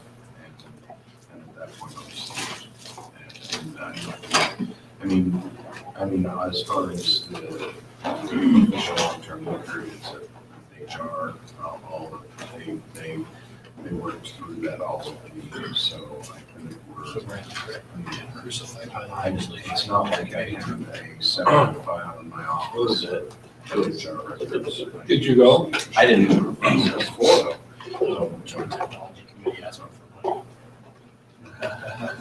You went to ask for money?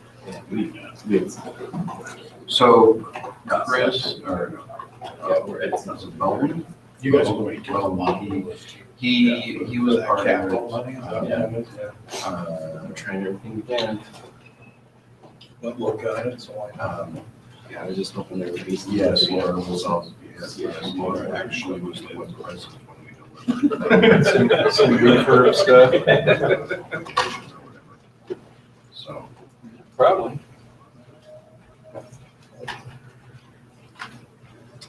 All those were given to Laura, so I did not keep those. Those papers, all four paper was either handled by Amber, my admin, or to Laura directly, so I don't know. And wireless. Some of the questions they asked about wireless. Can't you just look at the number of devices people could put on your wireless? Sure. And then I'll go to a different school. Yeah. I will talk to her in terms of how, is there anything you stored locally and not forwarded to HR? Because generally speaking, my expectation, we don't start it all. If it's that new building's gonna have awesome our staff. It's ours now. It's all HR. If it's just, something that's operationally kind of trivial and irrelevant. We got a OJC one last year, and they came back and asked us. Did we, OJC. did That's mine. Modern, given the Christmas card. They got $200,000 last year. Came back this year asking for another almost 700. So.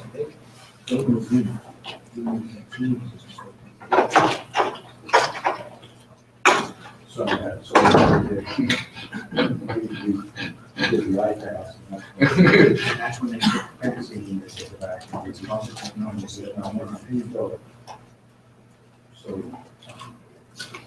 They beat up on us, and we worried about the fact that we don't charge a technology fee. We can't without a student vote.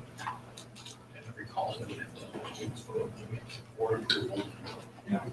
Oh, yeah.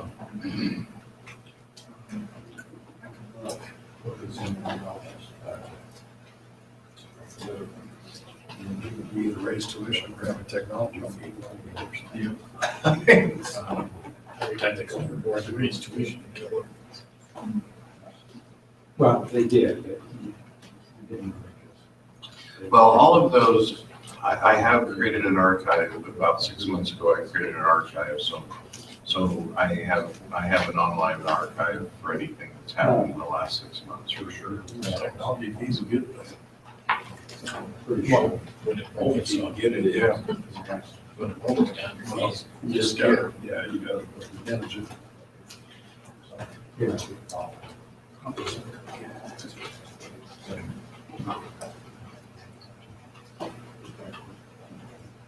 We haven't purchased a lot. Well, I think she may actually, have a better sense of what it's on, just because she's seen out there. I mean, I have an idea. I used it for something. But, yeah, Library upgrade. yeah, I think that would probably be best, actually, just to have Ashley. I have some songs, so she can just go through the email and look for things that are helpful. And so I use them to create all the wireless. So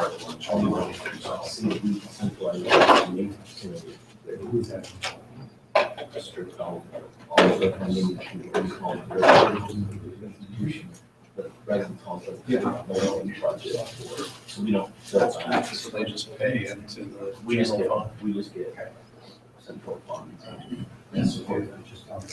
But it makes it challenging. Yeah. And then they're like, we need new wireless. Yeah, I agree with you. I can't put an active point here. They're like, we're paying all this money to the college. Yeah. Once you said the CSU bubbles are a little highest. We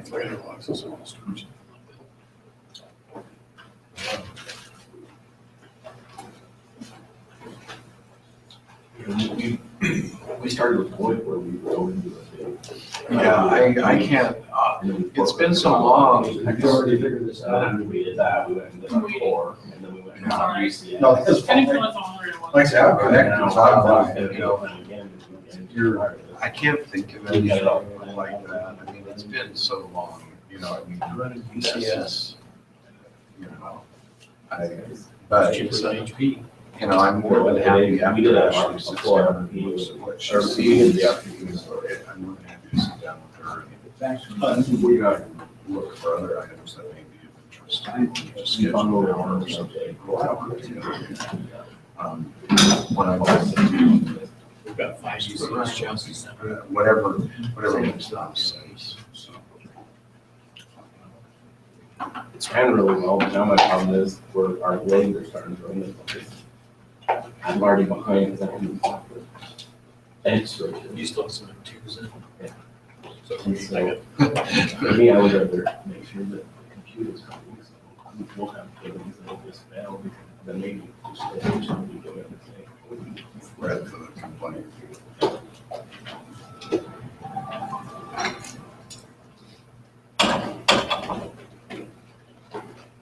Dennis, yeah. Dennis, yeah.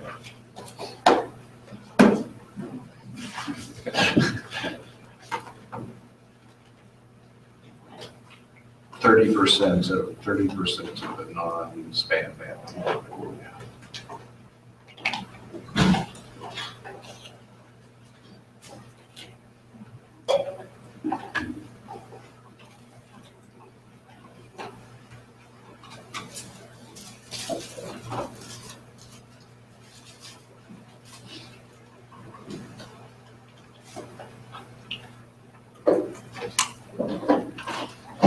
In the last 6 months, but Barry was terminated a year ago, so.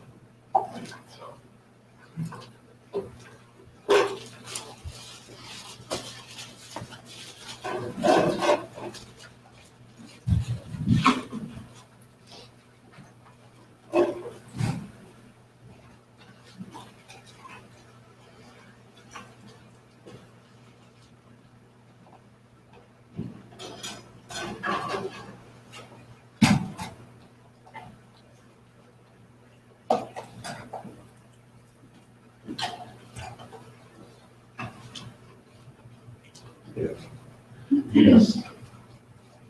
So who knows?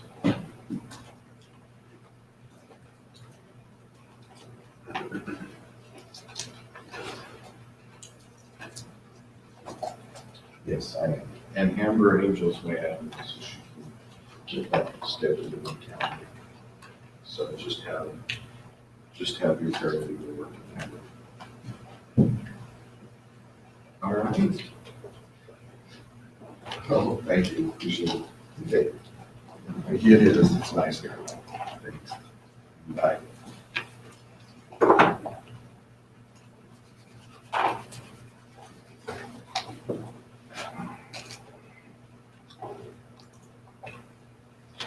Can we have a Ryan ready for this right?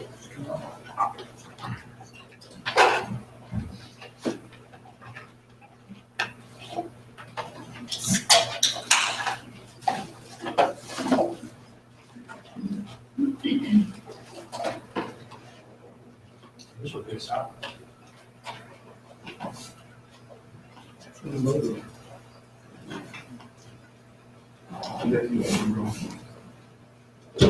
They're bringing it up this week. Yes, they're supposed to have a ribbon for this meeting. Almost. Do you have a Netflix subscription or anything? No, they still don't have any real contract for it. So they should do it quick. Yeah. The Net Plus thing hasn't been finalized yet. We're hosting a huge industry conference this summer. Get on it. Yeah. It's difficult. You gotta stand up a radius server. Well, he just You verified it on this box that we have. That left one. That's all your access points. Yes, that's Okay, all. so I am logging out my credits. Should be fine.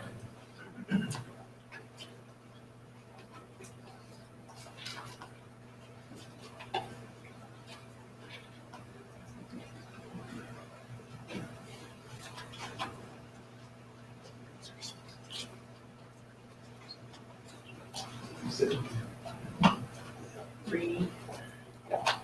Yeah, I'm just getting rid of those with my name. Figured out our Chico wiki yet with all our vendors in products. I don't know. Jenny and James are working on this. We're trying to figure out the agenda for the work. When is that? February 2nd. Yeah, that's a month away.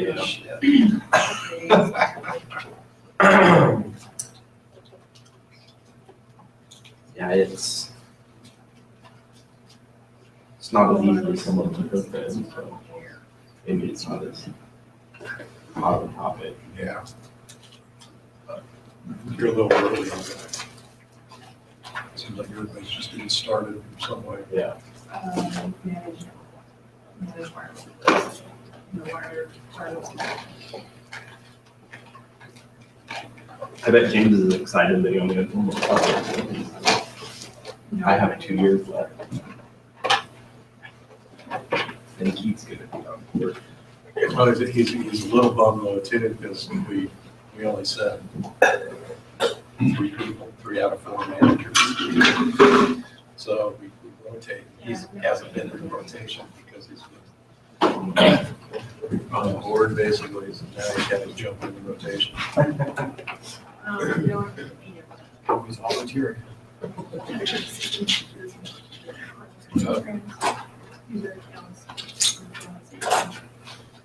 It wasn't bad on my old job as it is now, but and it's very, like, right now it's not crazy, but the Right. Yeah. Yeah. There you go.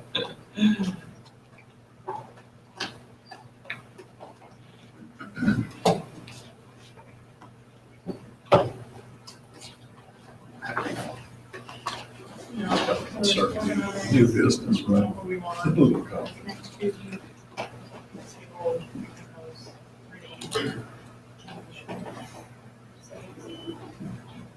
That's what there's my workload. Hire somebody else, and just create some new workload. All right, well, see. Proceed for a security. See if they hire that. Yeah, that's where I was. We hand up? Yeah, security.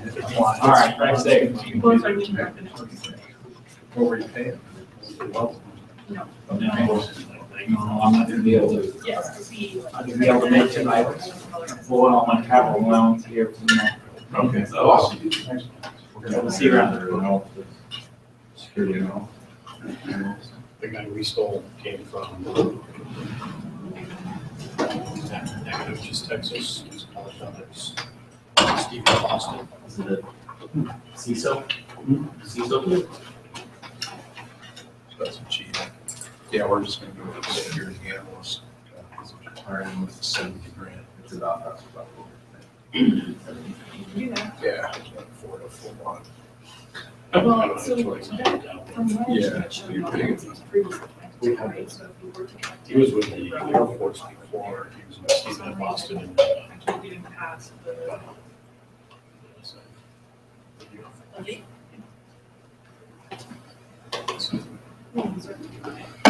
when exactly they're talking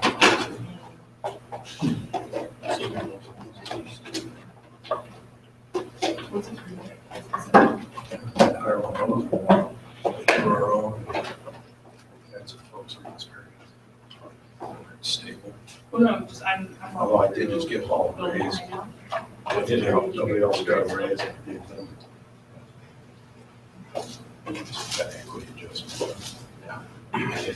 I had two until October, and I had to terminate one. Did you pay your email back? Well, he got into it with another employee and started punching things. Oh, no. It's not But like. Out of here. That's pretty tough. So I just went, That'd be fun. What do you do? Just Sure. Great. What are you doing about? What do you do about violent? your fight road. yeah. So, once I had a secretary come in and close the door, she went, I was just out back smoking a cigarette with Don. Don told me he's ready to go get his gun and blow Danny's head off. Danny was the supervisor, and I'm like, I wish you hadn't told me that, but now you did. Yeah, I gotta do something about it. I had sugar eating, right? You guys have any of your employees in Colorado? With what? Oh, Colorado. No. People actually get involved. No, it's as far as the meals. It's not complicated. He's still small. This is the last time, no, the last time he was also his voice is stupid. I sent an email out to him. I said, "Who are these vegetarians?" And the answer comes back, I said, "I'm not a vegetarian." So it does say, "Oh, we said we're vegetarian."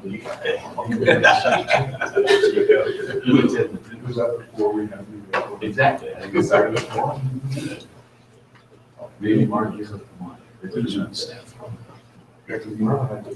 Former supervisor, we met Steve, he go down, he died, he grew out, and passed away from cancer. We're back. Good. His job, everybody boys is about a year, almost a year and a half. He died of. You move into his. We're only moving me into his role, and I'm trying to find someone. Did you solve the mystery? You don't have anyone now. No. No network. Yeah. What? You not have a network manager? As far as. Oh.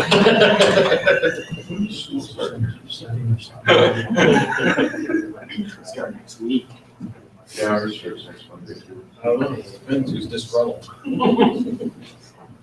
I think we made it past that. We've had a ton of turnarounds since Jeanette and Ryan.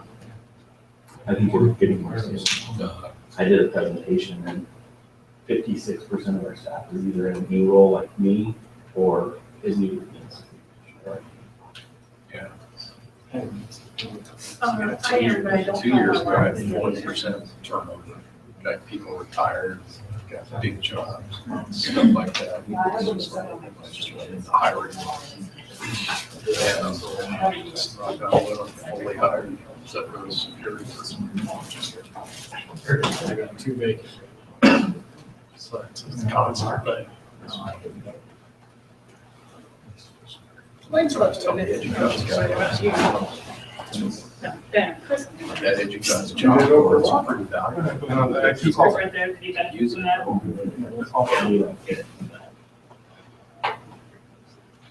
We use it for managers. Yeah, that's about all it's good for. Nobody else looks at it, she cuts. Right? Hire a job seems to be the most popular one. One that's like Elysian specific, very specific.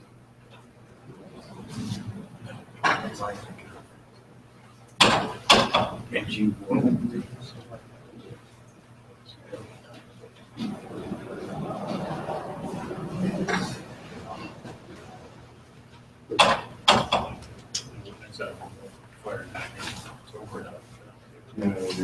Over 4 weeks, 5 weeks now. We're a bit over 2 months. We lost 5 weeks.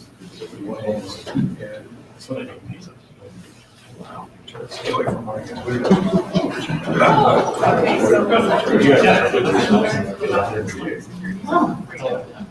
No kidding. Wow.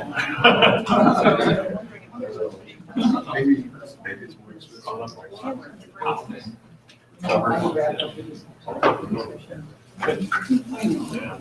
Yeah, I mean, okay. Need to do what, sorry? You know, you guys from LA are just not whole sequence. You're from San Diego.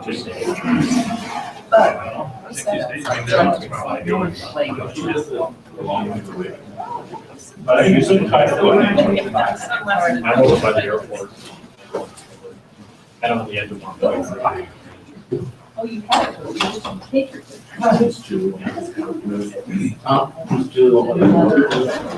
I know.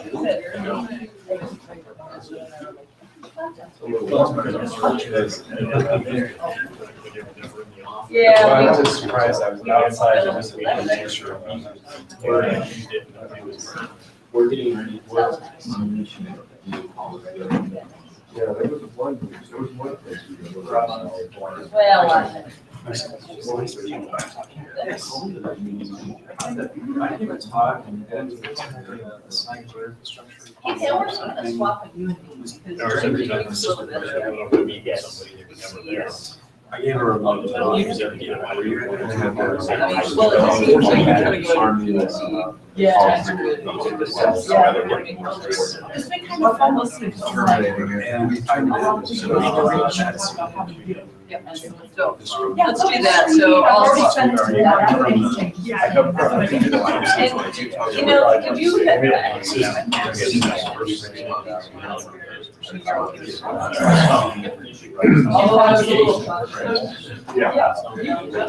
I wouldn't keep the name out alone. Okay, well, maybe I. Met a couple of these. Well, yeah, I mean, we were talking about we're just turning into Mexico as well as.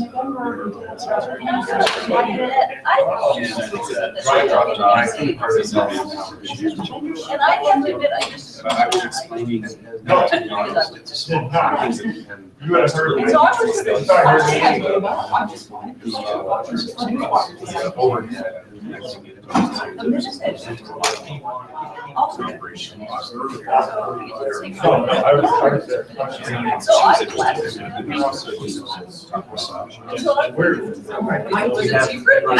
Somebody asked me.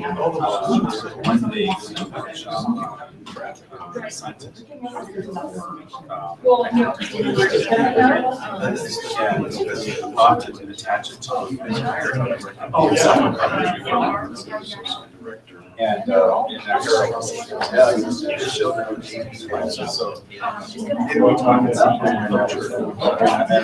my role it's a hard position. It's hard to watch.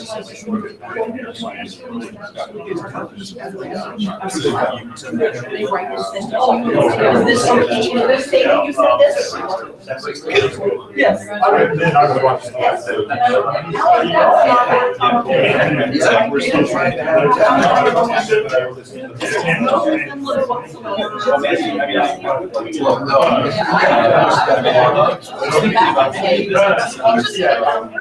He was our very first.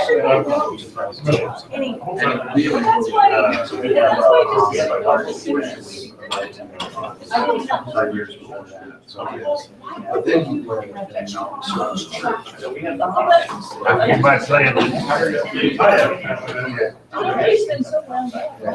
he retired at the university. He retired. And he's gone. I like, I was here.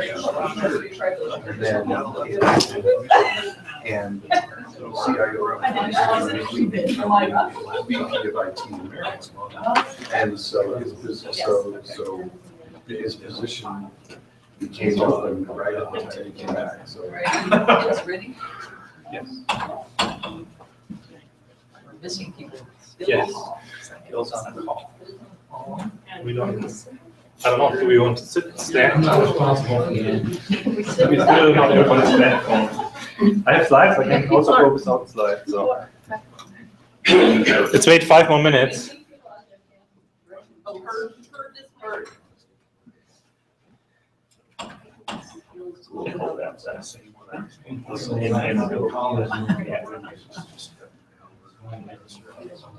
Yeah, the weather looks beautiful. The costs in California, you mentioned, right?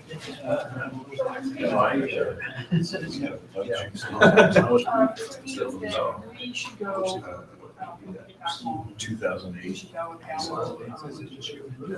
No. Or and Jim. Must have bounced. You've got quite a few presentations going on. Seems like it, yes. But I'm not listening a lot. HP college. Touch screen.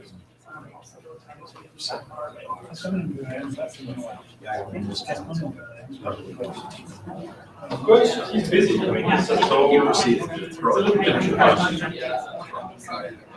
I mean, from my perspective, but I don't know what you're looking for. Yeah, I know my arm. Tied up to the sign it, yeah. It was kind of long chair or vice chair. So I'm assuming. Yeah, so it's kind of a lot of time.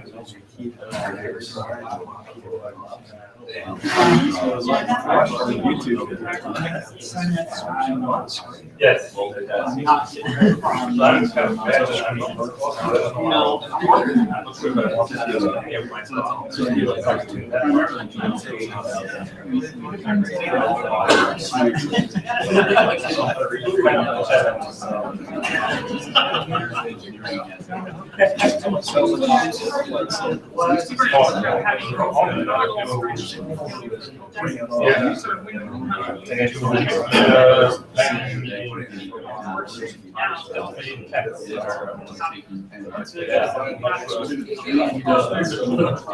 encourage him to let it out.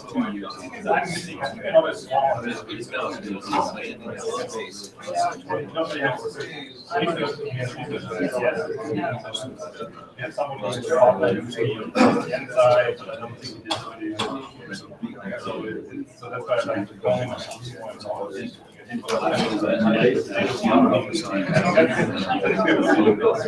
Data science.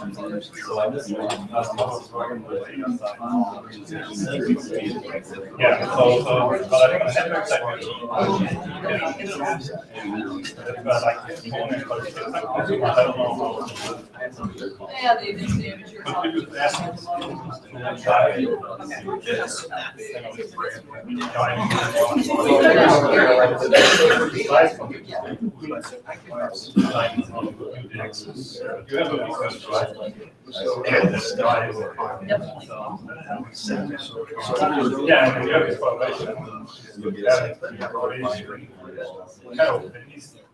So, shall we get started? I know some people are have flights going out in various times, so, Rob, you're. Can we just stand? Sit. Sure, stand, sit, whatever you want to get. Yeah. Stand. Oh, yeah, we can pull another chair up, so. Really, you don't have to stand if you'd rather sit. So, yeah, we have a session on integrating campus and regional high-performance networking to other NSF cyber infrastructure. And we have Rob from the Open Science Grid talking, Jim Ferguson talking kind of about campus bridging. I mentioned a little bit, I think, on the first talk. And then Ruth is a regional campus champion talking about Exceed. And so I think it's both awareness. So I think we had some good discussion about policies too, sharing resources, which is challenging. And so I'm going to start about 5-10 minutes, and then I think having a discussion is good. So I want to really make a plug to the region, the Rocky Mountain Advanced Computing Consortium. So we have a website, armac.org. And I'm kind of copied the mission, and because I think it's kind of lots of words, but I think it's really educate graduate students, faculty on the use of computational science and high performance computing. So I think in the region, I think that's important. I feel there's still, at least some of the non-traditional users we work with, it's a lot of knowledge transfer. And then coordinating multi-institutional efforts in the region and bringing together a range of researchers, faculty, and industry partners. Because if you notice, faculty are absent here. So that's kind of one of the things. My mission is to bring in the researchers, the cyber infrastructure operators, so they talk and because there's different languages in both fields, and so they understand each other. Just a quick overview of the members here. The slides didn't translate quite. So we have quite a list of members, and it's kind of a volunteer organization. So I think one of the things we want to, if you want to become a member, you should participate in our monthly calls. So we have monthly calls, and then hopefully in the symposium in the summer. And this is kind of our main activity. So we had a symposium every year. The next one is coming up in August, 9th to 11th. And I think the RMCMOA workshop will be at the same time. So if you want to come to the networking, and the symposium has really grown. Last year we had 301 registrants, so that was really a nice 100 students. I was very, because I want to get students involved. And the format is, the first half day is basically for total beginners. You don't know what HPC or high performance networking is, you learn the language. So last year we had Henry Niemann talk. And the second day is more, we have some keynote sessions, we have technical presentation, we have a poster competition for students because we are sending, so we don't make money on the symposium, we're basically spending all the money to send students to supercomputing. And then the last day is basically tutorials. So we have really beginner tutorials from beginning Linux to big data Spark. So kind of a spectrum. I think, did you give a tutorial on? Not, but we should next year. Yeah, so maybe, well, this year. Yeah, this year. This August. In August. So, yeah. I mean, we give kind of tutorials over this. And then coordination on proposals. I mean, I think the RMCMOA proposal is one. And the Supercomputing Award, MRI Award is one. And then creating a community. So one of the things, I think there has been kind of a leadership evolving between Utah, Wyoming, NCAR, and Colorado. And so we are trying to do at least quarterly, bringing sysadmins. I think, Pam, you were there in Wyoming last summer and meeting at Supercomputing. So trying to create some community around the region here. And since this is important for cyber infrastructure, I got this collaborative proposal fund. I think this was the only one across the whole NSF and MRI that was a collaborative proposal, because it's challenging to do this. It was with CSU as a partner and CU Boulder. So the machine will be housed at CU Boulder. CSU will have access. I don't think we have really talked to whatever 700K value of the system. And then, but then 10% of the cycles will go to the region. So if you're part of ARMAC, you can apply and we'll send out something to the regional partners. You can apply, get accounts. And we talked about enabling the open science grid on the system. So, and XE will also have, the machine will come in two phases. So first, like more of a traditional HPC system will come probably end of March, hopefully operational May, you never know, as Bruce can tell you. And then a second phase with Intel Knights Landing that are directly connected into Omnipath, and this is kind of more of a development system, and we'll make it available to Exceed users as well for software development, because now suddenly you have nodes that have whatever over 200 cores per node, so that's a different order of magnitude change there. And I think one of the things that really was it basically, the reviewers liked kind of the regional aspect of it. It says ARMAC making excellent progress building a regional program in HPC amplified science. So that was one of the things that really was one of the strengths in the proposal. And I think the advantages is lower area, I mean, local machines, you can, you don't have to go through a big proposal process. Generally on my system, if you want to start up account, it's you just write basically what you want to do, and then 2 or 3 pages for the next level of account. So I think it's more, so these are the regional aspect. I think it's more nimble, low overall operating cost. I mean, similar, I think Open Science Grid is fairly low cost of entry. You don't have to write a proposal, right? You just have to get an account. So, so one of the things we are thinking about with RMAC and with the others is how do we kind of in the region support computational research? And one of the things is maybe we have systems with different capabilities at different locations, some at Utah, some at Wyoming. How do we share? I mean, sharing is still not easy, right?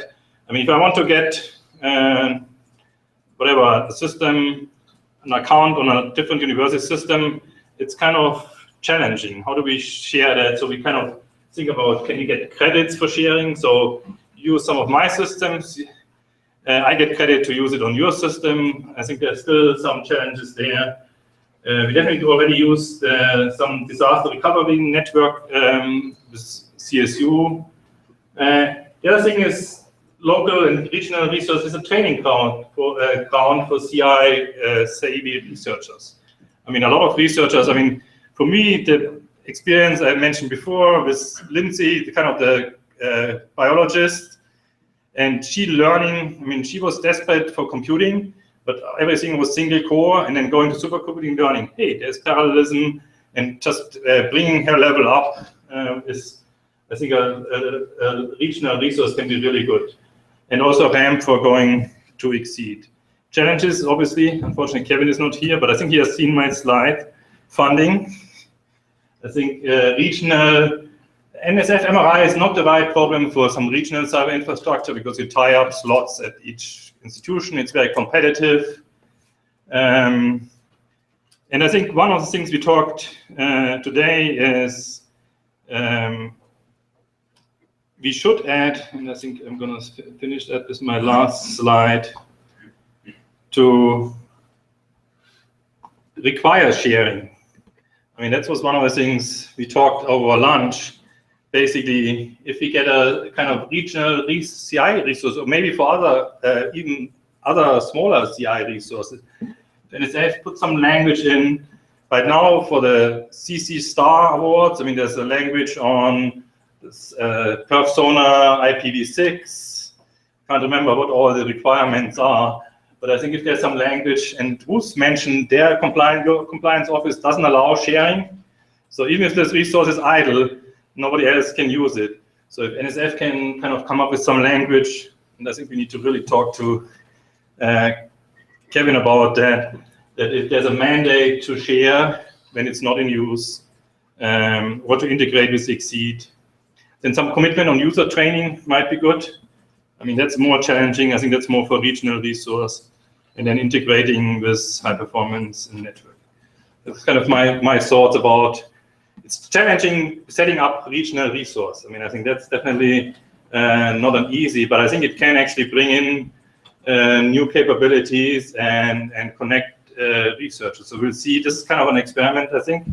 You guys are ahead of, but you haven't deployed it yet for Exceed, right? No.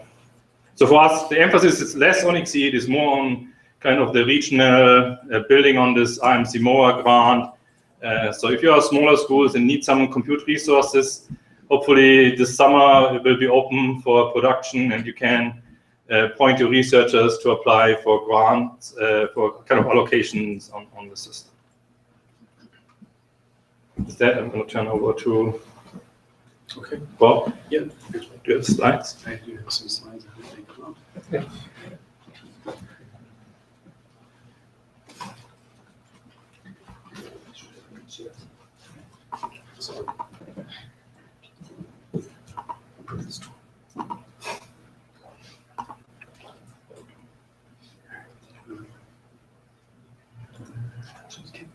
That's here. Yeah, that's me.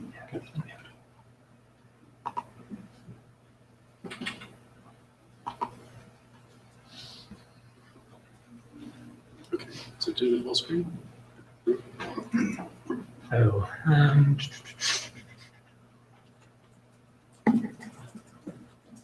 Looks like it's going Yeah, it's automatically. I can't speak that fast. I'm behind my slides.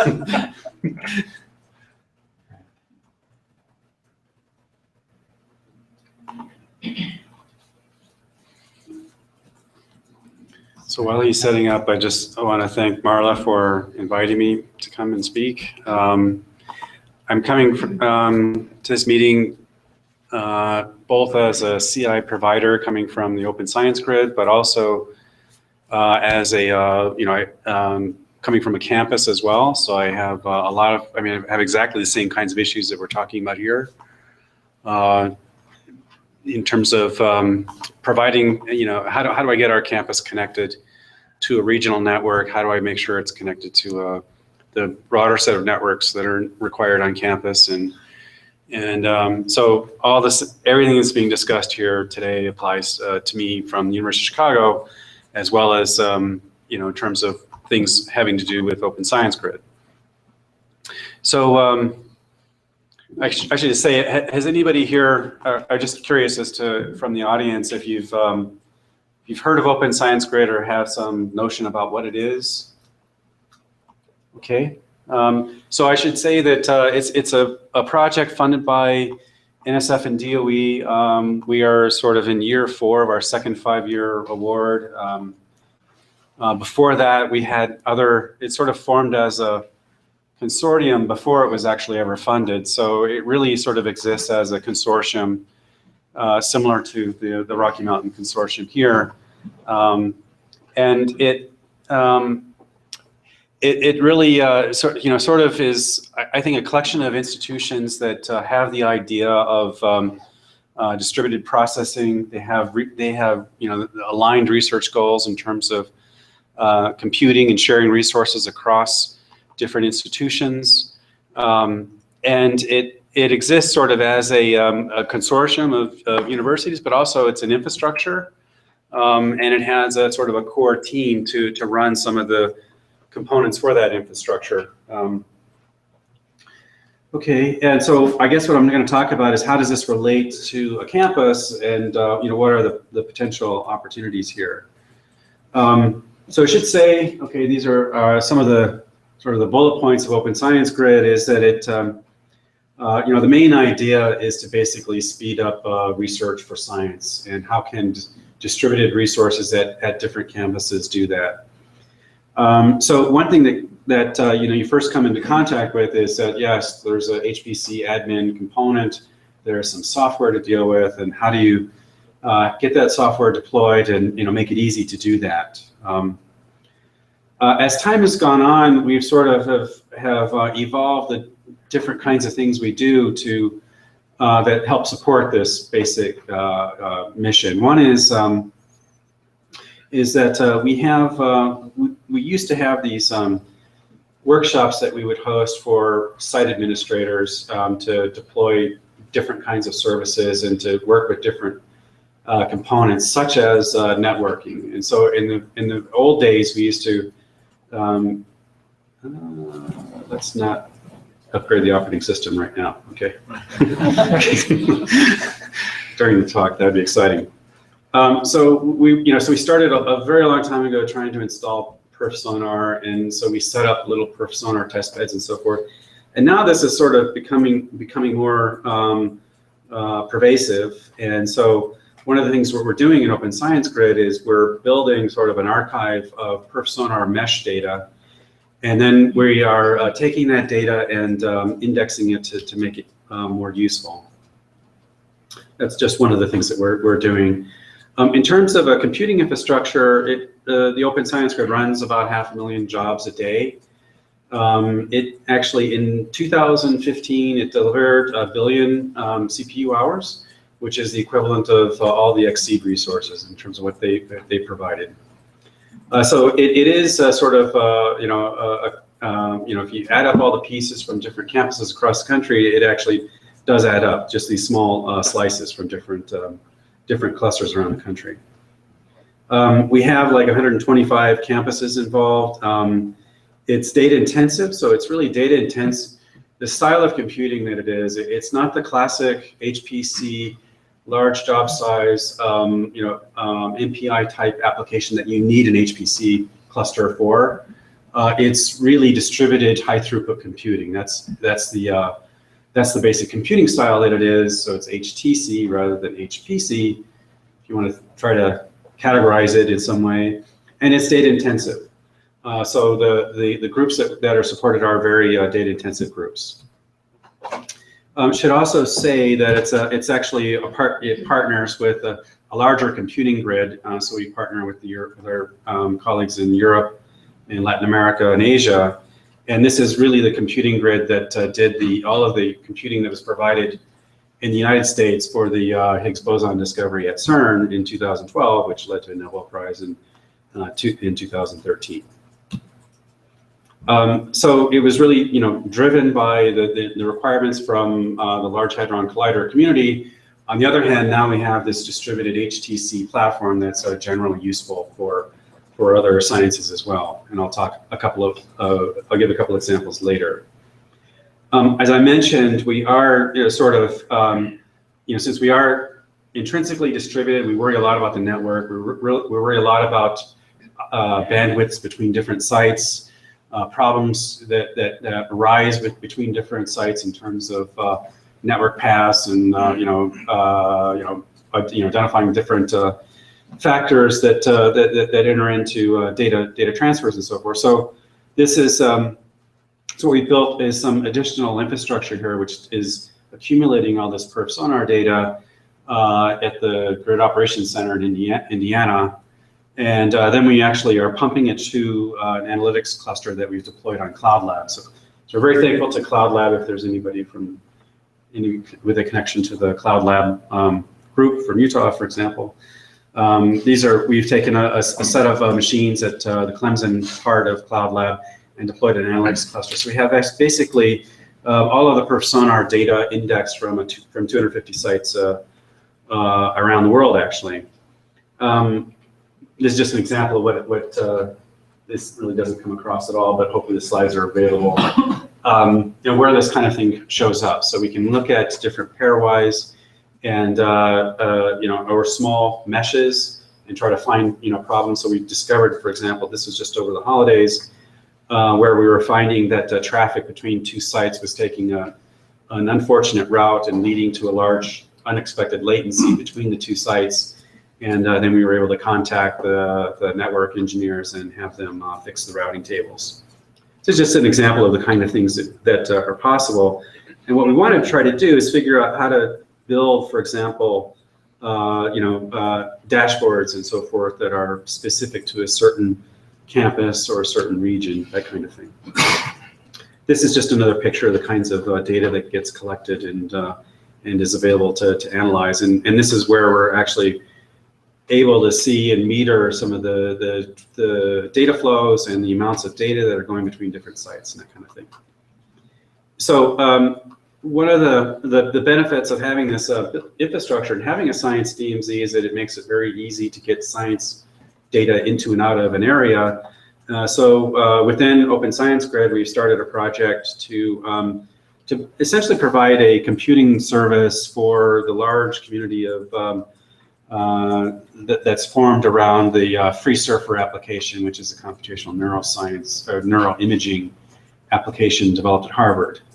And so what we're trying to do is make it so easy for them to, because a lot of these users don't have any experience with computation or writing scripts and doing all the things that you need to do typically for distributed computation. So we're trying to figure out how to make it so easy for them to do that. So this is connected into a Globus endpoint. They can easily sign up and they just drop their image files there. And then there are certain transformations that are very common within this community.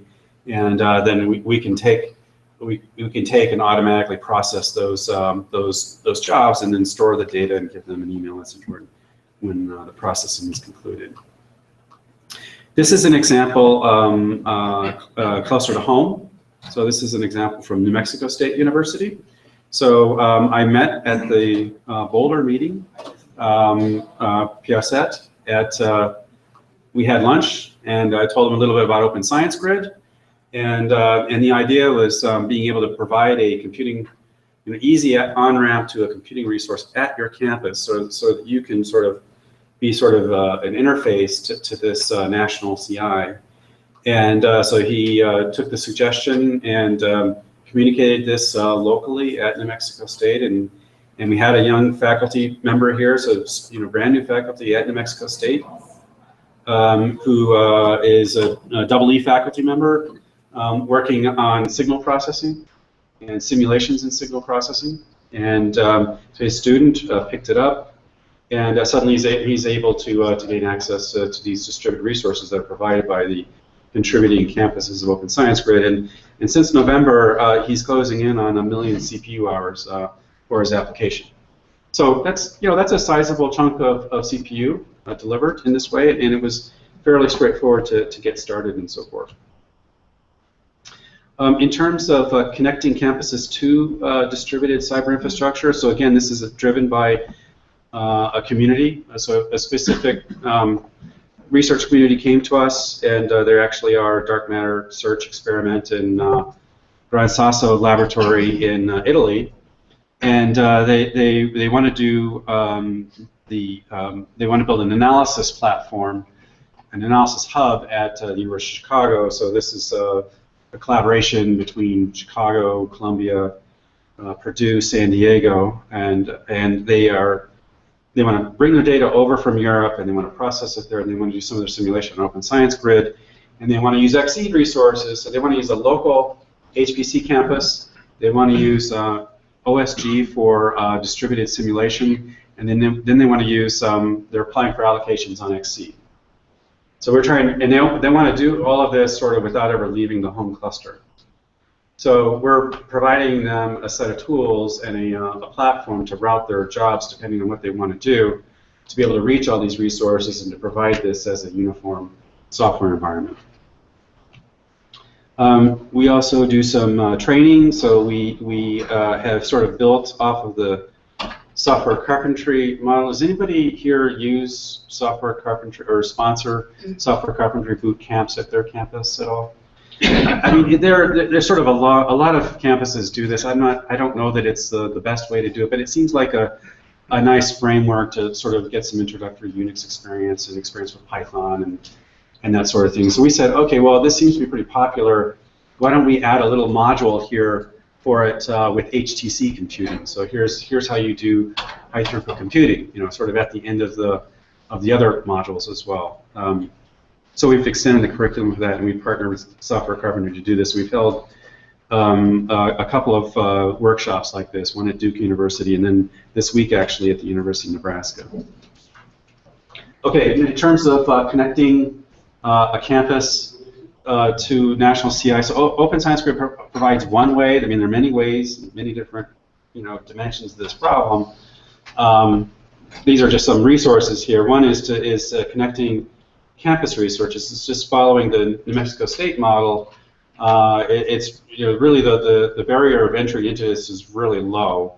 All you have to do is go to a website and ask for an account, and if you're a legitimate PI or from a U.S. institution and have a legitimate science problem to work on, we'll grant an application for it, and then we do sort of a check of identity and so forth. But essentially, you have a login to a Unix host. It's in the cloud, and then you can submit jobs from there to go out to Open Science Grid. And one of the things that we're trying to develop on top of this, we're partnering with Clemson University on this, is to build the capability to take and burst out HTC jobs from a local HPC cluster out to Open Science Grid. So a lot of times what happens is that the cluster, which is the local HPC cluster, is running and scheduling for very large job sizes. And what happens sometimes or often is that that serial, quote-unquote, serial jobs or embarrassingly parallel jobs get sort of backed up into a queue. And wouldn't it be nice to be able to take those jobs and just send them out to Open Science Grid and make that totally transparent and easy to do? Well, it turns out that there's no easy, uniform way to do this for all job schedulers, all campuses, and so forth. But we've actually built some client tools that allow you to use a client from the home cluster to submit out to Open Science Grid for HTC jobs.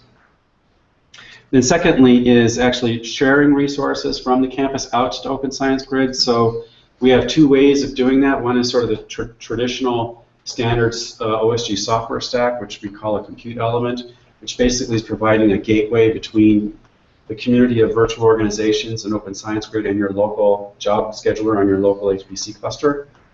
And then we have sort of a lighter way of doing this where we basically are sending pilot jobs, or what are called Condor glide-ins, into your job as a normal user.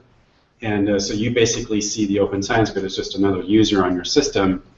And in the background, what we're doing is we're running these glide-in jobs on top of your cluster, advertising your resource out to Open Science Grid, and then as a second step, we bring the actual science payload to run on your cluster. And so you're supporting multiple user groups in that way.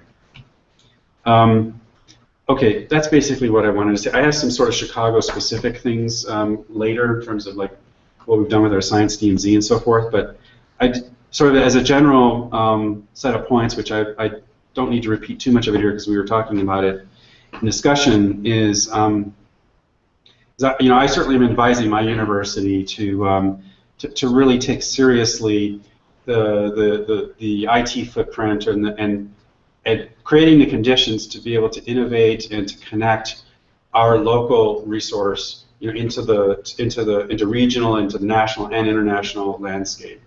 So I mean, we want the University of Chicago to be not only focused only on specific groups at Chicago, but also outward facing. And so and part of that is, I think, being able to manage some of the advanced kinds of things in order to make those connections to the broader cyber infrastructure. So and as we heard, but following the experience of Utah, is having the ability to do some software-defined networks between different sites and that sort of thing. I think that's important. Having services which are flexible and that sort of live at the edge, and providing the infrastructure to at the edge, which is very generic and very easy to operate and so forth, such that your local resources can be connected into broader things easily. So we want to explore generic patterns to make that possible, and to basically lower the costs. I mean, there's really no reason why every university has to have a huge staff of CI experts just doing all this engineering, and we want to make it as simple as possible. So anyway, in the slides that are hopefully be online, there's some work here about what we've actually done with our science DMZ, and showing it in heavy use in terms of supporting our science projects. And this is an example of the LHC experiment. We've run I've supported more than 1,500 active physicists doing analysis on the experiment. They never had to talk to them or anything. They, the infrastructure is integrated well enough that their workloads run, and we're able to. These are statistics over a 90-day period last year, where we processed something like 6 petabytes worth of data in that time period, and all that data had to come over the network. So anyway, that's, I think, the major points I wanted to make. Thank you. And Jim, I think you're next. While we're setting up, I wanted to echo Rob's comments. I wanted to thank Marla, all the PIs for inviting me to come and share briefly. I've known Marla the longest. We worked together in Lanner and Web 100 projects back when I was at NCSA. So my name is Jim Ferguson. I'm at the University of Tennessee at the National Institute for Computational Sciences there. So it's a level 1 resource in Exceed. And the beauty of Web 100 is that the alias is still working, and Jim and I still get updates on questions and work, and it's the longest-lived NSF-funded project that hasn't been funded for many years. But interestingly, I think they are funding a Web 10 gig, and Matt Mathis at Google is participating in it. So it's like that's great. It's a life of its own. It lives on. It does. So I always put this slide in. Probably most everyone here knows what Exceed is, but not everyone I talk to does. I've been in user-facing training types of positions all my career, and one thing I've learned is there's always new students and new faculty showing up who have no idea what a great center you have. So they've never heard of you. So you always have to keep telling people what you're doing and what they can make use of. So you already know what Exceed is. Maybe you can borrow this slide for a presentation for people at your campus who don't. I guess I should mention quickly that we're in year 5, in the middle of year 5 of the 5-year award, and well, things are looking good for us to getting a 5-year extension for 10% less money. So it looks like I'm standing on shaky ground. Maybe I am. I don't know. What is campus bridging? So I sometimes refer people to the report that was referred to earlier this morning from NSF. It was referred to this morning as somewhat the report, which was large, had some sort of call for making better physical connections, which is why some of you are getting grants to do that.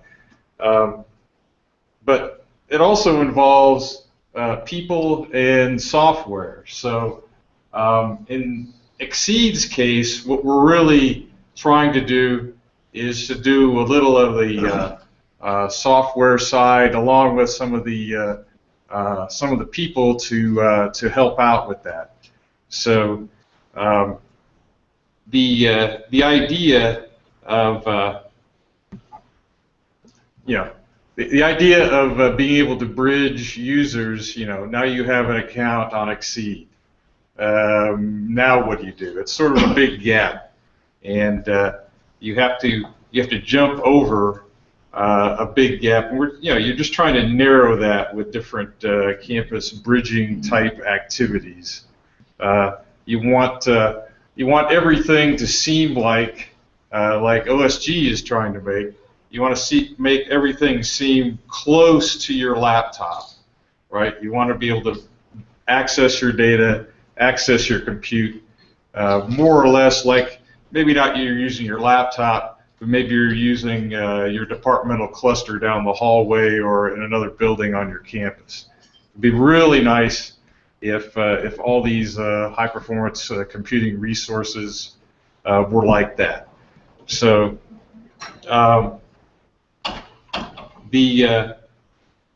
I should say that the last bullet here, bridging being a priority, quite true, and I think the Exceed 2, the second 5 years, is not going to see any sort of drop off in the way of total personnel being assigned to doing campus bridging activities. At the moment, it's just a small slice of me at Tennessee, and then just a couple of people at Indiana and at Cornell who are working on this. So it's not a huge team, at least in the ways of FTEs. We do leverage expertise from different people, though, so slices of different folks. So our main initiatives, the things we've focused on, is to have a repository for these software packages. For those who want to build a fresh kind of cluster, right? They want a cluster that, let's say, I'm not going to say it looks like every other, it looks like all the machines in Exceed, because they're all different. All those machines are different. But something that has been somewhat blessed and has software included that sort of are good things to have on a particular cluster. Then we have a ROCS role for you. You can completely build a new cluster from scratch if you like, with the ROCS roles that we've put together. So I know that everyone has their own favorite cluster software, so we don't expect that many customers to actually use this. We've known of a couple already, and we've helped them out with their builds.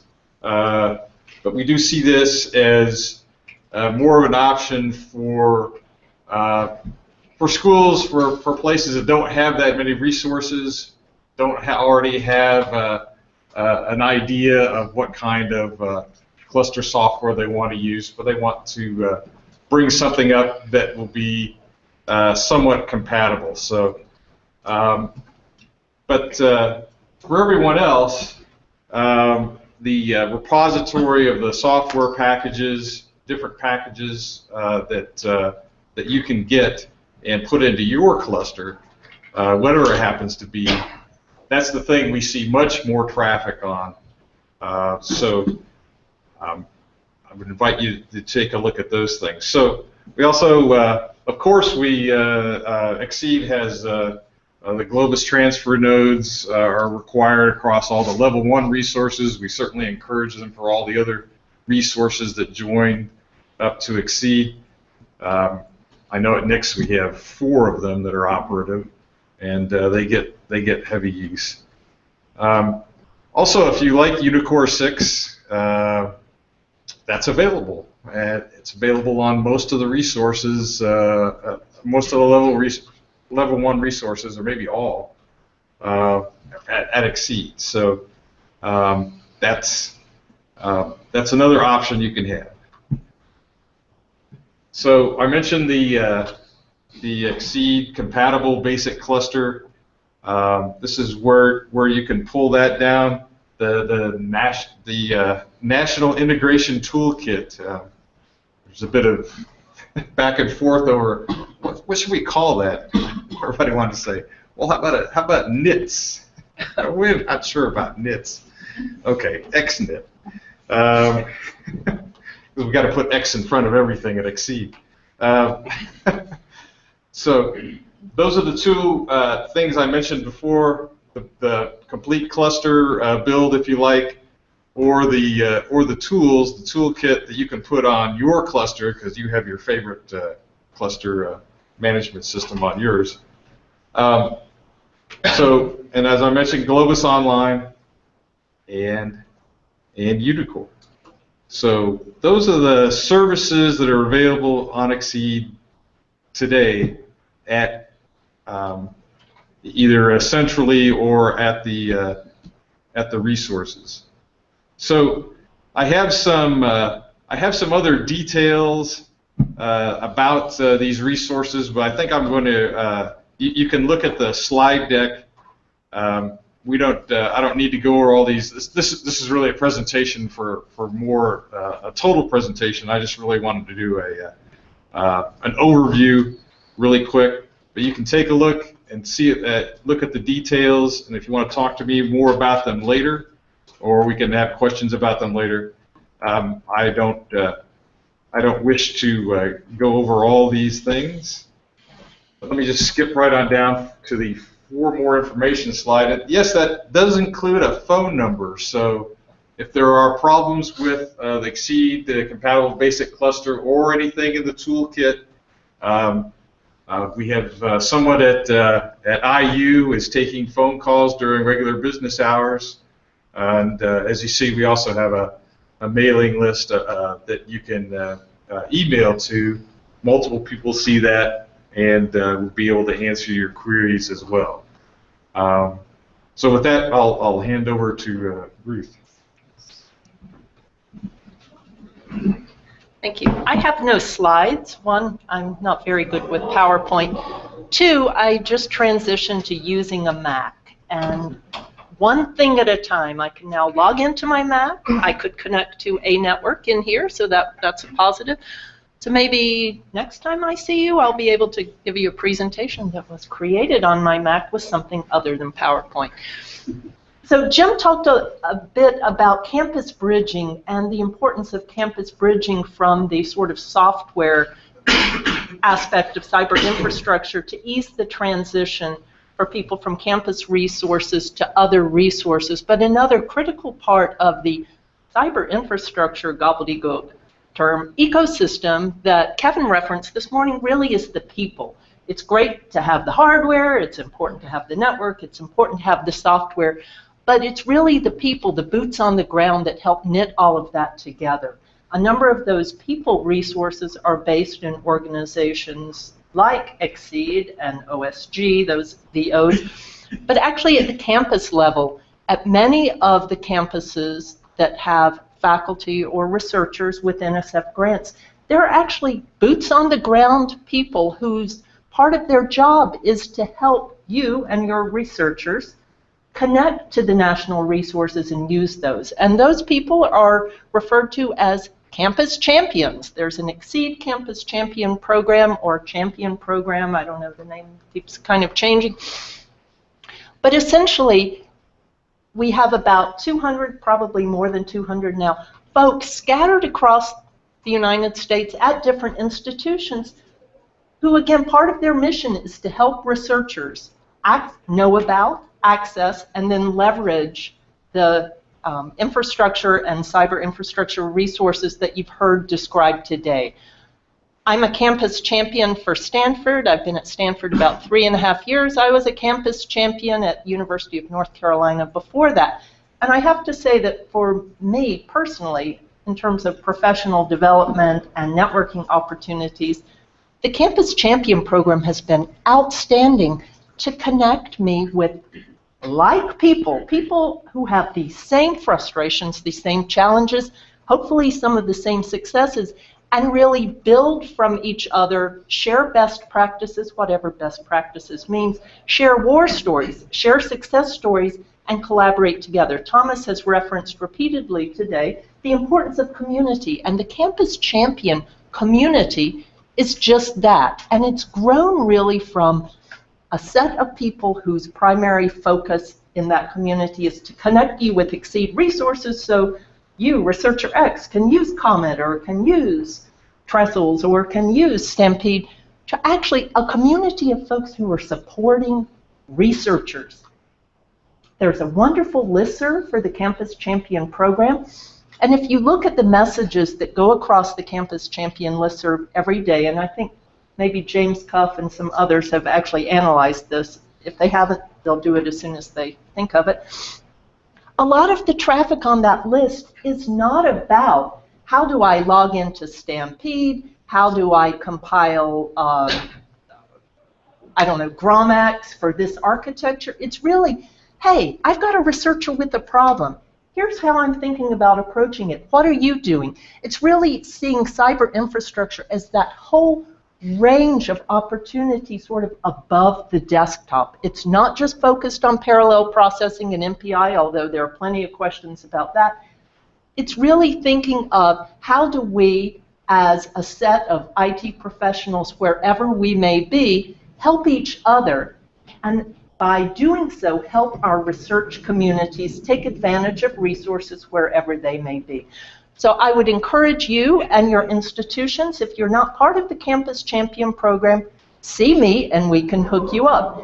In addition to that level of community, which is Campus Champions writ large, this few hundred people who get on a phone call with each other once a month, not all 200 so, but a good chunk of them, and share information via listservs and personal connections. We also have a different level of community within the Campus Champion program, and that's the regional champions. Thomas talked about the Rocky Mountain region and some regional collaborations you guys have set up on your own. Within the Campus Champion program, we've divided up the country into first 7, now 8 regions, and those are sort of artificial boundary regions to try to provide another level, a more intimate level of connection between campuses to help foster some of the potential research collaborations as well as opportunities for sharing and developing technical expertise and professional growth. I'm the Campus Champion for Stanford and the Regional Champion for Region 2. One of Thomas's team is the Regional Champion for Region 8 that was just announced, which is awesome. So I think most of you guys fall into one of those regions, maybe some in Region 1 as well. If you don't know who your regional champion is, see me and I can look it up for you if I don't know off the top of my head. So I would encourage you to take advantage at whatever level it is, whether it's your local institution, your region, or at the national level, of the wonderful cyber infrastructure people resources that are out there. It's really a set of great opportunities. Wearing a different hat, at Stanford, we do have a new MRI, NSF MRI, funded resource that will have about 20% of its cycles allocated through the EXCEED program. It has been an amazing learning opportunity for us and for our vendor, Cray. Yes, there was smoke and flames, but we have a working system now. It's being used right now by the PIs at Stanford associated with the proposal itself, but that resource will go out to the national community later this spring. This is an extreme GPU cluster with 8 GPUs, well, 8K80, so 16 GPUs per server. So look for some information about that resource soon if you were a user of the GPU cluster that Nick's Georgia Tech and company used to run. This is sort of a replacement, but at a smaller scale. But we look forward to serving you on that resource. And again, we are taking advantage of these different national and regional cyber infrastructure communities and their expertise as we stand up and deploy this resource. That old adage, it takes a village, it really does.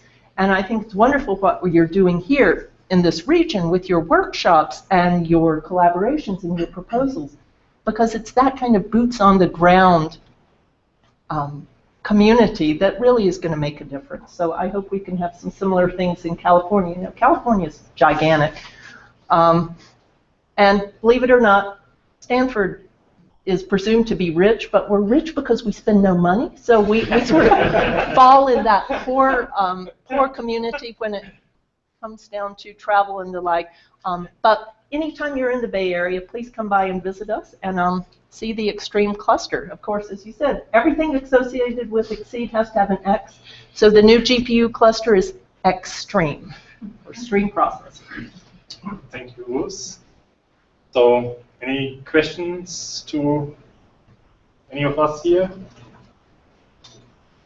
Feel like a firing squad. Yeah, I know. I like to bring up the sharing discussion because now, Kevin, you are in the room, and one of the I mean, I just get some guidance from you as well. We had this discussion with open science, grid, and sharing, and I said, for me, it's not an issue. I think it's in the MRI to integrate my resource into kind of the national infrastructure, but who's mentioned that the Stanford Compliance Officer says basically, no way, it's for the PIs. I mean, the MRI is an exception, yeah, because in the grant proposal it said some percentage of the cycles will go to EXCEED. But in general, the perspective is equipment is purchased for a grant. That equipment is to be used by that grant. Interesting that there are idle cycles, but therefore the grant.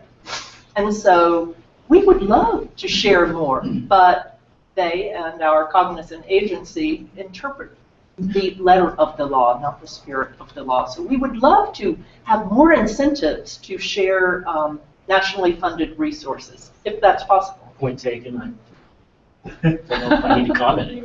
No, but I think one of the things I think we all liked about the networking solicitation, there was requirements, the cyber infrastructure plan for campus. I think if you get a compute cluster funded, there's no requirements. I mean, you can basically put it in your closet, run it. Even if it's 90% of the time idle, there's no sharing required. So is there any, I mean, you see a kind of policy, how do we influence policy that there is a sharing, I don't know how to put it. I am not part of the MRI program inside NSF. I think for those who might one day be on an MRI panel, that sounds like great feedback to give to the program officers. Kudos to writing that into the MRI grant proposal.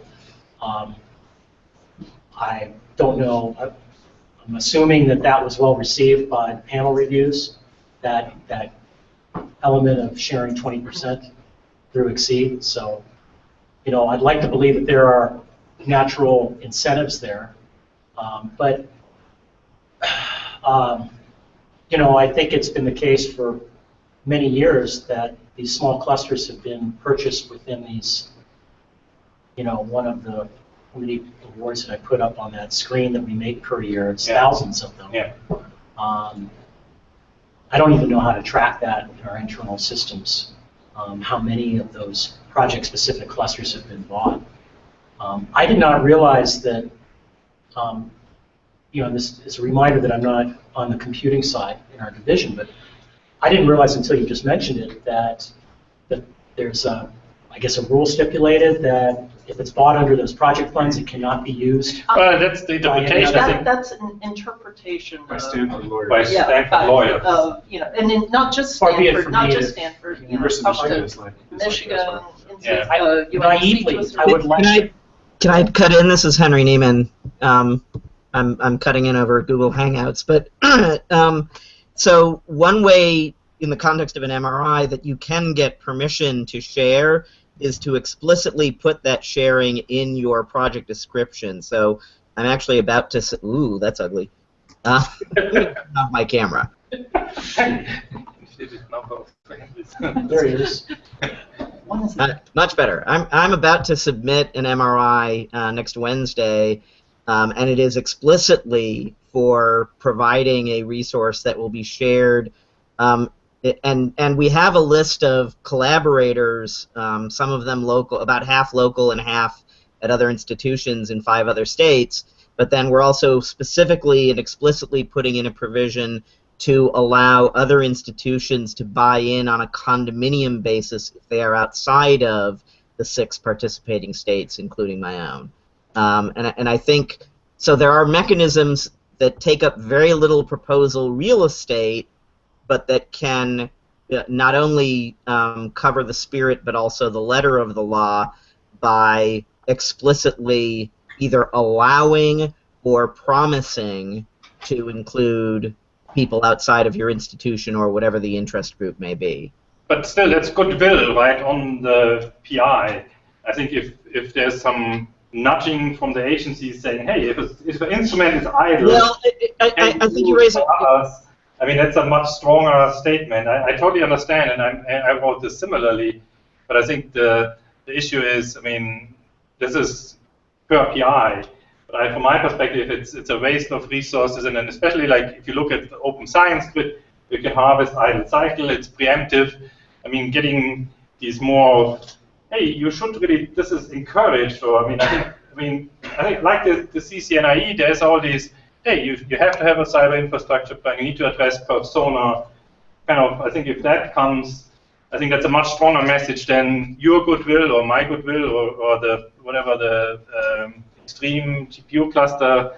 I mean, I think that's really what we were kind of talking about. So your point is absolutely correct, and I think you're right that in the existing solicitation that is not called out. What is being called out, and so perhaps this is a prelude to it being moved into the solicitation, at least as an encouragement, is when people from, for example, the Advanced Cyber Infrastructure Division at NSF go out and give talks about these programs, they are explicitly highlighting this. So I was delighted to be able to be the first person to report back to my teammates at the One Oklahoma Cyber Infrastructure Initiative, which I'm going to be talking about a little bit. I was able to point out to them that Irene Qualters, the division director of the Advanced Cyber Infrastructure Division at NSF, had a slide about Oklahoma State University's cluster MRI, and the explicit reason they called it out was because it was a multi-state collaboration, and in fact the slide included a map that showed the locations of all of the collaborators.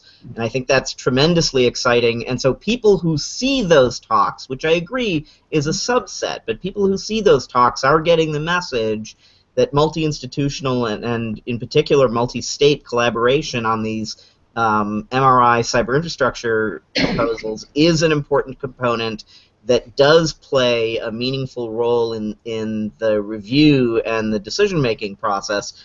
I think that message is getting out, but you are absolutely correct that it is not currently in the solicitation.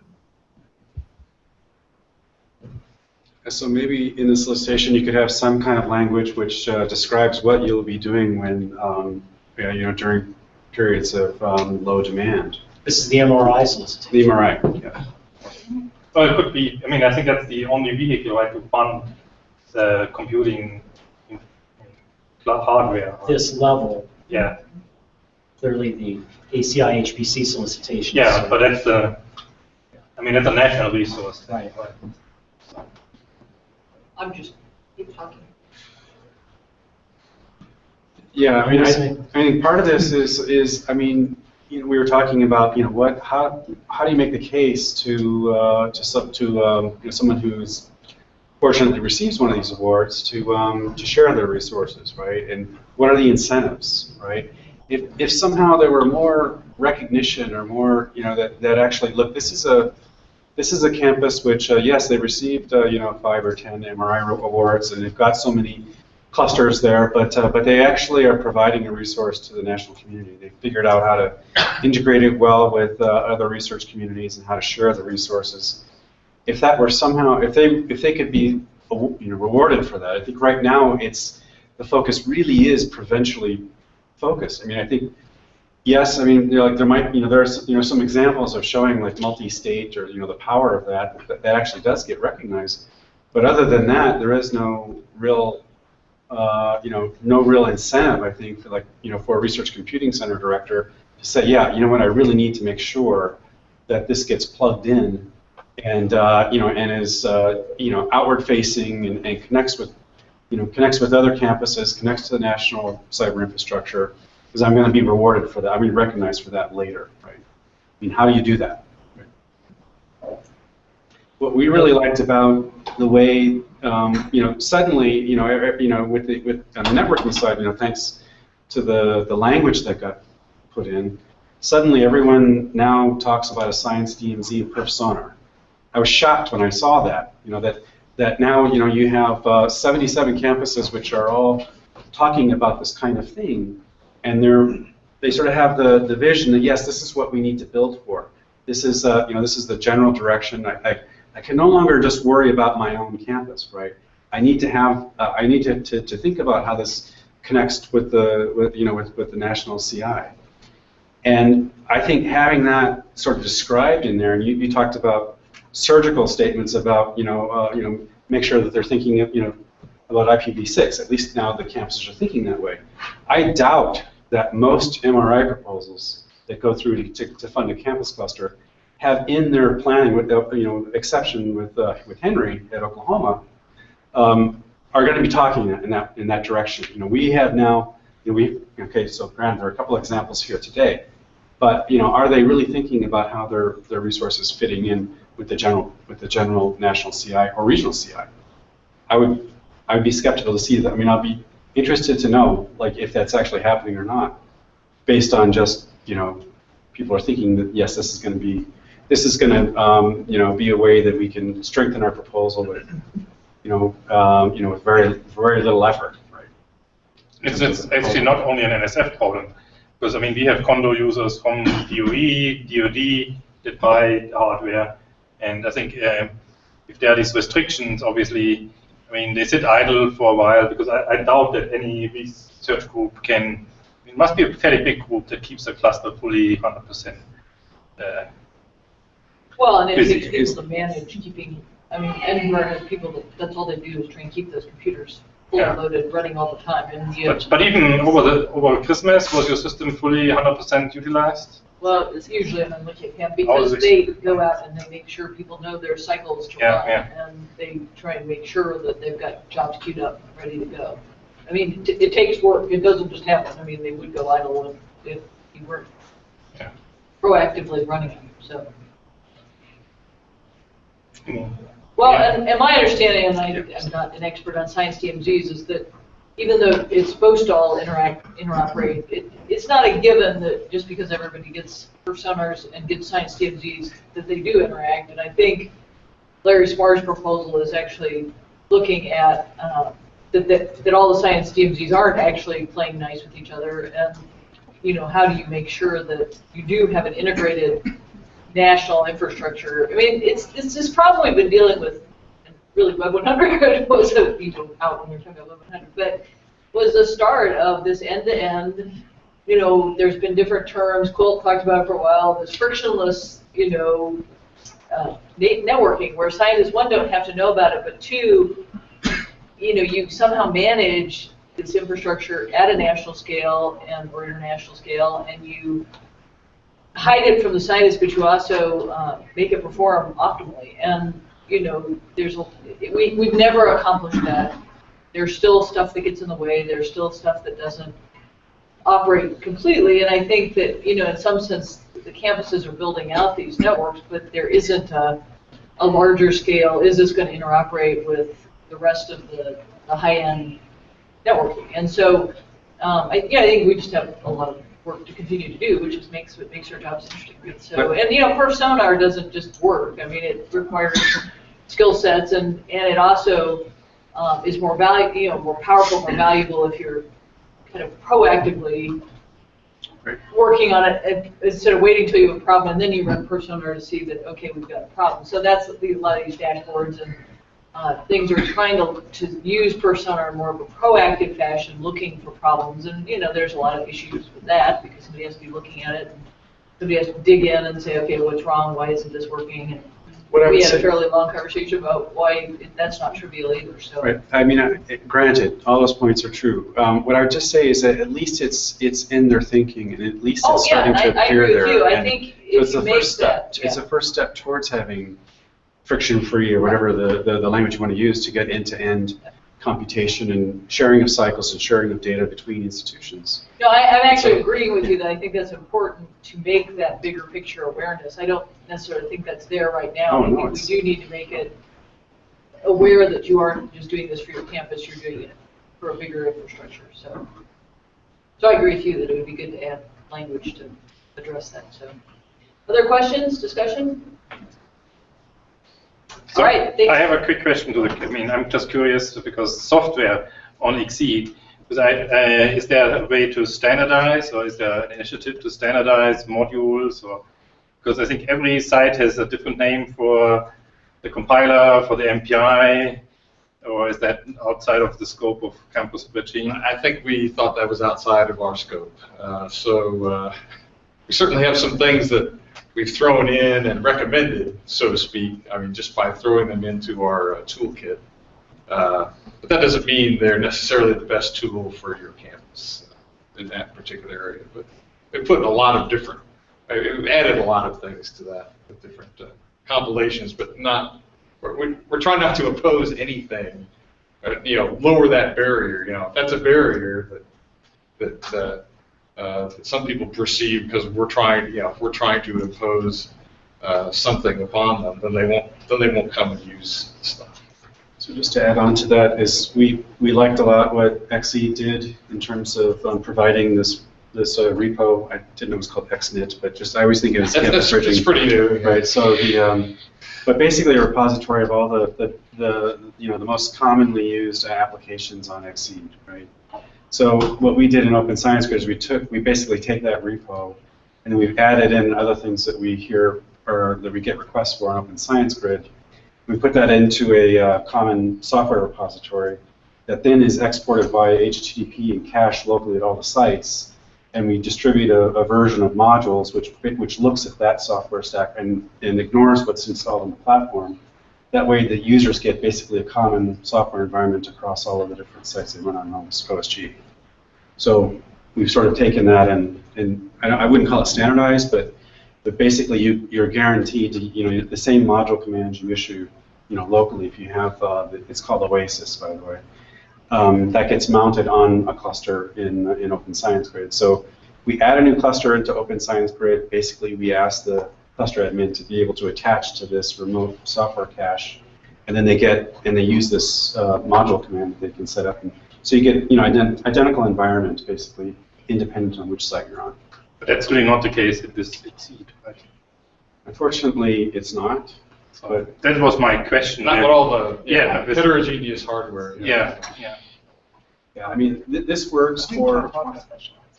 Yeah. Okay, so wrap this up, but we're off on Thomas. We have to go. So, Sorry. Yes. Now thank our speakers.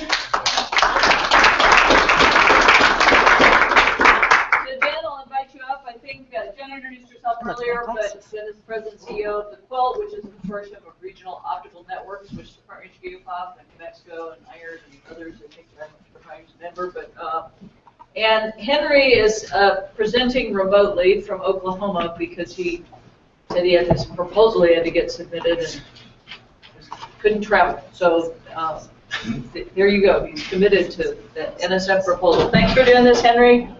And I appreciate Jen traveling. She had some challenges to get here due to El Nino weather on the West Coast. So.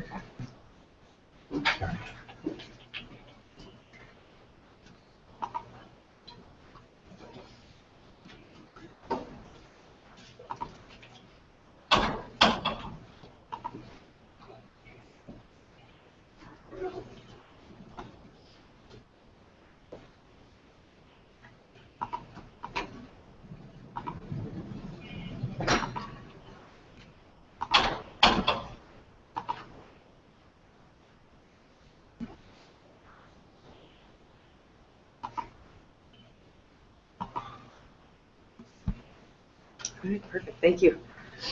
I'd like to also say thank you to Marla and others for inviting me to attend your workshop and present here. And Marla had given, I saw the title for the talk on the agenda and thought that I would stick with that to the best I could and follow that in terms of a presentation. Here's what I'd like to share with you today. I'd like to give you a little background on the quilt. I think there are many of you in the audience that are familiar with the quilt, so I'll just do a brief overview for those who are not, and also give a brief background on other regional networks that make up our quilt consortium. I'd like to talk about the activities that are underway with our regional networks in terms of supporting campus research and regional cyber infrastructure. Share with you some information about a workshop that took place a few months ago in Kansas City around access to computational infrastructure. And then, keeping true to the title of the presentation, give you some ideas, or at least my recommendations, on areas that the regional networks can continue to focus on to provide and support regional cyber infrastructure. So often, for folks that don't know the quilt, I get asked what the acronym is for the quilt. What does the quilt stand for? And it's actually just the quilt. So I thought I'd put up here how we got our name and give you a sense of it. Also, really, the description for how we got our name is really what continues to support the work that all of the regional networks do with one another within the quilt community.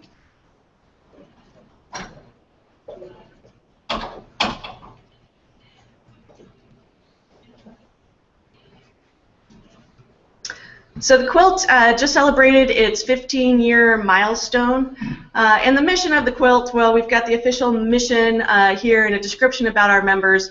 You know, in my mind, what we do is to work together to collectively advance R&E networking, and that takes many different forms. Certainly, in terms of supporting research, also we support academic pursuits, education, not only in the higher ed community, but also outside the higher ed community. Regional networks really serve a diverse set of communities within their geographies, and so they've got a diverse set of users, user bases, and needs that they aim to support. So here's our family photo. As Marla mentioned, 3 of our quilt members are represented here in the room: Front Range Gigapop, the Utah Education Network, University of New Mexico, the Albuquerque Gigapop. There are 36 members in total right now. You may recognize some of these other names that are up here. And I mentioned some of the differences among our 36 members. Certainly there are differences in the business structures of our members. Per our membership criteria, all of our quilt members are nonprofit organizations. Majority of them, about 40% or so, are university-based organizations. Another third, a third of them, 33 or so percent, are independent 501c3 corporations. And then the rest, the remainder, are some department, division of state government. But again, all nonprofits. And then there's a variety of the member institutions that are connected to the networks.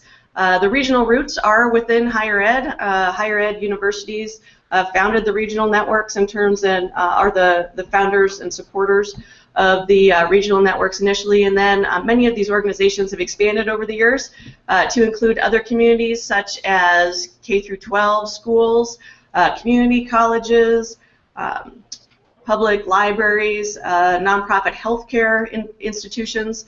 So they've branched out in terms of the community anchor institutions, if you will, that they serve in their geographies. And all of these are really reflective of the states that they serve and some of those local influences, statewide influences, sometimes statewide laws that influence the way that they operate. But certainly they're all very reflective of the local values and local priorities that their member institutions bring with them. It's also reflected in their governance models. The nonprofit corporations have formal boards. Other organizations that are university-based all have user input, sometimes in terms of advisory committees, technical advisory committees, other types of advisory committees, but really are all user-driven in terms of getting the information of the needs, priorities of their member institutions, and then making those their own priorities and pursuing those as part of their missions. Funding sources are different as well. Again, higher ed is a primary funding source for these organizations, but they also have other member institutions that help fund the continuation of the network and other services that are offered on those networks.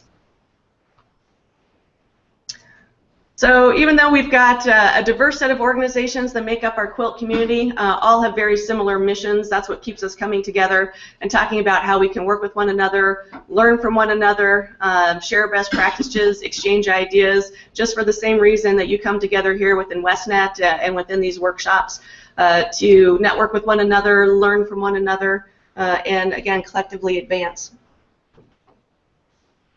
There's a little sense of the different services that the regional networks provide.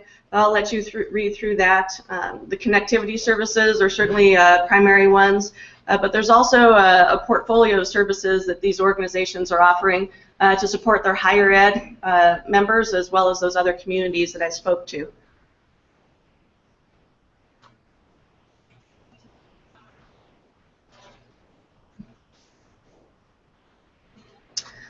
And within the quilt, over the last year and a half, we've had a specific focus on support for research, how our regional networks can engage with their campus partners and provide better support, better access to cyber infrastructure. The first area I'd like to talk to and is developed out of the funding of the Regional Collaboration Awards through the CC STAR programs. There are 6 of those regional collaboration awards, and the quilt created a working group from the first round of those so we could learn from one another, talk about the types of areas, what the different awards propose to do, what kind of resources are going to either be developed or brought in to help support those goals. And it's been a great conversation among these different awardees in terms of what they're looking to do. We meet on a regular basis, usually either every other month or a quarter, depending on when the workshops are held.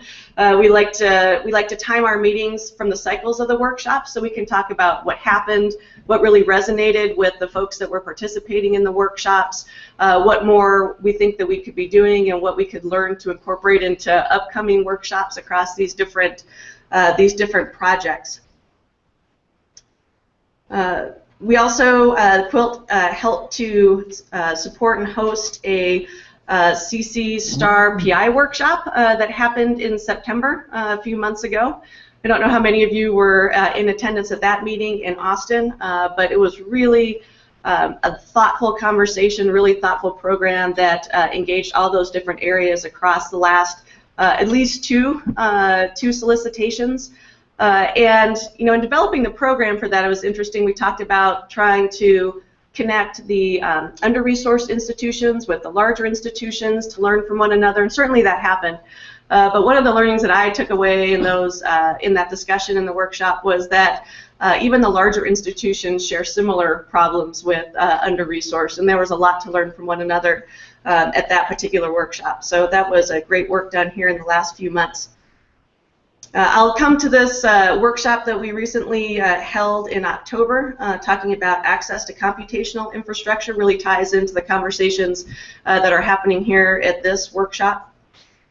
And then we've also been tracking the Big Data Innovation Hub program that got mentioned earlier this morning. The regional networks, because of the role that they play in each of their geographies, they're tied into the universities, they're tied into local and state government, they're tied into healthcare, economic development, some of the corporate research that's happening in their geographies. And so when the information came out about the NSF Big Data Innovation Hub, we really felt strongly that the regional networks had a large part to play in helping to make good progress in those different conversations that are happening among the 4 different regions. So we've got Quilt members that are involved in those discussions as well. And we have those folks come back and report to us what's happening within their regions and how they're working within those different groups that are developing, the hubs that are developing, to help promote the infrastructure that already exists and what else that infrastructure can be used for to help achieve the goals of this particular NSF effort. I'd like to come back and talk about the Regional Collaboration Awards and the work that's being done across these groups. This workshop here is the result of one of those awards. And I wanted to give some insight into how this fits into that group, that working group that the Quilt's been supporting over the last year or so. Certainly across the board in all those different projects, there are workshops happening within those regions. And the workshops are similar in a way in terms of trying to provide insight, support, technical help to the campus representatives participating for high-performance networking, to be part of the national infrastructure that's developing and the new technologies, so they've got an understanding of what the technologies are, how they can incorporate those into their campus networks. Some of these projects also include campus visits to have specific conversations and be on site with the different campuses, understanding their needs. The regional networks on the whole, even outside of these regional collaboration awards, one of the important roles that regional networks play is providing technical assistance and support to their member institutions, to their communities. And so this really still falls within the work that happens ongoing, recurring within the different geographies. Many of the awards have the deployment of statewide personar meshes. Some of those workshops are helping to do hands-on configuration of personar boxes and having those boxes go home with the workshop attendees, with the idea that those get deployed at the institutions, and then they can set up statewide or regional personar meshes out of those. I think that's a really exciting effort that's coming out of these regional collaboration awards. The Great Plains Network, which is comprised of several, 6 or 7 of the Midwestern states, received one of these awards. They're doing a lot of work in terms of benchmarking and surveying their campuses in the region for existing cyber infrastructure technologies, who's using what, and keeping a database of that, with the idea that they can measure the impact that their regional collaboration award has had in making progress in their different areas. So the idea is that they'll continue to survey throughout and post and watch the development of cyber infrastructure technologies in the campuses in their regions. And another important piece of the workshops and the conversations that regional networks are having with their member institutions, and certainly that's happened within the WestNet area, is helping to provide guidance in either developing or updating campus cyber infrastructure plans, being a resource for helping to develop proposals, and also being a resource post-award, being an ongoing resource for the success of these different awards that are happening with the CC Star program. So that's a lot going on within these regional collaboration awards. It's a lot to track, but what's really been beneficial for our quilt community is we're working on archiving the materials and the lessons learned and what's happening to share these with our broader quilt community. Even those that don't have regional collaboration awards, they do a lot of this work ongoing as part of their missions in their regions, and so there's still learning and sharing to be done across our different quilt members with regards to the work that's being done here within the collaboration awards.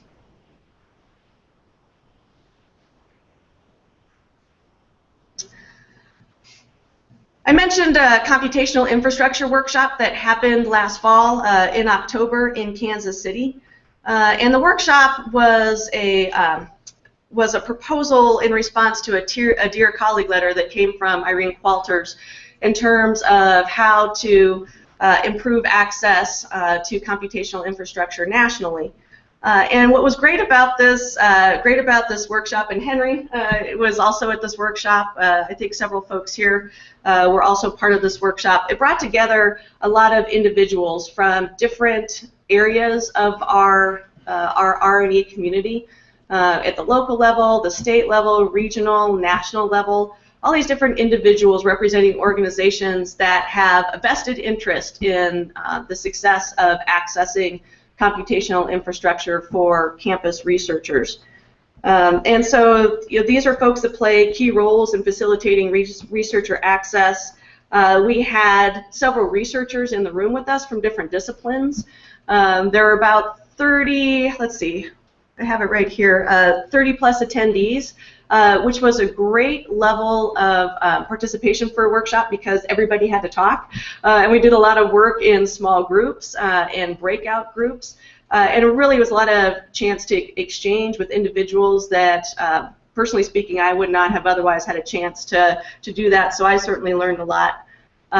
Leading into the workshop, we asked for white papers from the potential participants on what their experiences have been in terms of accessing computational infrastructure, where they see the needs, and what they think might be some potential opportunities or recommendations for us. So we based much of the program for that workshop on the responses that we got from those different white papers.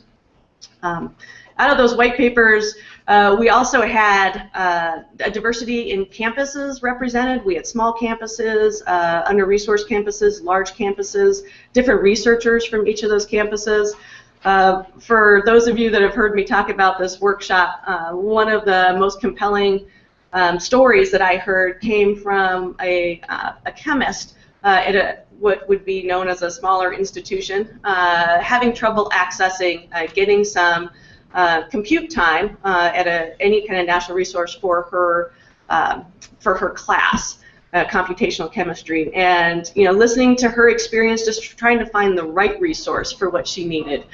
Even though there are lots of folks out there that were able to help and get her tied into some different. It took a few different iterations for her to land in the right spot. It just so happened that it came through a regional partner that helped her do it, but we still, even with knowledge of the different national resources that are out there, they're not always easy to match up to the different needs, and I thought that was a really compelling story that she had to tell as part of the workshop. So again, it was just a great group of individuals to bring together for, well, we all, as far as we could tell, a conversation that hadn't really happened in the past with these different individuals and organizations represented. I mentioned campus, state, regional, national representatives as well. Jason Zarowski from ESNet was there sharing the ESNet experience. Internet 2 was represented there. We had the ACI Ref and Exceed Campus Champions and those groups. Folks like Henry. Henry attended. He wears many hats in all these different groups that he belongs to, campus, statewide, regionally, and with other national programs. So you'll hear more about this from Henry, I'm sure. The workshop report and formal recommendations coming out of the workshop are forthcoming. We're in the process of writing that report right now, and I'd be glad to share it with Marla in this group once we have it, because I think what I took away and the themes that I heard, I heard them all again repeated this morning in the conversations that I've been a part of here so far. And so there are certain areas that collectively we need to work on. One of those themes that we've talked about is finding those individuals, developing those individuals that are able to engage the researchers in a meaningful way to help tie them to the resources that they need. And finding these individuals, we talked about, takes a long lead time. And then what are we doing as a community to make sure that we're providing some professional development paths for these individuals? And what are we doing to help grow the next generation of folks that we can potentially attract into these types of roles?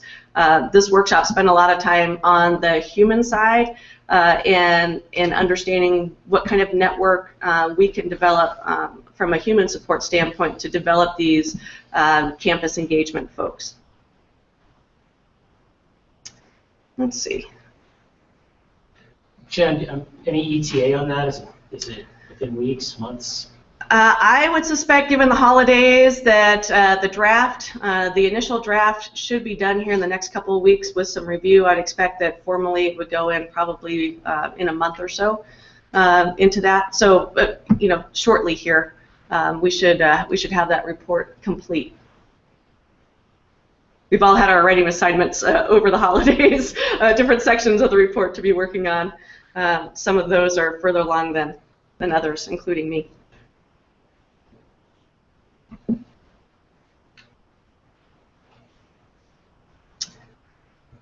And I want to spend the rest of our time talking about the areas that I see for our regional networks to continue to focus on to help integrate, support, promote high-performance networking and access to computational resources for researchers. Certainly the regional collaboration efforts, those projects that I mentioned, all the good work that's being done by individuals in this room and others in those regional collaborations, those are going to help feed into best practices and conversations for our quilt community over the next 12, 24 months and hopefully into the future. So the idea from the quilt side is to ensure that we leverage these experiences to the best of our ability to make sure that we're able to share these across the regional networks, not only for those that have projects that they're working on, the PIs for those projects, but also across the other regions who are doing work in this area but don't necessarily have a formal project under it. We also discovered in our conversations in Austin at our PI workshop, at this computational infrastructure workshop that we had in October among the regionals, is that geography of resources is really important, and that the idea of sharing resources, and Thomas, I know that you spoke about this in terms of the sharing of resources that happens within your consortium. Henry, I'm sure, will touch on this when he talks about the One Oklahoma initiative and the sharing of resources. But that sharing of resources comes with that building of trust, and that building of trust comes with the human connections. And oftentimes that geography does play a part in that. Not everyone's able to travel on airplanes, and if you're within driving distance and have an opportunity to cross paths a little more often regionally, then that geography is really important to the sharing of resources. And then there's also the shared values that are built within those consortiums. So the shared values of those people that have invested their time, they're investing their campus resources, and that have those same expectations. That's easier when you see folks in person on a regular basis and have those close ties. That geography is critical in terms of building those human connections, and as well as where that infrastructure is placed.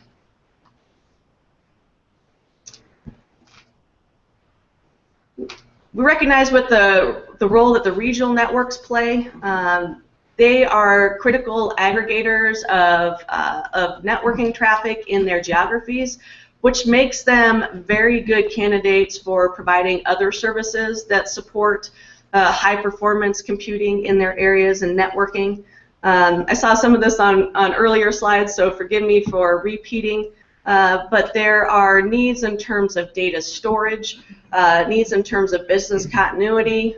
We have regional networks that are working on federating statewide identity and access management, all of these different tools and pieces that help to support research infrastructure, and having that regional entity, having those resources in a region, you know where they sit, you're able to, you've got other services with regional networks, you've built up that trust and those relationships. These folks are national providers for those types of services as well. I come to this presentation with the perspective of representing the regional networks that are members of the Quilt, but I also want to recognize when I say regionals that there are other regional organizations too out there that may not be officially regional networks, but regional organizations that play similar critical roles in facilitating this type of work.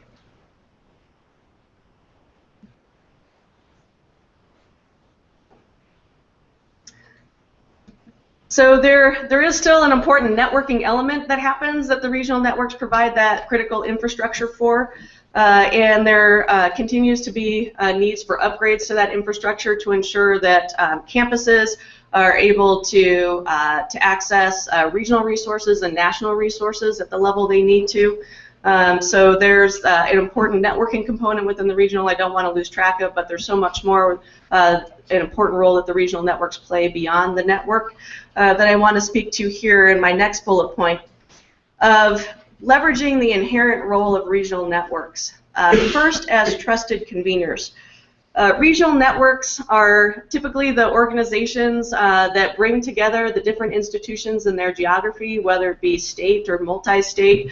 They're the ones that initiate conferences, conference calls, different workshops, and that really helps to build up that human network in those different geographies. So this is where information is shared about best practices, but it's an important function that regional networks play, being that trusted convener in their geographies. And I think that this ties into regional networks as technical support, as technical advisors, but it's this important convening function that you can't really underestimate in terms of bringing folks together, making them aware of the different priorities and resources within a region. It also ties into the second bullet point about regional networks playing an important role in coordinating communities of practice. And it takes a central organization to serve as this communication hub and to bring these folks together. And the regional network provides the platform for many of these collaborations. It's through connections, human connections and otherwise, that happen through the regional network that spark collaborations among member institutions, spark ideas for joint efforts to learn from one another.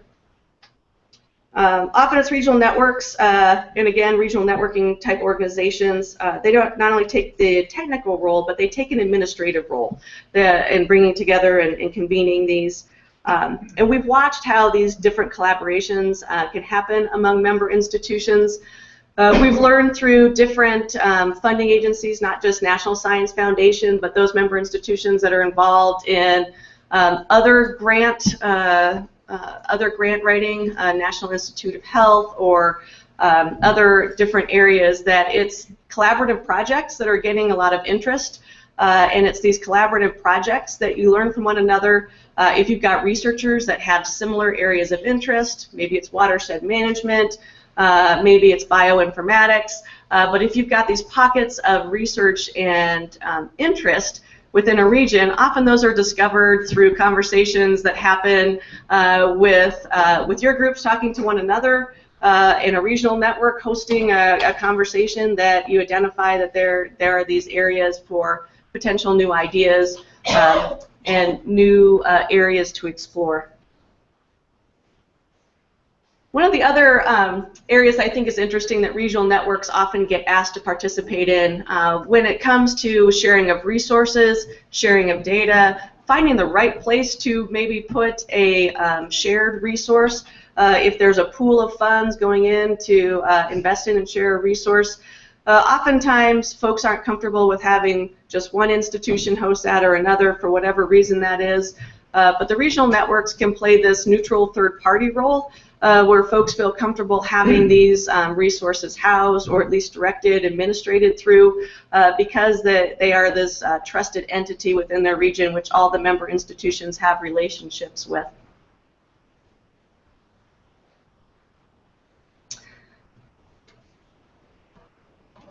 There are efficiencies to funding investments and resources in specific geographies.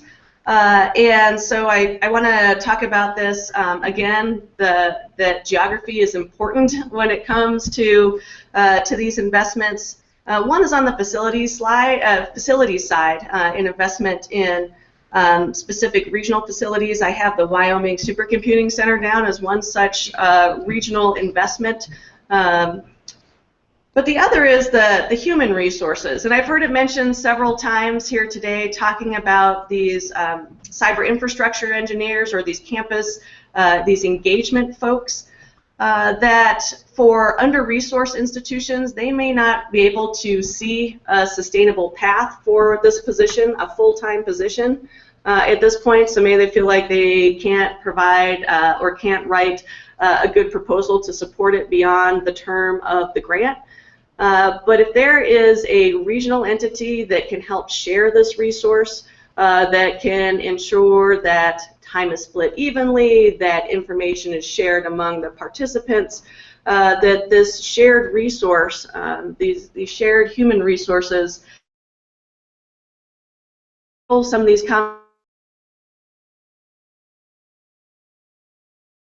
grow, and folks understand what's to be gained by having this type of resource on campus, that can provide an opportunity or an opening for a more sustainable path for a full-time position down the road. Not right out of the gates, but down the road. And I think that for pockets and smaller geographies, that there's a good case to be made for having this type of resource available. And to share that. We heard that from the regional Exceed champions, but also certainly in some different areas in terms of research and resources, being able to share that information. Regional networks have very good insight, some of the best insight into what kind of infrastructure is available where in their areas. They know those networking resources. They've got ties into different contacts and understanding the different campus needs, the researcher needs. They can bring all that knowledge and experience with them, help share some ideas, create some different opportunities to get those resources made available.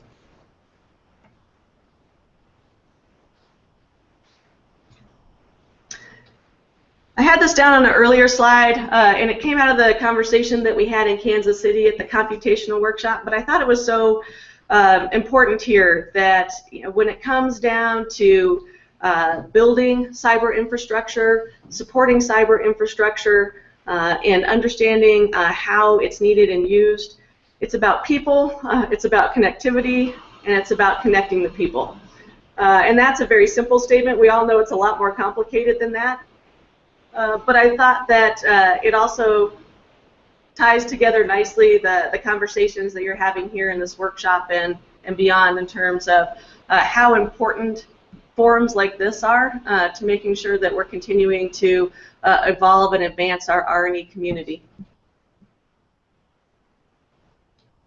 I hope that wasn't Henry coming on and off the connection there. Marley, should we save questions to the end? Yeah, what do you people think? Yeah, let's go ahead and let Henry go and then we'll... Okay, very good.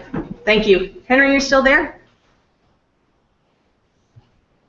Yes, I am here. All right. All right, I'm going to attempt a screen share, so this is going to be an exciting moment for everyone, I think.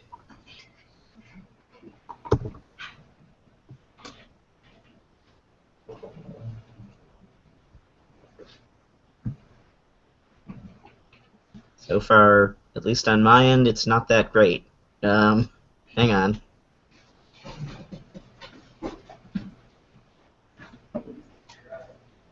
Henry, it looks okay here. Oh, are you seeing it? Yes. Okay. All right. I'm going to try putting it in full screen mode, see how well that works. All right, how's that? Yes, very And good. you can still hear me? All right. So what I'm going to do is I'm going to talk, and I want to thank the previous few speakers for doing beautiful commercials for what I'm going to talk about. So I'm going to talk about why OneNet is a co-equal leader in the One Oklahoma Cyber Infrastructure Initiative. But in order to do that, I'm going to talk about the One Oklahoma Cyber Infrastructure Initiative. And my understanding is we're down to 12 minutes in this session, and I've got a 25-minute talk. So I'm going to try and talk really, really fast. No, Henry, we started late, so okay. we'll go till 1:45, whatever time zone you're on. So don't rush. Okay. I'll still talk fast because I'm from the East Coast. All right. The One Oklahoma Cyber Infrastructure Initiative, which got its start back in 2008, but had been a gleam in my eye probably since 2001. The idea was we manufactured an excuse to be nice to each other, and then it turned out that being nice to each other is actually kind of lucrative. Essentially what we decided was all of the cyber infrastructure resource providers in the state would treat all non-commercial research and education that needs cyber infrastructure as if and on par with local users at each institution. So this goes way back to in late 2007, the NSF EPSCoR Research Infrastructure Improvement. Back then they didn't even call it Track 1 because there was no Track 2 or C2 or Track 3. But back then the RII proposal for Oklahoma was going in, and it was the first year that the NSF required that every state that was submitting one of these proposals, and back then this was a $15 million 5-year thing, that each state submitting these proposals had to have a cyber infrastructure plan. You know, two things about that. One, back then nobody really knew what a cyber infrastructure plan was, and two, nobody wants to be the person at the table who causes the state to lose $15 million. So they asked me if I would put together a state cyber infrastructure plan, and I said, yeah, but let's have a meeting. And so we had a meeting with the head of OneNet, our state regional optical network, and with the leadership from our state EPSCoR office, with the science theme leads for the new proposal, and myself and my counterpart from Oklahoma State. And I can't remember whether she had been on the job for 1 week or 2 at that point. So she very much looked like a deer in the headlights, and also the CIOs from OU and OSU.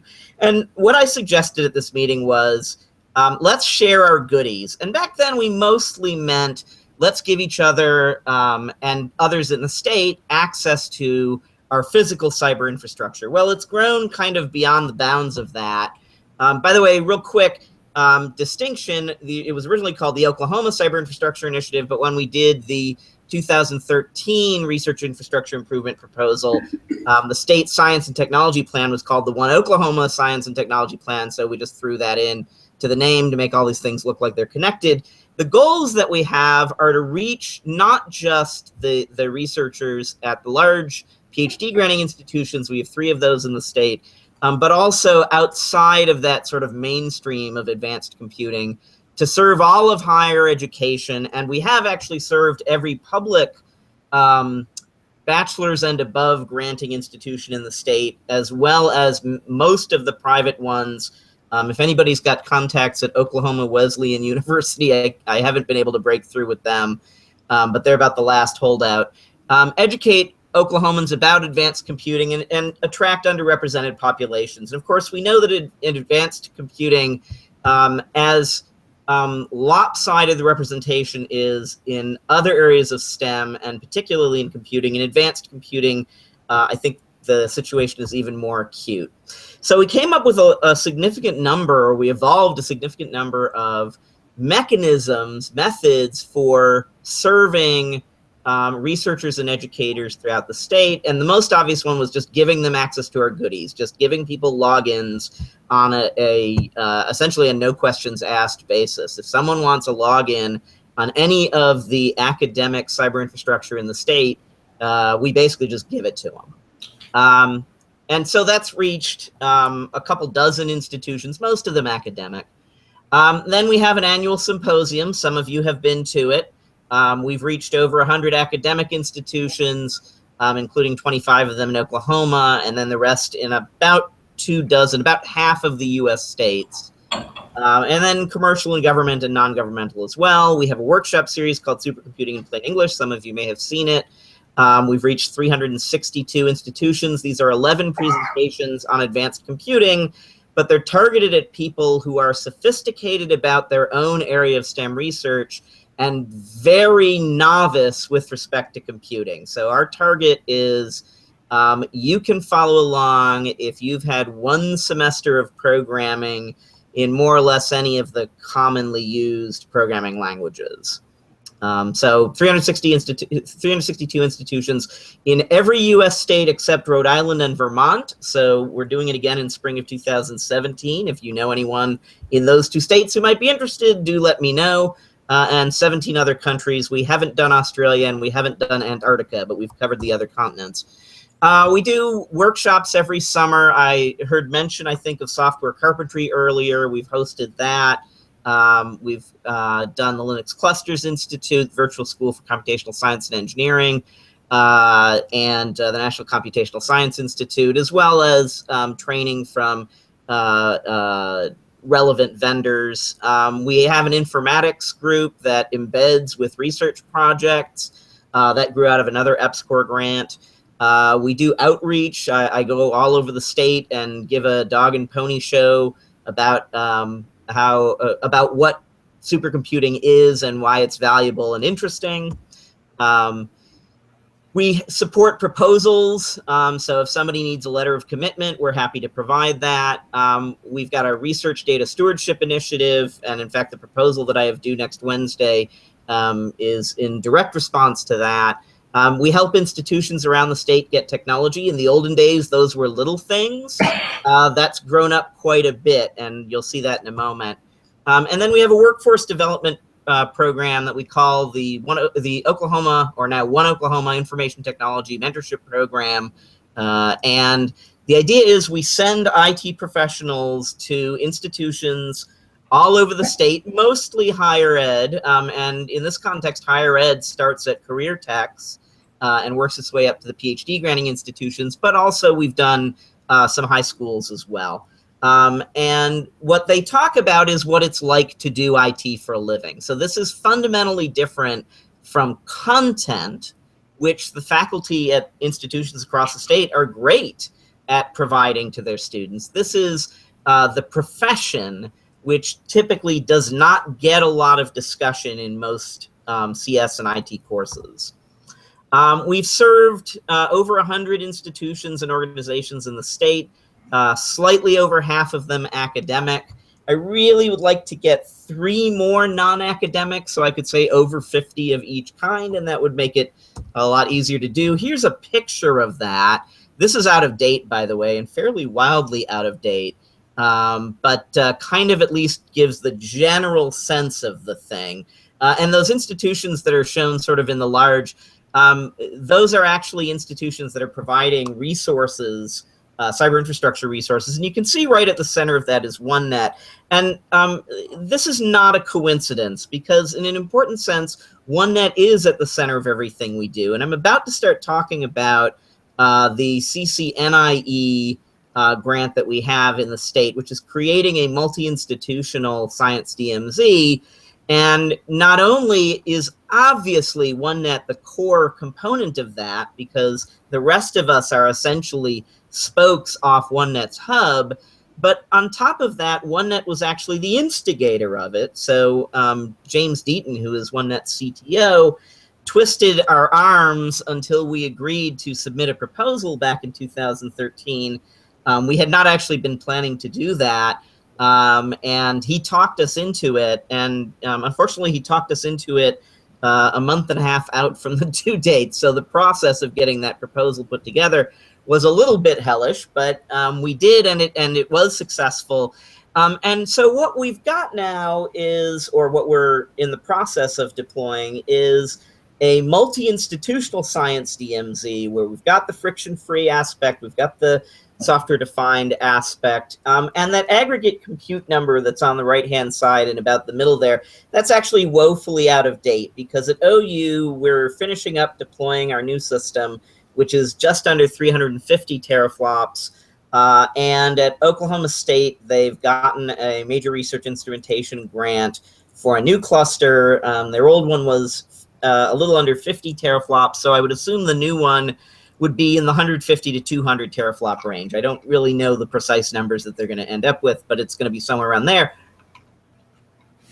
Taking into account resources at the Oklahoma Innovation Institute in Tulsa, which is a nonprofit that serves several higher ed institutions in the city and in the metro area, as well as having an industry-facing mission.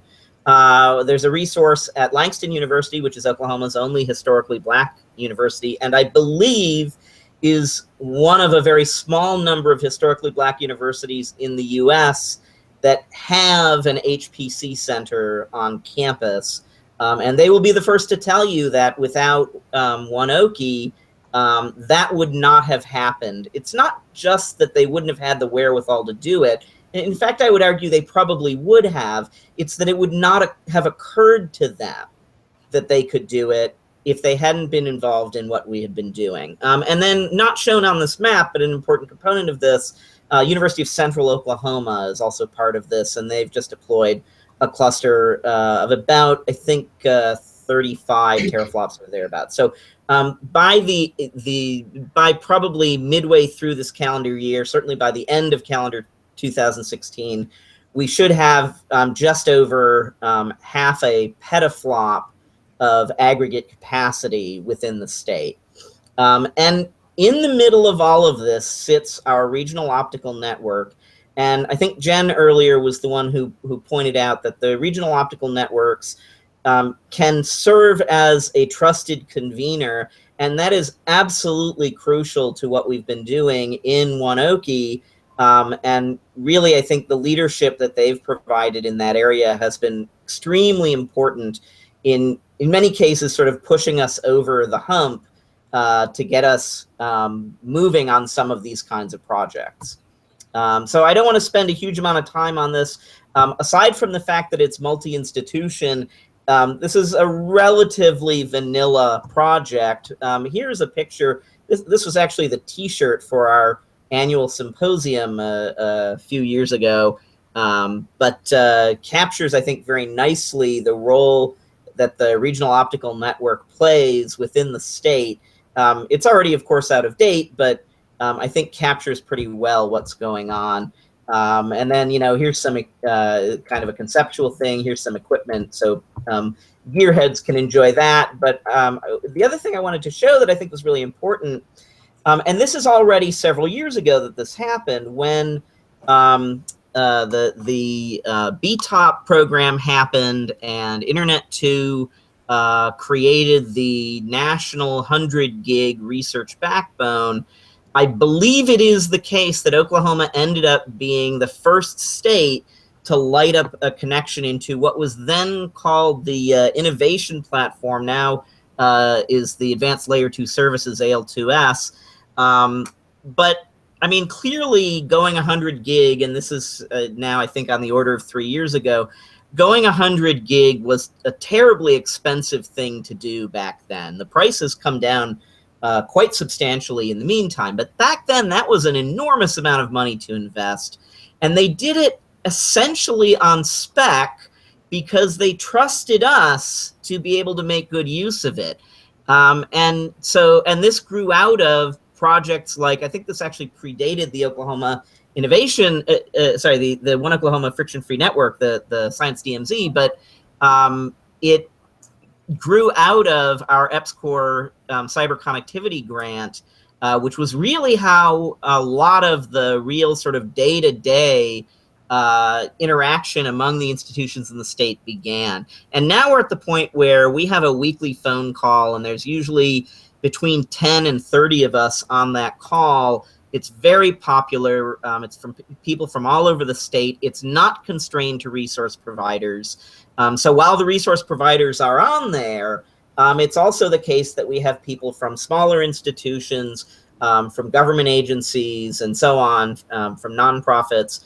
And this has been, to my mind, tremendously satisfying, because what we've done as part of this is we've developed, and Jen alluded to this, we've developed really important professional relationships and personal relationships that have been driving the success in the state. Now, I've just said the word success, and so you have a perfect right to demand that I prove it.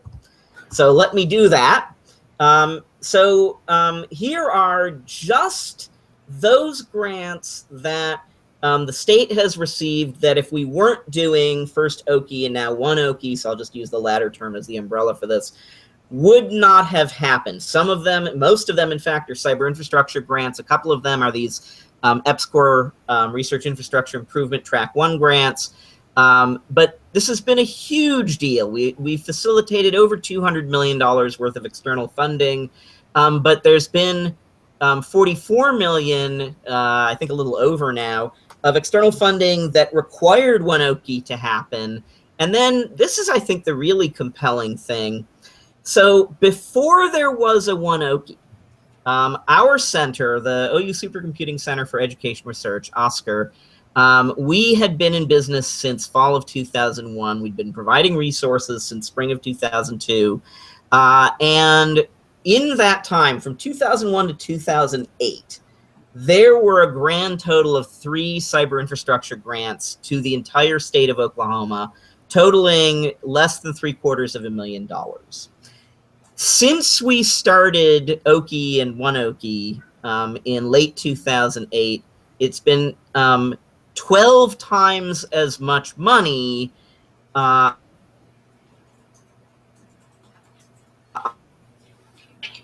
times as many institutions.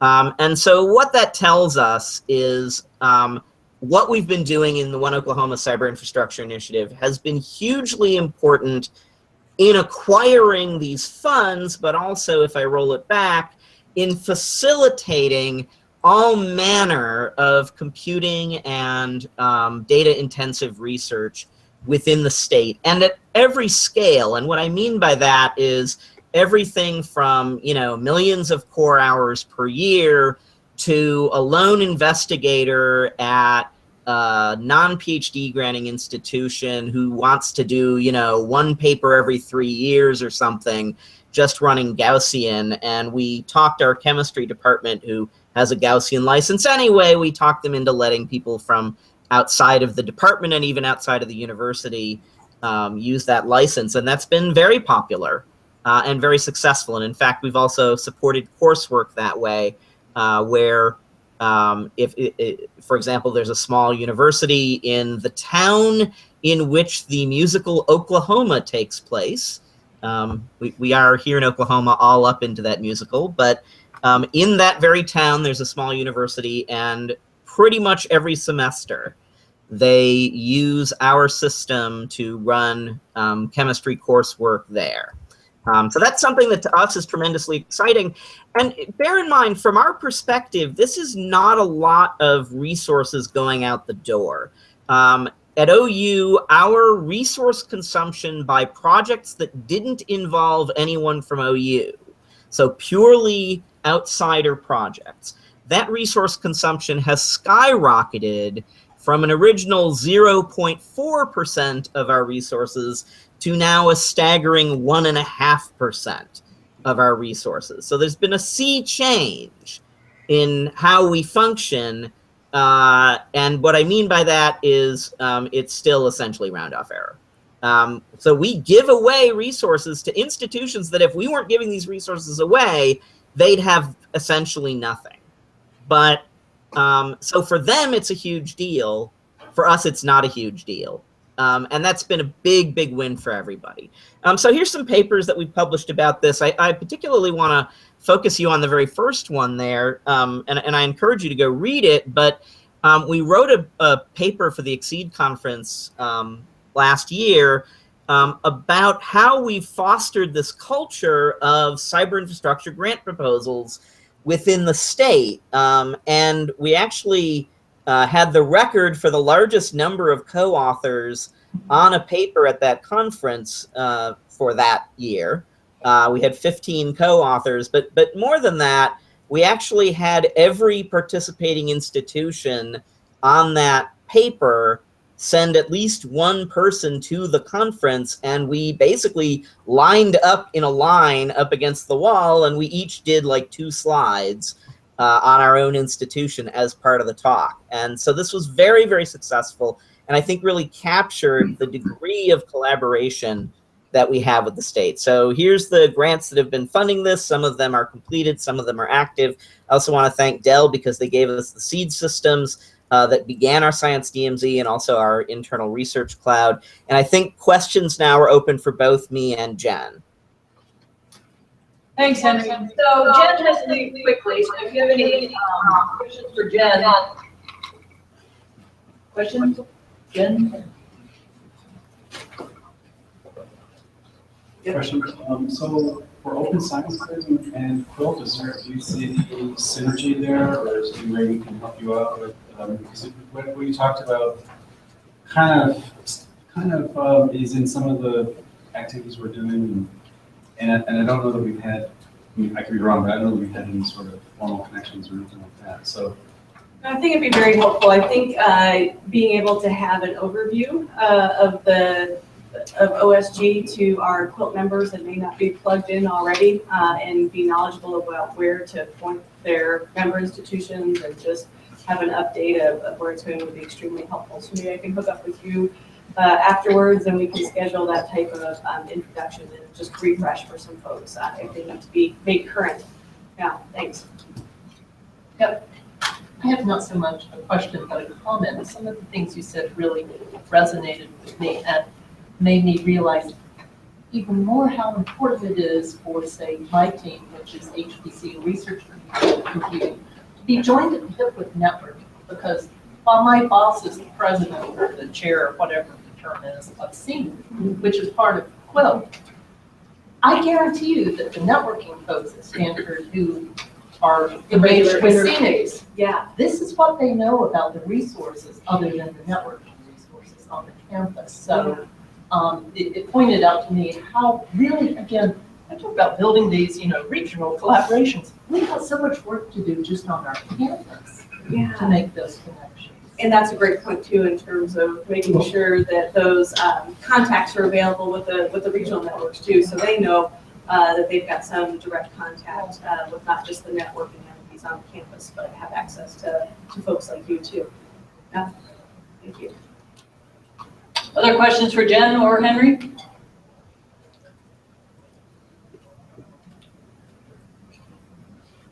Afternoon, the room's warm, we're debating, we haven't done our stretching and our healthy snack that's back there.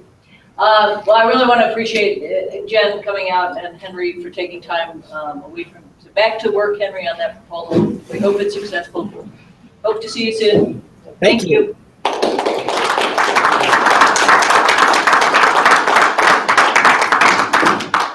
So we're going to take a 15, 17-minute break. Back at 3. We're going to swap. Pat's going to go next, and I'll go last. So if you wonder why the agenda swaps, we decided it made more sense for Pam to talk about Globus following on Open Science Grid and Exceed. So thanks, everybody.